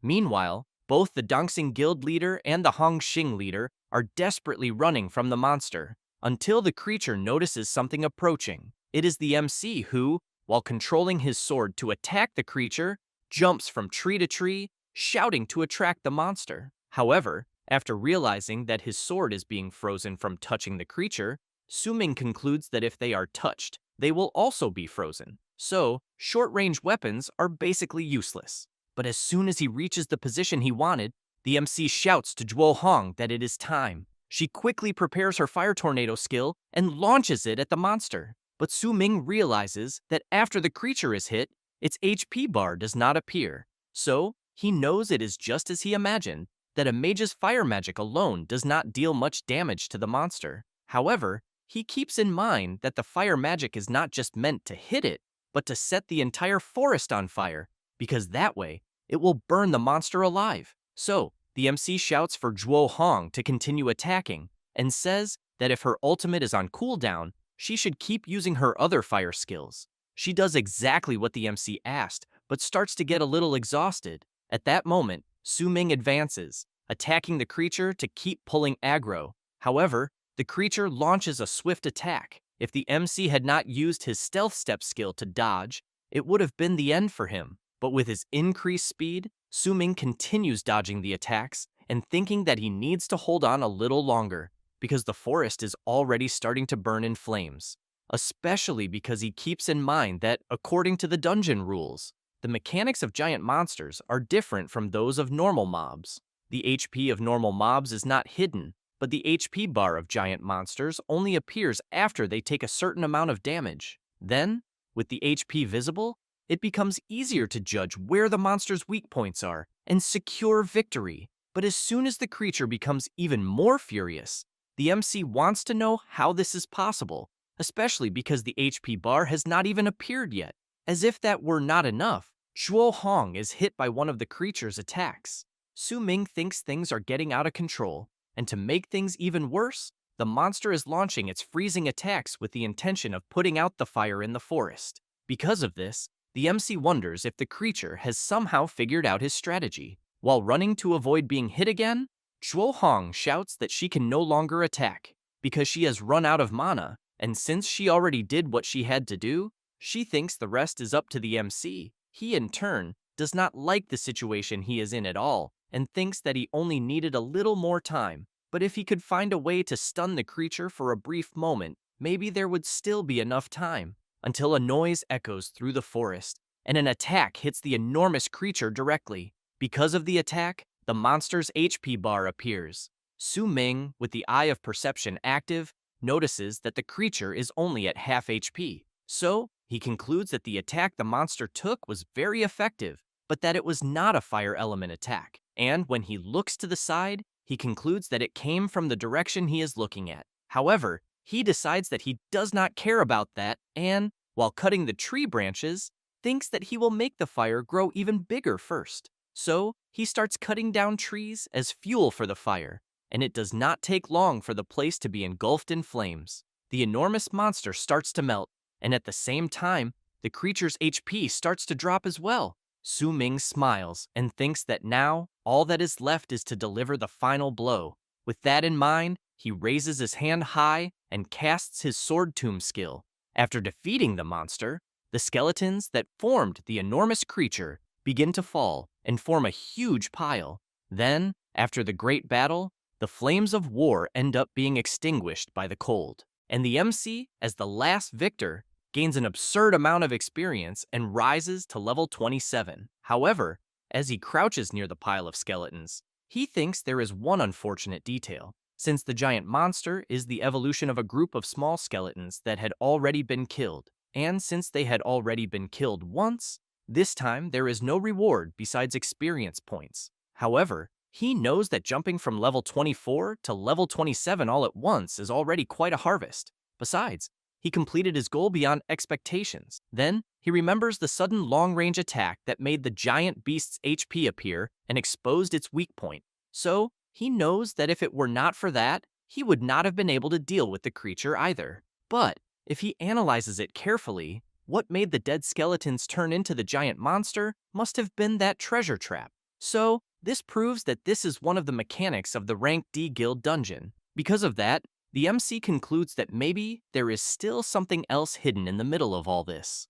After that, after walking around the area for a few minutes, Su Ming discovers that the treasure is still in the same place as before, and as soon as he approaches, he is informed that the treasure was opened incorrectly, the trap was activated, and the treasure can no longer be opened. The MC reflects that it is just as he imagined, that the monster only appeared because the previous group activated the trap, until he is surprised by a message in his system. And when he opens it, he realizes that it is another message from the guild he joined. The message was sent by an anonymous person, saying that Su Ming did very well for a rookie, since he reached level 27 in just a few hours. And that, from the looks of it, the recommendation was spot on. The MC wonders if this anonymous person is somehow able to observe him the entire time. Then, the anonymous person continues sending messages saying that if the MC drops a treasure map while farming mobs in the quest he is currently doing, that is a very good thing, because sacred attribute skill books that appear in the treasure are very rare. So, he should remember to farm a lot. In the end, in order to exchange the item, he will need to decipher the riddle and find the exchange NPC. So, the MC should consider the warning a guild benefit for him. Su Ming reflects that, from the looks of it, the anonymous guy has also challenged the same dungeon before. But regarding the treasure having a sacred attribute skill and finding the NPC to exchange it, he thinks the problem is that, at the moment, the treasure riddle has failed. Until he is surprised thinking about this NPC. Then, He reflects that it can only be the one who uses long-range skills, since he knows that fire damage is something that neutralizes that huge monster he defeated. But sacred damage fundamentally neutralizes the collection of skeletons inside the monster. Then, he remembers the attack that hit the creature and concludes that this was why a single strike could easily drain the monster's life. At that moment, Su Ming hears someone in the middle of the forest. Beige, the leader of the Dongsing Guild, appears, saying that the culprit is the MC because the huge monster from before evolved from the monsters he defeated. Hao Nan, the leader of the Hongxing Guild, agrees and makes it clear that he will avenge his brother. Su Ming becomes intrigued, wondering how these guys know that it was his pile of defeated monsters that evolved into that creature. Besides, all of them seem to be challengers above level 30, and because of that, he thinks he cannot face them head-on. So, he starts pretending not to understand, and comments that he thinks they might be mistaking him for someone else. Because how could a level 20 challenger and someone like him have the ability to eliminate so many monsters? Beige grabs Zhuo Hong by the arm and immediately tells the MC to stop trying to deceive them, because she already told them everything. Zhuo Hong apologizes to the MC and says that she ended up running into these guys, that she only wanted to survive in the end, and that she had no choice but to tell them everything. Su Ming turns around and runs away, while the others chase after him, shouting for him to stop running, otherwise it will be worse.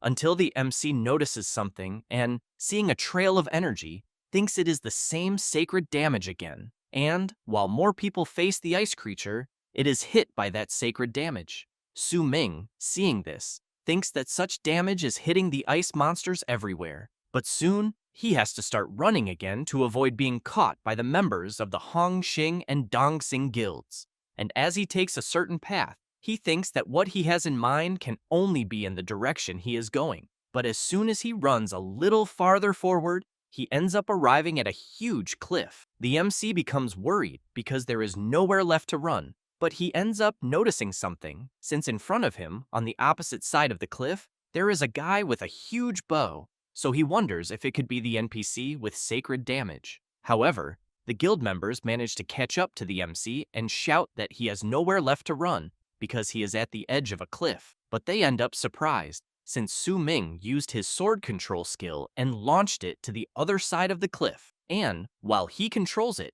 he thinks that his target is the possible NPC in front of him. And, upon reaching the other side, the MC is notified that the target is in a friendly guild, making him unable to attack the locked-on target. Therefore, Su Ming concludes that he was right, and that the being in front of him is the exchange NPC for the next part of the treasure mission. The MC, with the Eye of Perception active, discovers that the half-elf's name is Yu Mian, that he has a hidden Mist Mage class, and that his talent is Magical Affinity, in which half-elf blood runs through his veins, granting him naturally superior intelligence and a very strong affinity with magic. The skills are Hidden Transmission Spell, Appearance Disguise Spell, and Sacred Arrow. Then, Su Ming is notified by the system about the continuation mission of the puzzle branch, in which he needs to help the half-elf guardian hunt the regenerated frozen skeletons through the fusion of chaos. The MC does not think twice, clicks accept,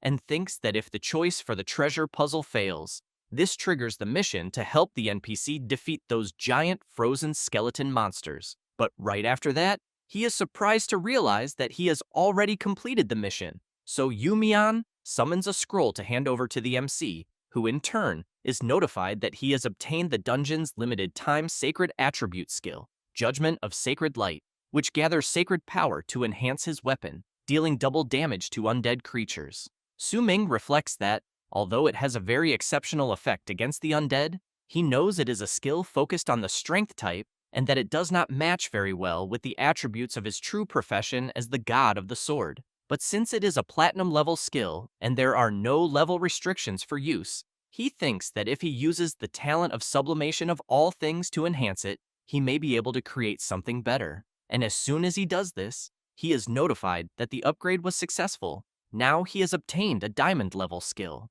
Su Ming is surprised by the skill he has just created. Meanwhile, some guild members are being attacked. Hao Nan continues attacking, and Beige does too, but comments that on that day, his Dongsing Guild will make an exception and cooperate with the Hong Xing Guild to fight for their defeated brothers, who were eliminated in the dungeon, and to recover what they lost. The other awakened ones try to resist the attacks and comment that the leaders of Dongsing and Hong Xing are acting like dogs because they ambushed them, until the MC appears, calling out to the guild leaders, who immediately get excited when they see that it is the guy they were chasing. Beige comments that they let the MC escape, but now he has come back only to be eliminated. Su Ming apologizes, but makes it clear that he came back this time to eliminate them. Beige laughs and asks how a guy who is only level 27 intends to face them, or whether he happened to hit his head and damage some part of his brain. The MC comments that he is afraid of dirtying his hands by dealing with bandits like them,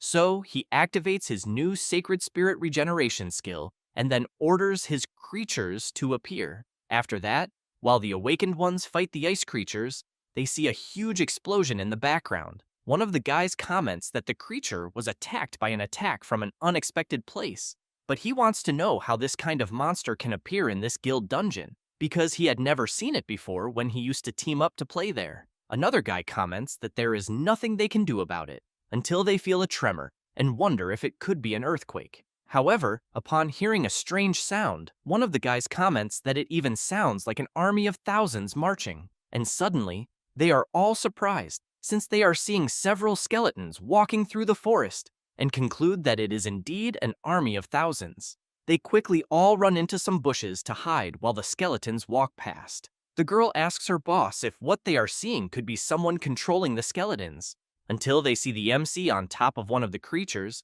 and immediately want to know why the hell the skeletons are carrying an awakened one. Su Ming remembers moments earlier, when he activated his sublimation of all things skill and then successfully achieved the sublimation. Then he realized that what he had done really worked, and that, even if it was a dungeon-limited skill scroll, it was still great, especially because he obtained the Sacred Spirit regeneration skill scroll, an extremely rare, pure, and beautiful holy light resurrection spell. The effect can resurrect all undead creatures that were eliminated in the marine ice corpse nest. Then, Su Ming remembers the group of challengers who answered a simple puzzle question incorrectly and triggered the trap. From there, he knows that it also ended up being a blessing in disguise, allowing him to jump off the cliff and find the next NPC for the dungeon mission. With that, he randomly upgraded it to obtain this skill. Combined with that fusion monster made from many gathered skeleton corpses,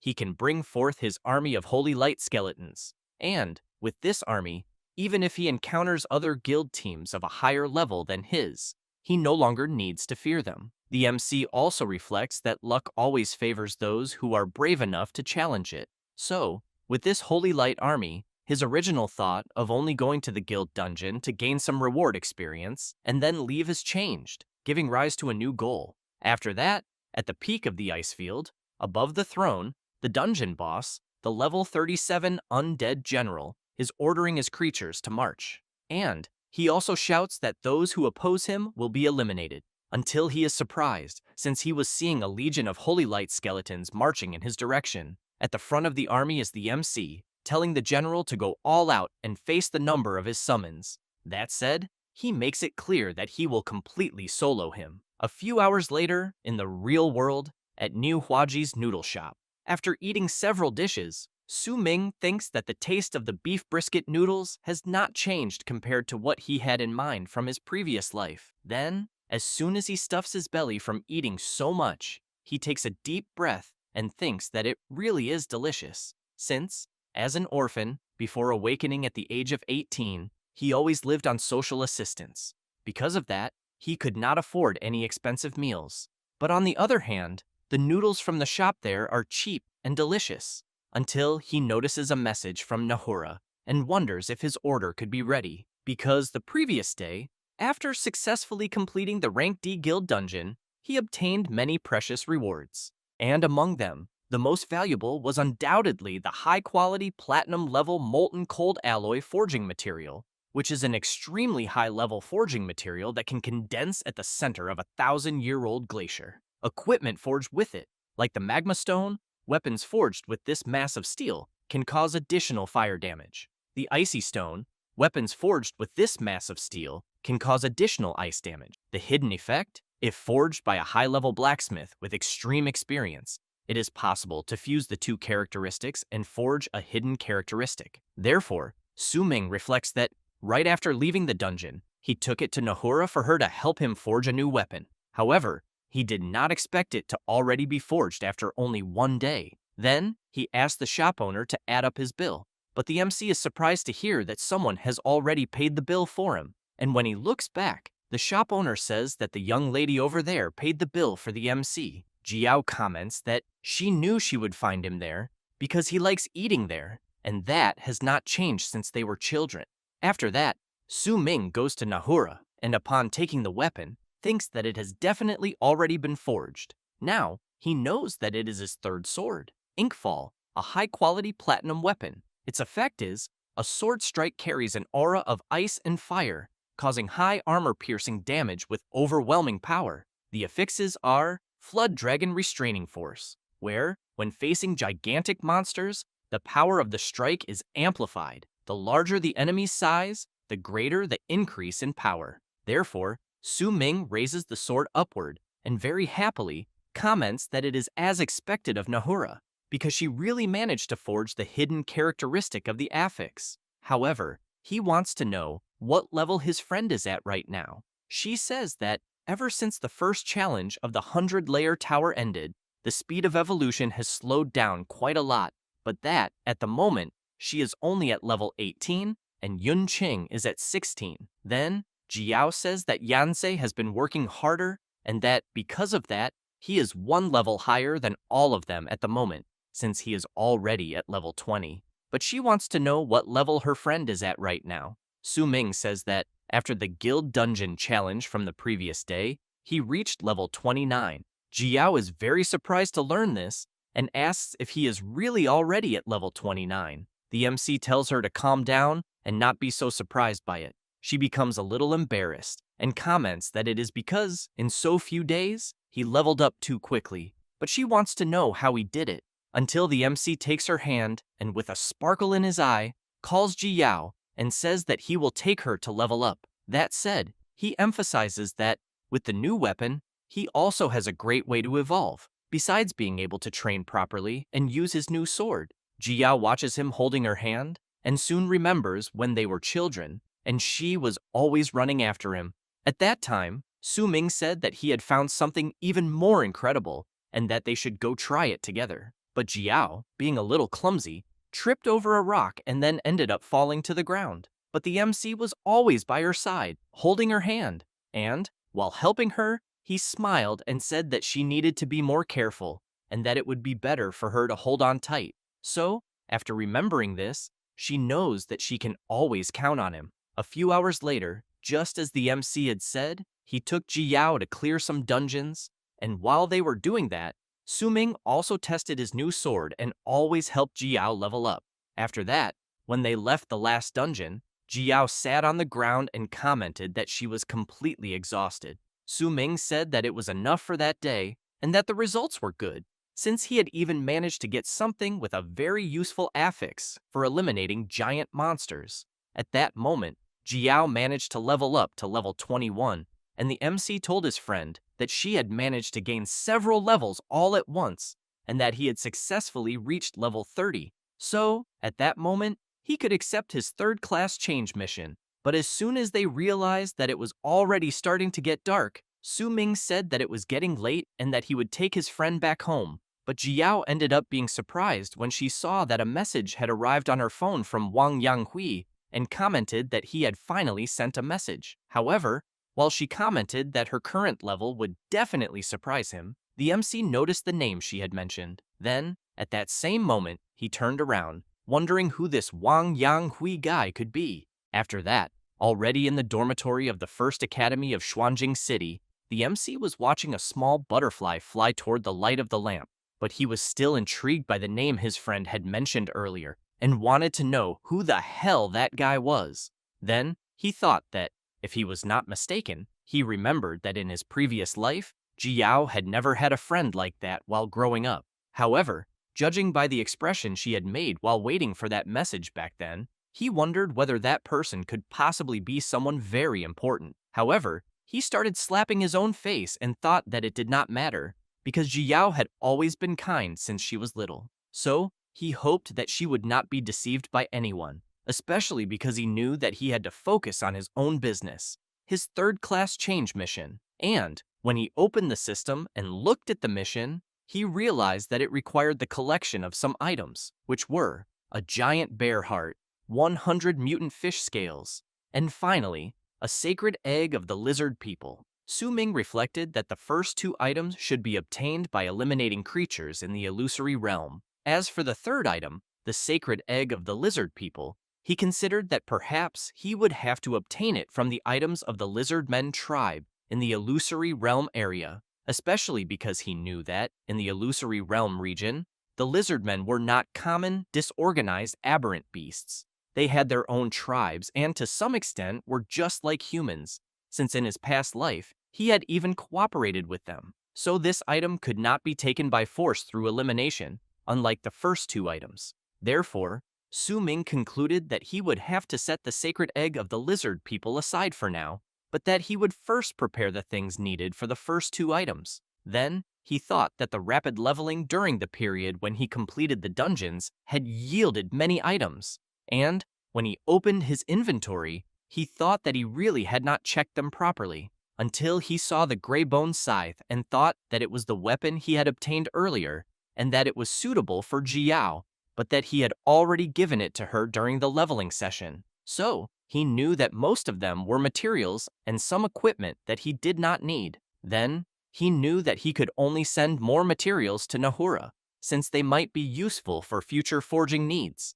But as for the rest, he could only sell them for money. However, he ended up being surprised by one thing. Su Ming, seeing two items in his inventory, reflected that they had been dropped by the boss, who had been eliminated by an overwhelming number of the Holy Light Skeleton Army. And, as soon as he takes the unintentional dead soul in his hand, he discovers that it is an ingredient for potions, an energy essence extracted from the heart of an elite undead. It is an incorporeal magical substance and an excellent material for granting immunity to death. It possesses powerful energy and, when mixed into potions, can provide a temporary death immunity effect lasting from 0.1 to 1 second. But the effect of direct consumption is instant death. Su Ming reflects that having the function of immunity to death must be one of the few valuable spoils of war from the dungeon he completed. But as for the second diamond quality weapon, he thinks it is a pity that only a weapon requiring mace mastery can be used.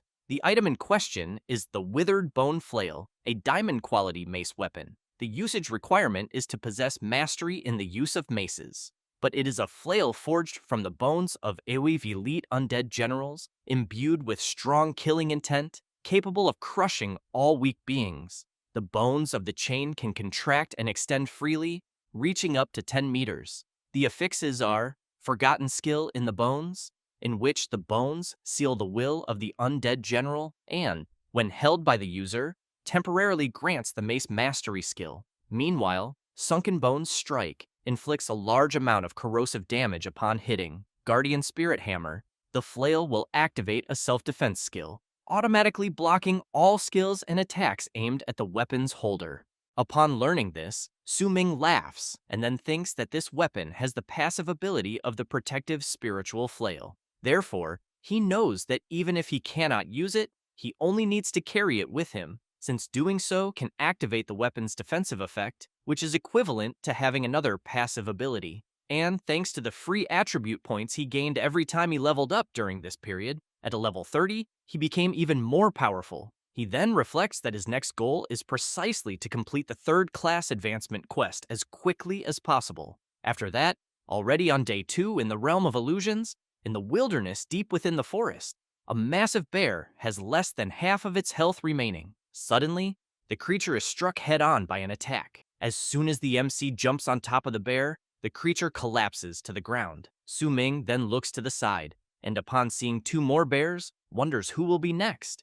After eliminating the creatures, the MC thinks that the ice attacks of the Inkfall sword are extremely effective against the bears. With that in mind, he advances without the slightest mercy and eliminates another creature. A few minutes later, after killing several bears, the MC is notified that he has triggered an anomaly. Because of this, the polar bear king appears and lets out a loud roar. Su Ming becomes excited, thinking that he has finally managed to make the boss appear, since the creature's heart is exactly what he needs. With that in mind, he changes the Inkfall sword's property to fire damage mode, which increases the sword strike's power when facing large-bodied monsters. And the larger the enemy, the greater the power increase, with a maximum limit of up to 1000%.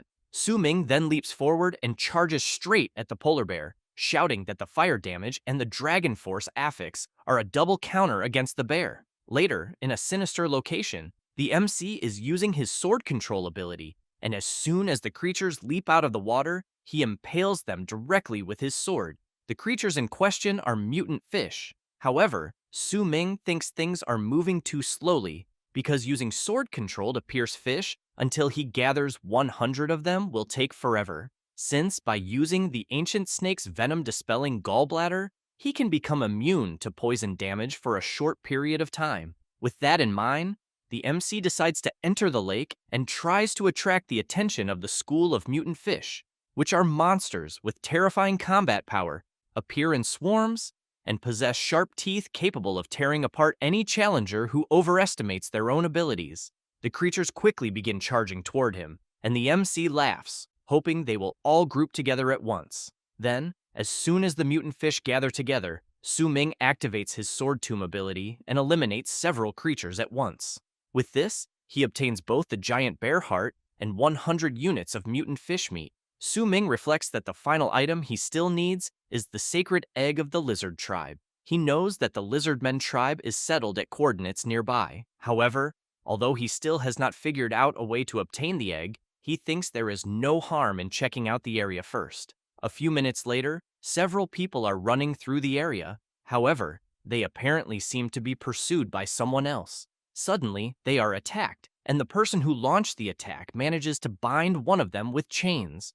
Then, after chaining the other person who was trying to escape, the attacker eliminates both of them easily and without the slightest mercy. From atop a tree some distance away, the MC watches everything and thinks that there seems to be a conflict between challengers ahead. He then becomes intrigued by the person he is observing, and after taking a closer look, he is surprised by the emblem he sees on that person's clothes.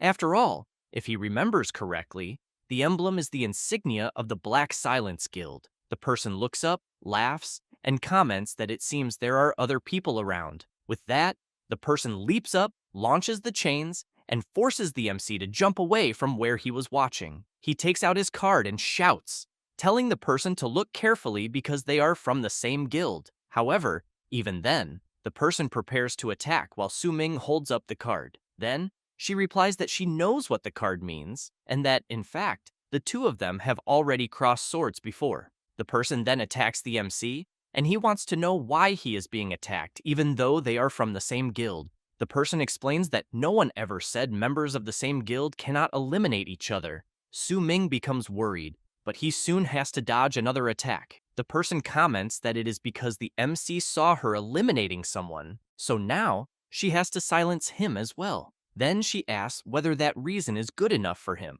while he, in turn, tries to defend himself from another attack. Su Ming then comments that if the person simply wants to test her abilities against his, he can agree to that. With that said, he becomes serious and then charges straight at her, saying that he will grant her wish. The MC then wraps the chains around his sword, and while holding them firmly, equips 2 more swords before activating his ability to control them. The person leaps into the air, laughs, and when she is struck by the MC's swords, her body dissolves, leaving Su Ming intrigued by what he sees. However, the person soon appears behind him, saying that it seems he cannot understand her ability. With that said, she uses the chains to bind the MC's hand, leg, and then his entire body. After completely restraining Su Ming, she asks whether he cannot move, because in the end, he still fell into her restraints. The MC tries to break free, but the person comments that she will not blame him. She then points out that the boy is only a level 30 player who awakened not long ago. However,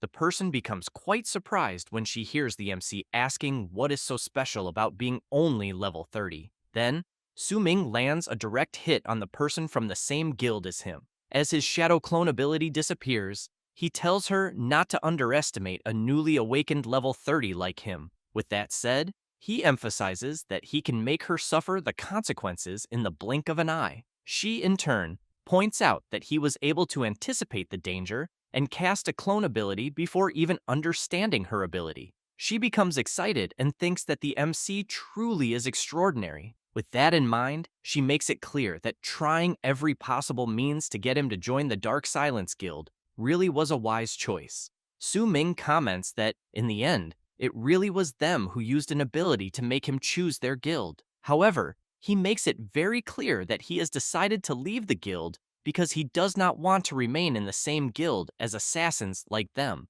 But after saying that, he becomes intrigued when he hears the person comment that things are not quite as he thinks. Her earlier talk about eliminating him to silence him was only a joke, and the two challengers she eliminated were merely a gang of scammers with bounties on their heads. After taking the paper in his hand, the MC asks whether it really is a bounty mission issued by the lizard men of the Realm of Illusions. The person replies that it is, and that the challengers she eliminated had also stolen something very important from those lizard men, called the Sacred Egg of the Lizard Tribe. Su-ming is very surprised to hear this. A few minutes later, he resumes working on completing his mission, but remembers that the person said she had not expected him to need the lizard egg as well, so she thought he could help her collect the reward. She would therefore give him the wanted poster and the coordinates of the meeting place. Then, after handing over the poster, the person left, saying that the MC only needed to place the rewards he received into the guild's shared storage. But before leaving, she made it clear that the MC is a rare talent and that everyone in the Dark Silence Guild holds the boy in high regard. After remembering this, Su-ming thinks that the person really was quite strange and even left without explaining anything else, until he soon notices that the marker is right in front of him and that the coordinates match the marked location exactly. After that, one of the members of the lizard tribe tells the MC that since he helped eliminate the two people who stole their egg, the rewards he is giving him belong to him, which, in this case, are 5,000 Advent coins. However, Su-ming finds something strange and asks the creature to wait a moment. Then, he comments that regarding the exchange involving the sacred egg of the lizard tribe, he thinks he might be able to help them. One of the lizard men explains that the sacred egg was deliberately swapped by a human organization that used deceptive methods to replace their real egg with a fake one. And the two humans they are hunting are exactly the ones who returned the fake egg to them. However, they quickly realized that the egg was fake. So, unwilling to have further conflicts with humans, they issued a bounty to hunt them down. Unfortunately, the real sacred egg is still in the hands of a human organization called Big Brother Carry Me, and they are still trying to find a way to recover the sacred egg. Su-ming immediately searches for the guild's name and soon finds a guild with that exact name. Then, he reflects that it is only a small guild and that it was created not long ago, but it has quite a lot of new members who joined within a short period of time. So, he wonders whether the guild has some kind of attraction. However, he ends up surprised when he discovers the name of the guild president, because he remembers that Ji Yao had received a message from this same person. He then wonders whether Wang Yanghui is the same guy his friend had talked about. 1 hour later, in the Realm of Illusions, in the northern wilderness, Ji Yao and her friend are fighting some creatures. The guy quickly asks whether Ji Yao is okay. She replies that she is, and that they can continue with the mission. Hearing this, the guy becomes angry, violently eliminates the creature, and shouts that the creature almost hurt his new member. Some of the other members tell the newcomers to follow them because it will be safer that way. Others think that the level of the monsters where they are is much higher, but even so, it seems they will not have any problems. Then, the guild president explains that they are a group formed to dedicate themselves to helping newly awakened people of average strength, a guild that can make it easier to survive in the cruel world of the awakened. With that said, he emphasizes that the guild's motto is to never leave any teammate behind. Ji Yao smiles and says that her captain really is a good person, willing to help so many newly awakened people like her. However, at first,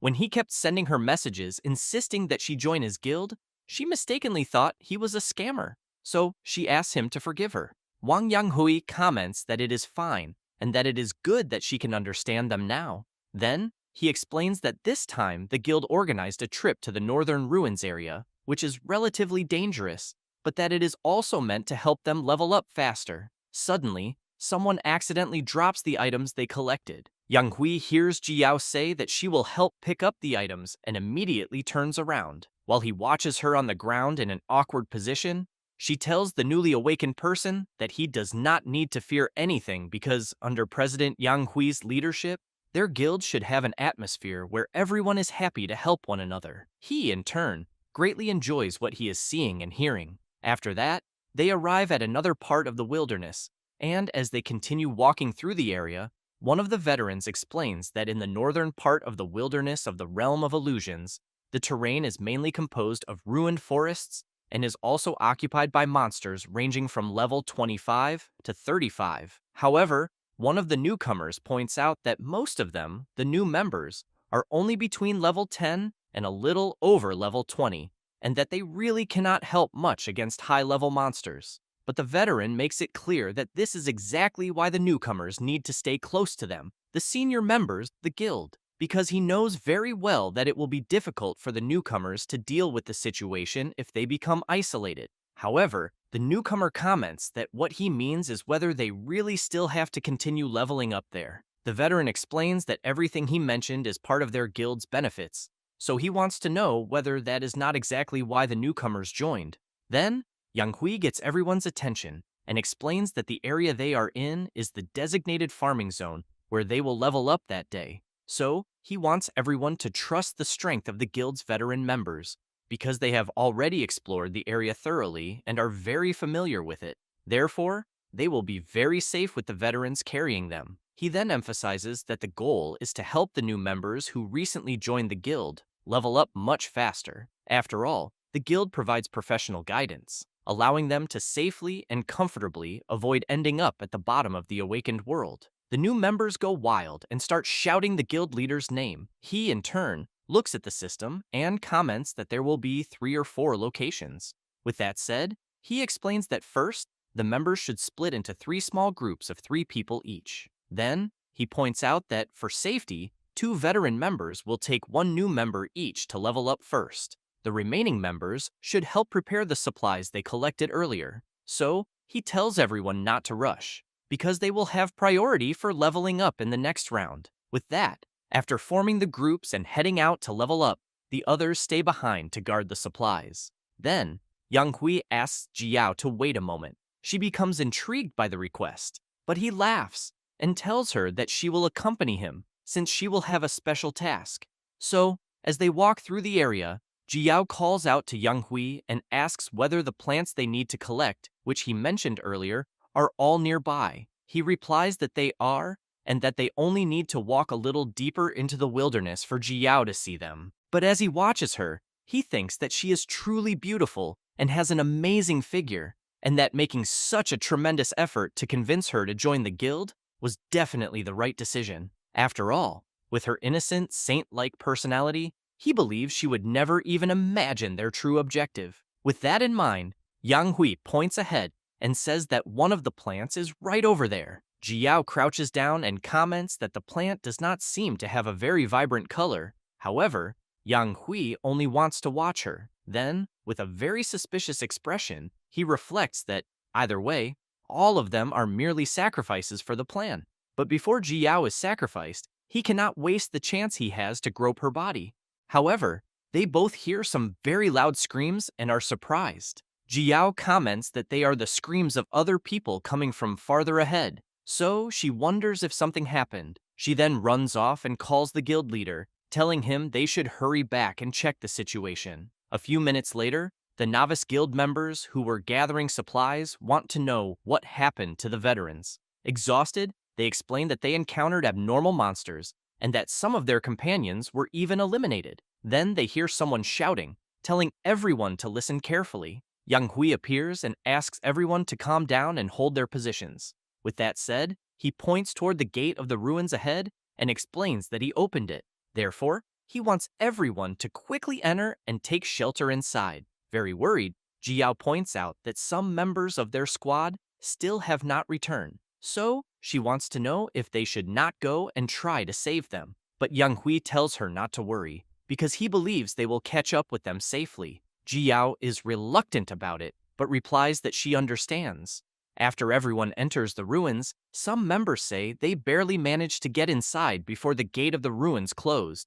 Then one of the novices wants to know where his companion is. The veteran beside him explains that, unfortunately, he was eliminated.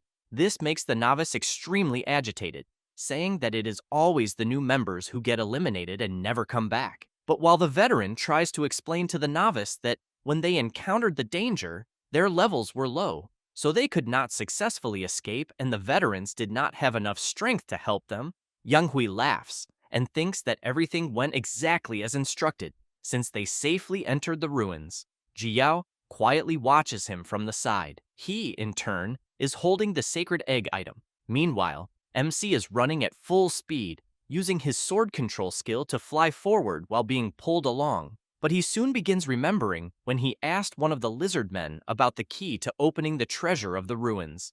The creature explained that the sacred egg was originally the sacred relic of their tribe, and was connected to opening the treasures hidden within their tribe's ancient ruins. Su Ming wanted to know if what the lizard man was saying meant that those people had swapped out their sacred egg because they wanted to obtain the treasure from the ancient ruins. The creature replied that this was exactly the case.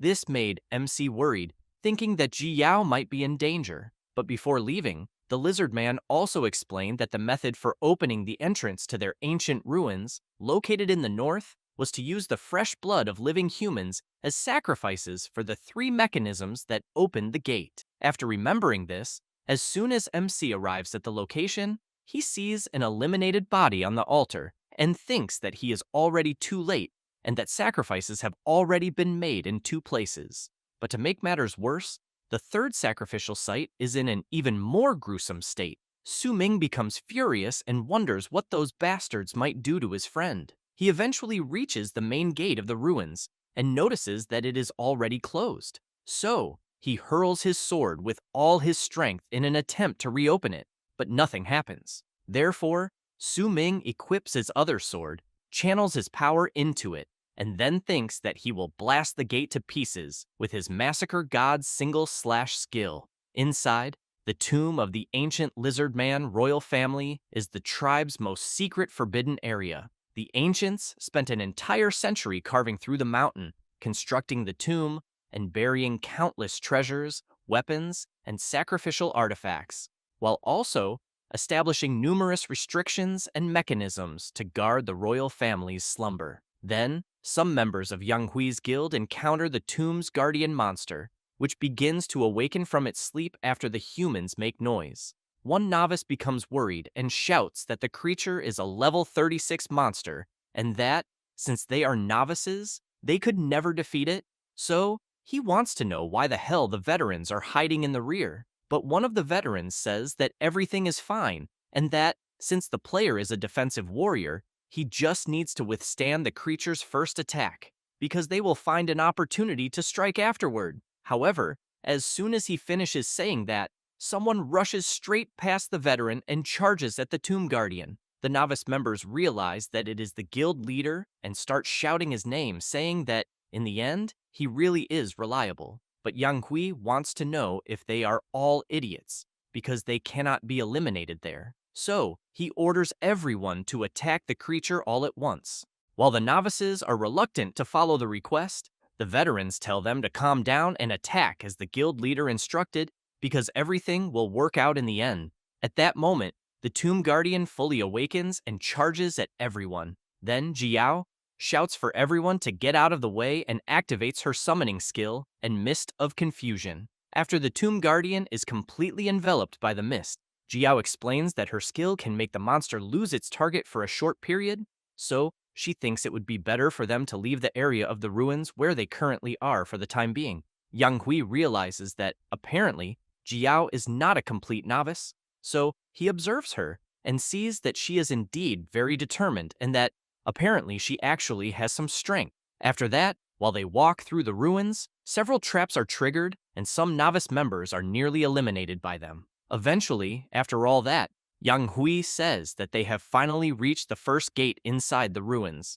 He then checks his system and sees that, according to the instructions, the sacrificial mechanism is located at the end of the passage on the right. And when he looks back and sees the novice members talking among themselves, he reflects that the ruins are extremely dangerous. So, in order to conserve their energy, he thinks they should prioritize sacrificing those pieces of trash first. With that in mind, he calls two veterans and orders them to take a novice into the passage on the right and activate the mechanism. But the veterans want to know if they could not go together with Jiao instead. Yang Hui tells them to stop talking nonsense and hurry up. As for everyone else, he orders them to remain on standby and wait until the gate opens. However, Jiao calls out to Yang Hui and points out that the ruins are extremely dangerous. So, she wants to know if he is sure that splitting up is a good idea. After all, when everyone separated before entering the ruins, several companions were eliminated. Yang Hui laughs and makes it clear that she herself had said those were accidents. That is precisely why everyone hid inside the ruins to seek shelter. So, he thinks she should not worry, especially because he has been inside these ruins before and knows the area very well. Besides, he knows that there is an exit deep within the ruins that leads somewhere else. A few minutes later, the leader realizes that the people sent to open the gate have already finished the job. So, he tells everyone there to follow him closely, because he will enter first. As the guild members follow the leader, one of the novice girls comments that the mechanism gate inside the ruins opened very quickly. So, she asks Jiao why the others still have not caught up with them. She replies that she feels something is wrong, but wants to know if they do not find it strange as well. After all, every time they split up, two veteran members take one new member with them, and the ones who are tragically eliminated are always the new members. The girl beside her says that she had also started suspecting something, and that ever since they entered the ruins, it seems like the orders from their superiors are only meant to use them. Jiao suggests that the three of them join forces and separate from the main group when the superiors lower their guard. Then, they will head to the gate opening mechanism to assess the situation. However, as soon as she finishes saying that, she is surprised to hear someone say that her suggestion is not allowed. Several veterans appear and point their weapons at Jiao and the others. MC's friend is forced to kneel, and the guild leader comments that it was a good thing he assigned a member of the original team to constantly monitor their situation with a listening skill. Jiao comments that, in the end, the guild recruitment and the activity of carrying novices are nothing but a facade, since the real purpose is to deceive them into helping the veterans clear the ruins. As soon as one of the novices approaches the gate, Yang Hui points out that they are not there to help them, but are actually being used as sacrifices. With that said, he eliminates the novice without the slightest mercy. Then, as the sacrificial mechanism is activated, Yang Hui explains that if they want to enter the depths of the ruins, they have to open every gate, and that the condition for opening those gates is precisely to sacrifice the lives of humans. Ji Yao and the others can hardly believe it after learning the truth. Then one of the veterans grabs her tightly and comments that, since they found out ahead of time, they will be next. The blonde girl becomes terrified and desperately tries to break free from the veterans. But they make it clear that the girls are going to be sacrificed in the end anyway, so they do not want them wasting their energy while they are still alive. Yang Hui explains that most of the treasures in the ruins will belong to him, but as for the girls, if the veterans want them, they can have them. Suddenly, a powerful tremor occurs, surprising Ji Yao. One of the veterans wonders if it could be an earthquake. Ji Yao takes advantage of the opportunity and activates her summoning magic. While her summons hold back the veterans, she runs away, telling the others to escape as well. The veterans, tied up dealing with the summons, start shouting that they cannot do anything and that everyone is getting away. Yang Hui yells that they cannot let the novices escape because they will still need to use them as sacrifices later. After running for some time, Ji Yao becomes extremely exhausted, so she hides behind a pillar to rest. It does not take long for the guild veterans to appear nearby, shouting that, for some reason, there was a lot of noise at the entrance to the ruins moments earlier. Ji Yao reflects that apparently she will not be able to escape through the path she came from. So, she concludes that the only way to escape is to find another exit. Then, as she runs, she passes through a very dark area, while an enormous creature lurks in the shadows, watching her run past in front of it. A few minutes later, one of the veterans comments that he still has not found the source of the earlier noise. The other points out that it definitely could not have been an earthquake. Then, one of them asks the other to go check the entrance while he goes back to see whether anything happened near the guy they used as a sacrifice. At that moment, while the veteran thinks his partner is being far too paranoid, someone moves extremely fast behind him and silently approaches. The other veteran reaches the sacrificial site and discovers that the corpse is still there, and that, just as he expected, the noise did not come from that place. So, he crosses his arms and concludes that it is impossible to reopen the gate from the outside. Because of that, the commotion could only have been caused by a monster. But while he continues wondering about the earthquake that happened moments earlier, MC silently approaches the man from behind and then, before he can even notice, launches an attack. But before attacking him again, MC wants to know where Jiao is. The man asks whether, if he tells him where she is, MC will let him go. Su Ming tells him to hurry up and talk. The man explains that Jiao and the team following her should already have entered the second gate. MC wants to know how many people there are in total. Extremely frightened, the man says that 5 members of his guild are still left. But when he sees the swords extremely close to his face, he becomes awkward and adds that Jiao and the other new members who are still alive, assuming they have not been sacrificed, would bring the total to 8 people. However, as soon as he finishes saying that, he is brutally eliminated. Then, Su Ming remembers how the girl was sacrificed before he entered the ruins and tells the man he eliminated that he can go be sacrificed as well. After that, he runs through the ruins while thinking about the number of people mentioned by the man he eliminated. He reflects that according to the information he received, they are heading toward the second gate, which requires another sacrifice. That means there will be more victims. With that in mind, he begins remembering how, when they were children, his friend Jiao was always bullied by some troublemakers, and one of those bullies, just as he was about to hit Jiao, said that he was doing training exercises for his future awakening, so he wanted to know how she dared to interfere. At the time, Jiao became extremely frightened and screamed for help. Then, MC appeared and immediately landed a powerful kick right in the bully's face. After that, he scolded his friend, telling her that she could not always put herself in danger to protect others. After remembering this, Su Ming reflects that based on what he knows about Jiao's personality, she would be willing to do something like sacrifice herself to protect others. So he runs even faster, thinking that he has to hurry and find her. A few minutes later, the veterans are running through the ruins, saying that they need to find the 2 girls who escaped and bring them back immediately. However, one of them wants to know what exactly caused that powerful tremor moments earlier. He also wants to know where the other 2 who went after the girls ended up.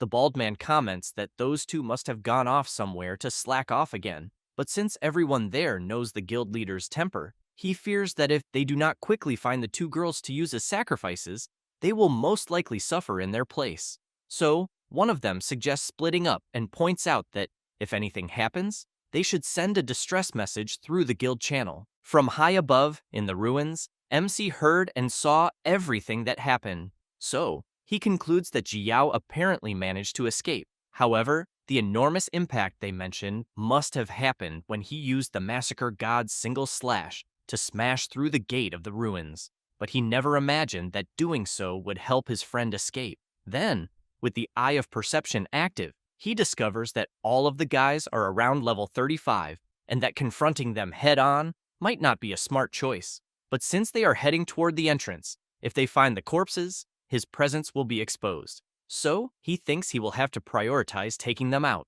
After that, a few minutes later, the veterans are surprised by what they see. They immediately want to know why there is someone dead ahead of them, since the area was supposed to be safe. After examining the body, they conclude that it was not a monster, because the wound appears to have been caused by a human attack. Then the bald man hears a noise, and, when he turns around, shouts that someone is running along the upper section. With that said, he jumps up and gives chase, saying that the person should not think they can escape. The other guy wants to know why there are other people inside the ruins, and whether it could be the middle-aged man who did not die and is now trying to eliminate them for revenge. However, MC appears behind the guy wearing the cap, using his sword control skill. Meanwhile, the bald man is chasing one of MC's shadow clones. Then he is surprised when he hears a very loud scream, and when he sees MC eliminating his partner, he wants to know how there can be two identical people there. Su Ming explains that what the bald man saw was his clone skill. With that said, he makes it clear that now it will be one-on-one. Meanwhile, in another part of the ruins, another veteran is running and hearing sounds of fighting ahead. So, he thinks the little girl must have run into one of the monsters in the ruins. After running a little farther, he concludes that the sounds of battle are getting closer and closer. So, he thinks he will send a message through the guild channel asking the others to gather there. Then, he suddenly notices that the sound has completely stopped. However, he is struck head-on by a brutal attack from one of the creatures in the ruins. Meanwhile, in another part of the ruins, Jiao is fighting one of the level 37 lizard guards of the ancient ruins. Extremely exhausted and with very little health remaining, she thinks that she cannot hold on much longer because the level difference is simply too great. She then realizes that if she were not able to constantly summon and undead to hold the creature back, her fate would have been the same as the others, because she would already have been killed instantly with a one-hit kill. Then she begins remembering when she was younger, and MC would always tell her not to push herself so hard next time, because he would not always be able to arrive in time to save her. With that said, he told her to look at the shark and said that she needed to become as strong as it was. Only then would she be able to survive in the world of the awakened when she grew up. Jiao wanted to know if her friend also wanted to become like a shark when he grew up. Su Ming replied that he did, but that he wanted to become like an orca, which was even stronger than a shark. Jiao wanted to know why. He made it clear that it was because only by becoming stronger could he protect her. This left her quite surprised. So, after remembering those words, she releases even more of her power and concludes that she cannot simply give up because she also wants to be like Su Ming and become stronger and stronger. Meanwhile, MC charges straight at the bald man and makes it clear that he does not have time to waste there with him. With that said, he eliminates him and points out that he is only wasting time. Then, he thinks about his friend and hopes she is okay, because he will soon be by her side. She, meanwhile, is having her summons easily eliminated by the ancient ruins lizard guard. She tries to hide and realizes that the mana potion she is drinking is her last one, and that she will only be able to try one more time. After all, the ordinary low-quality undead can only briefly restrict the creature's movements, and meaningless summons would only waste the few resources she has left. With that in mind, she summons another one of her creatures, and concludes that her remaining magic must be used on a vital point. With that, the summons sneak toward the guard and then charge straight at it. However, they are easily eliminated with a single attack. But the lizard guard notices something and sees a summon channeling power, which is quickly fired, and Jiao Hua takes advantage of the opportunity to charge forward. She then notices that the monster's health points have dropped below half because of her summon's attack. So, she thinks the creature's weak point has been exposed. With that in mind, she jumps and launches an attack beneath the lizard's groin, where its armor is weakest. The creature, in turn, collapses to the ground after taking triple damage. But even after receiving such damage, the lizard's health points are not reduced any further. Jiao becomes worried and thinks that the level difference is simply too great, and that even after landing an attack that deals 3 times the damage, she still cannot lower the creature's health points. The monster, in turn, soon prepares to unleash a terrifying attack. Jiao starts running, and when she sees that the attack is coming toward her, calls for her skeleton mage. And as soon as the summon steps in front of her, it takes the lizard guard's attack. But because of the powerful impact, Jiao is violently thrown against one of the pillars.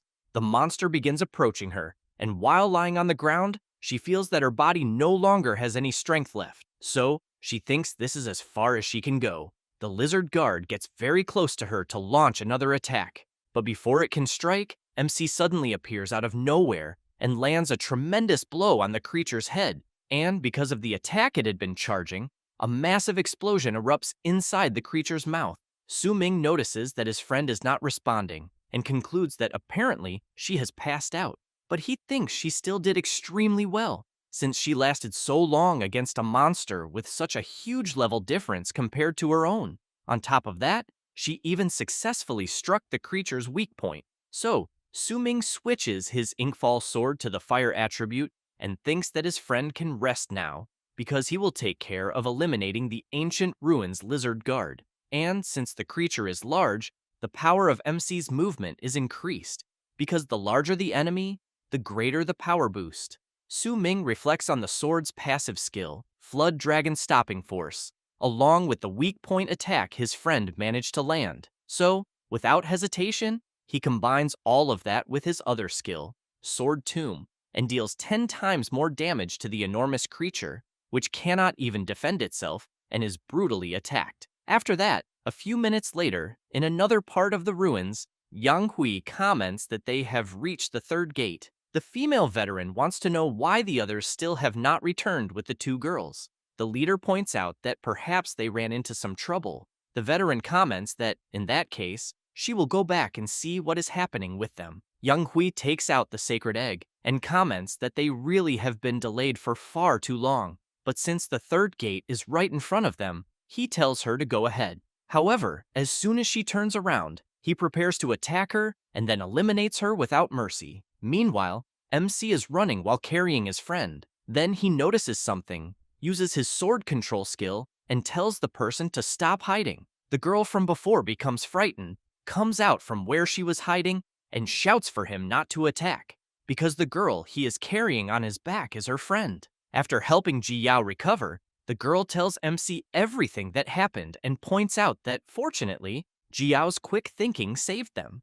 Su-ming comments that, since the girl can heal, he will leave Ji Yao in her care. But first, he tells them to find a safe place and hide. The priestess wants to know where he is going. MC replies that he is going to hunt down the person who deceived his friend and brought her there. That person, meanwhile, has just placed his partner on the sacrificial altar. With that, the third gate opens. Yang Hui becomes excited, thinking that he will finally obtain the treasure of the ancient ruins.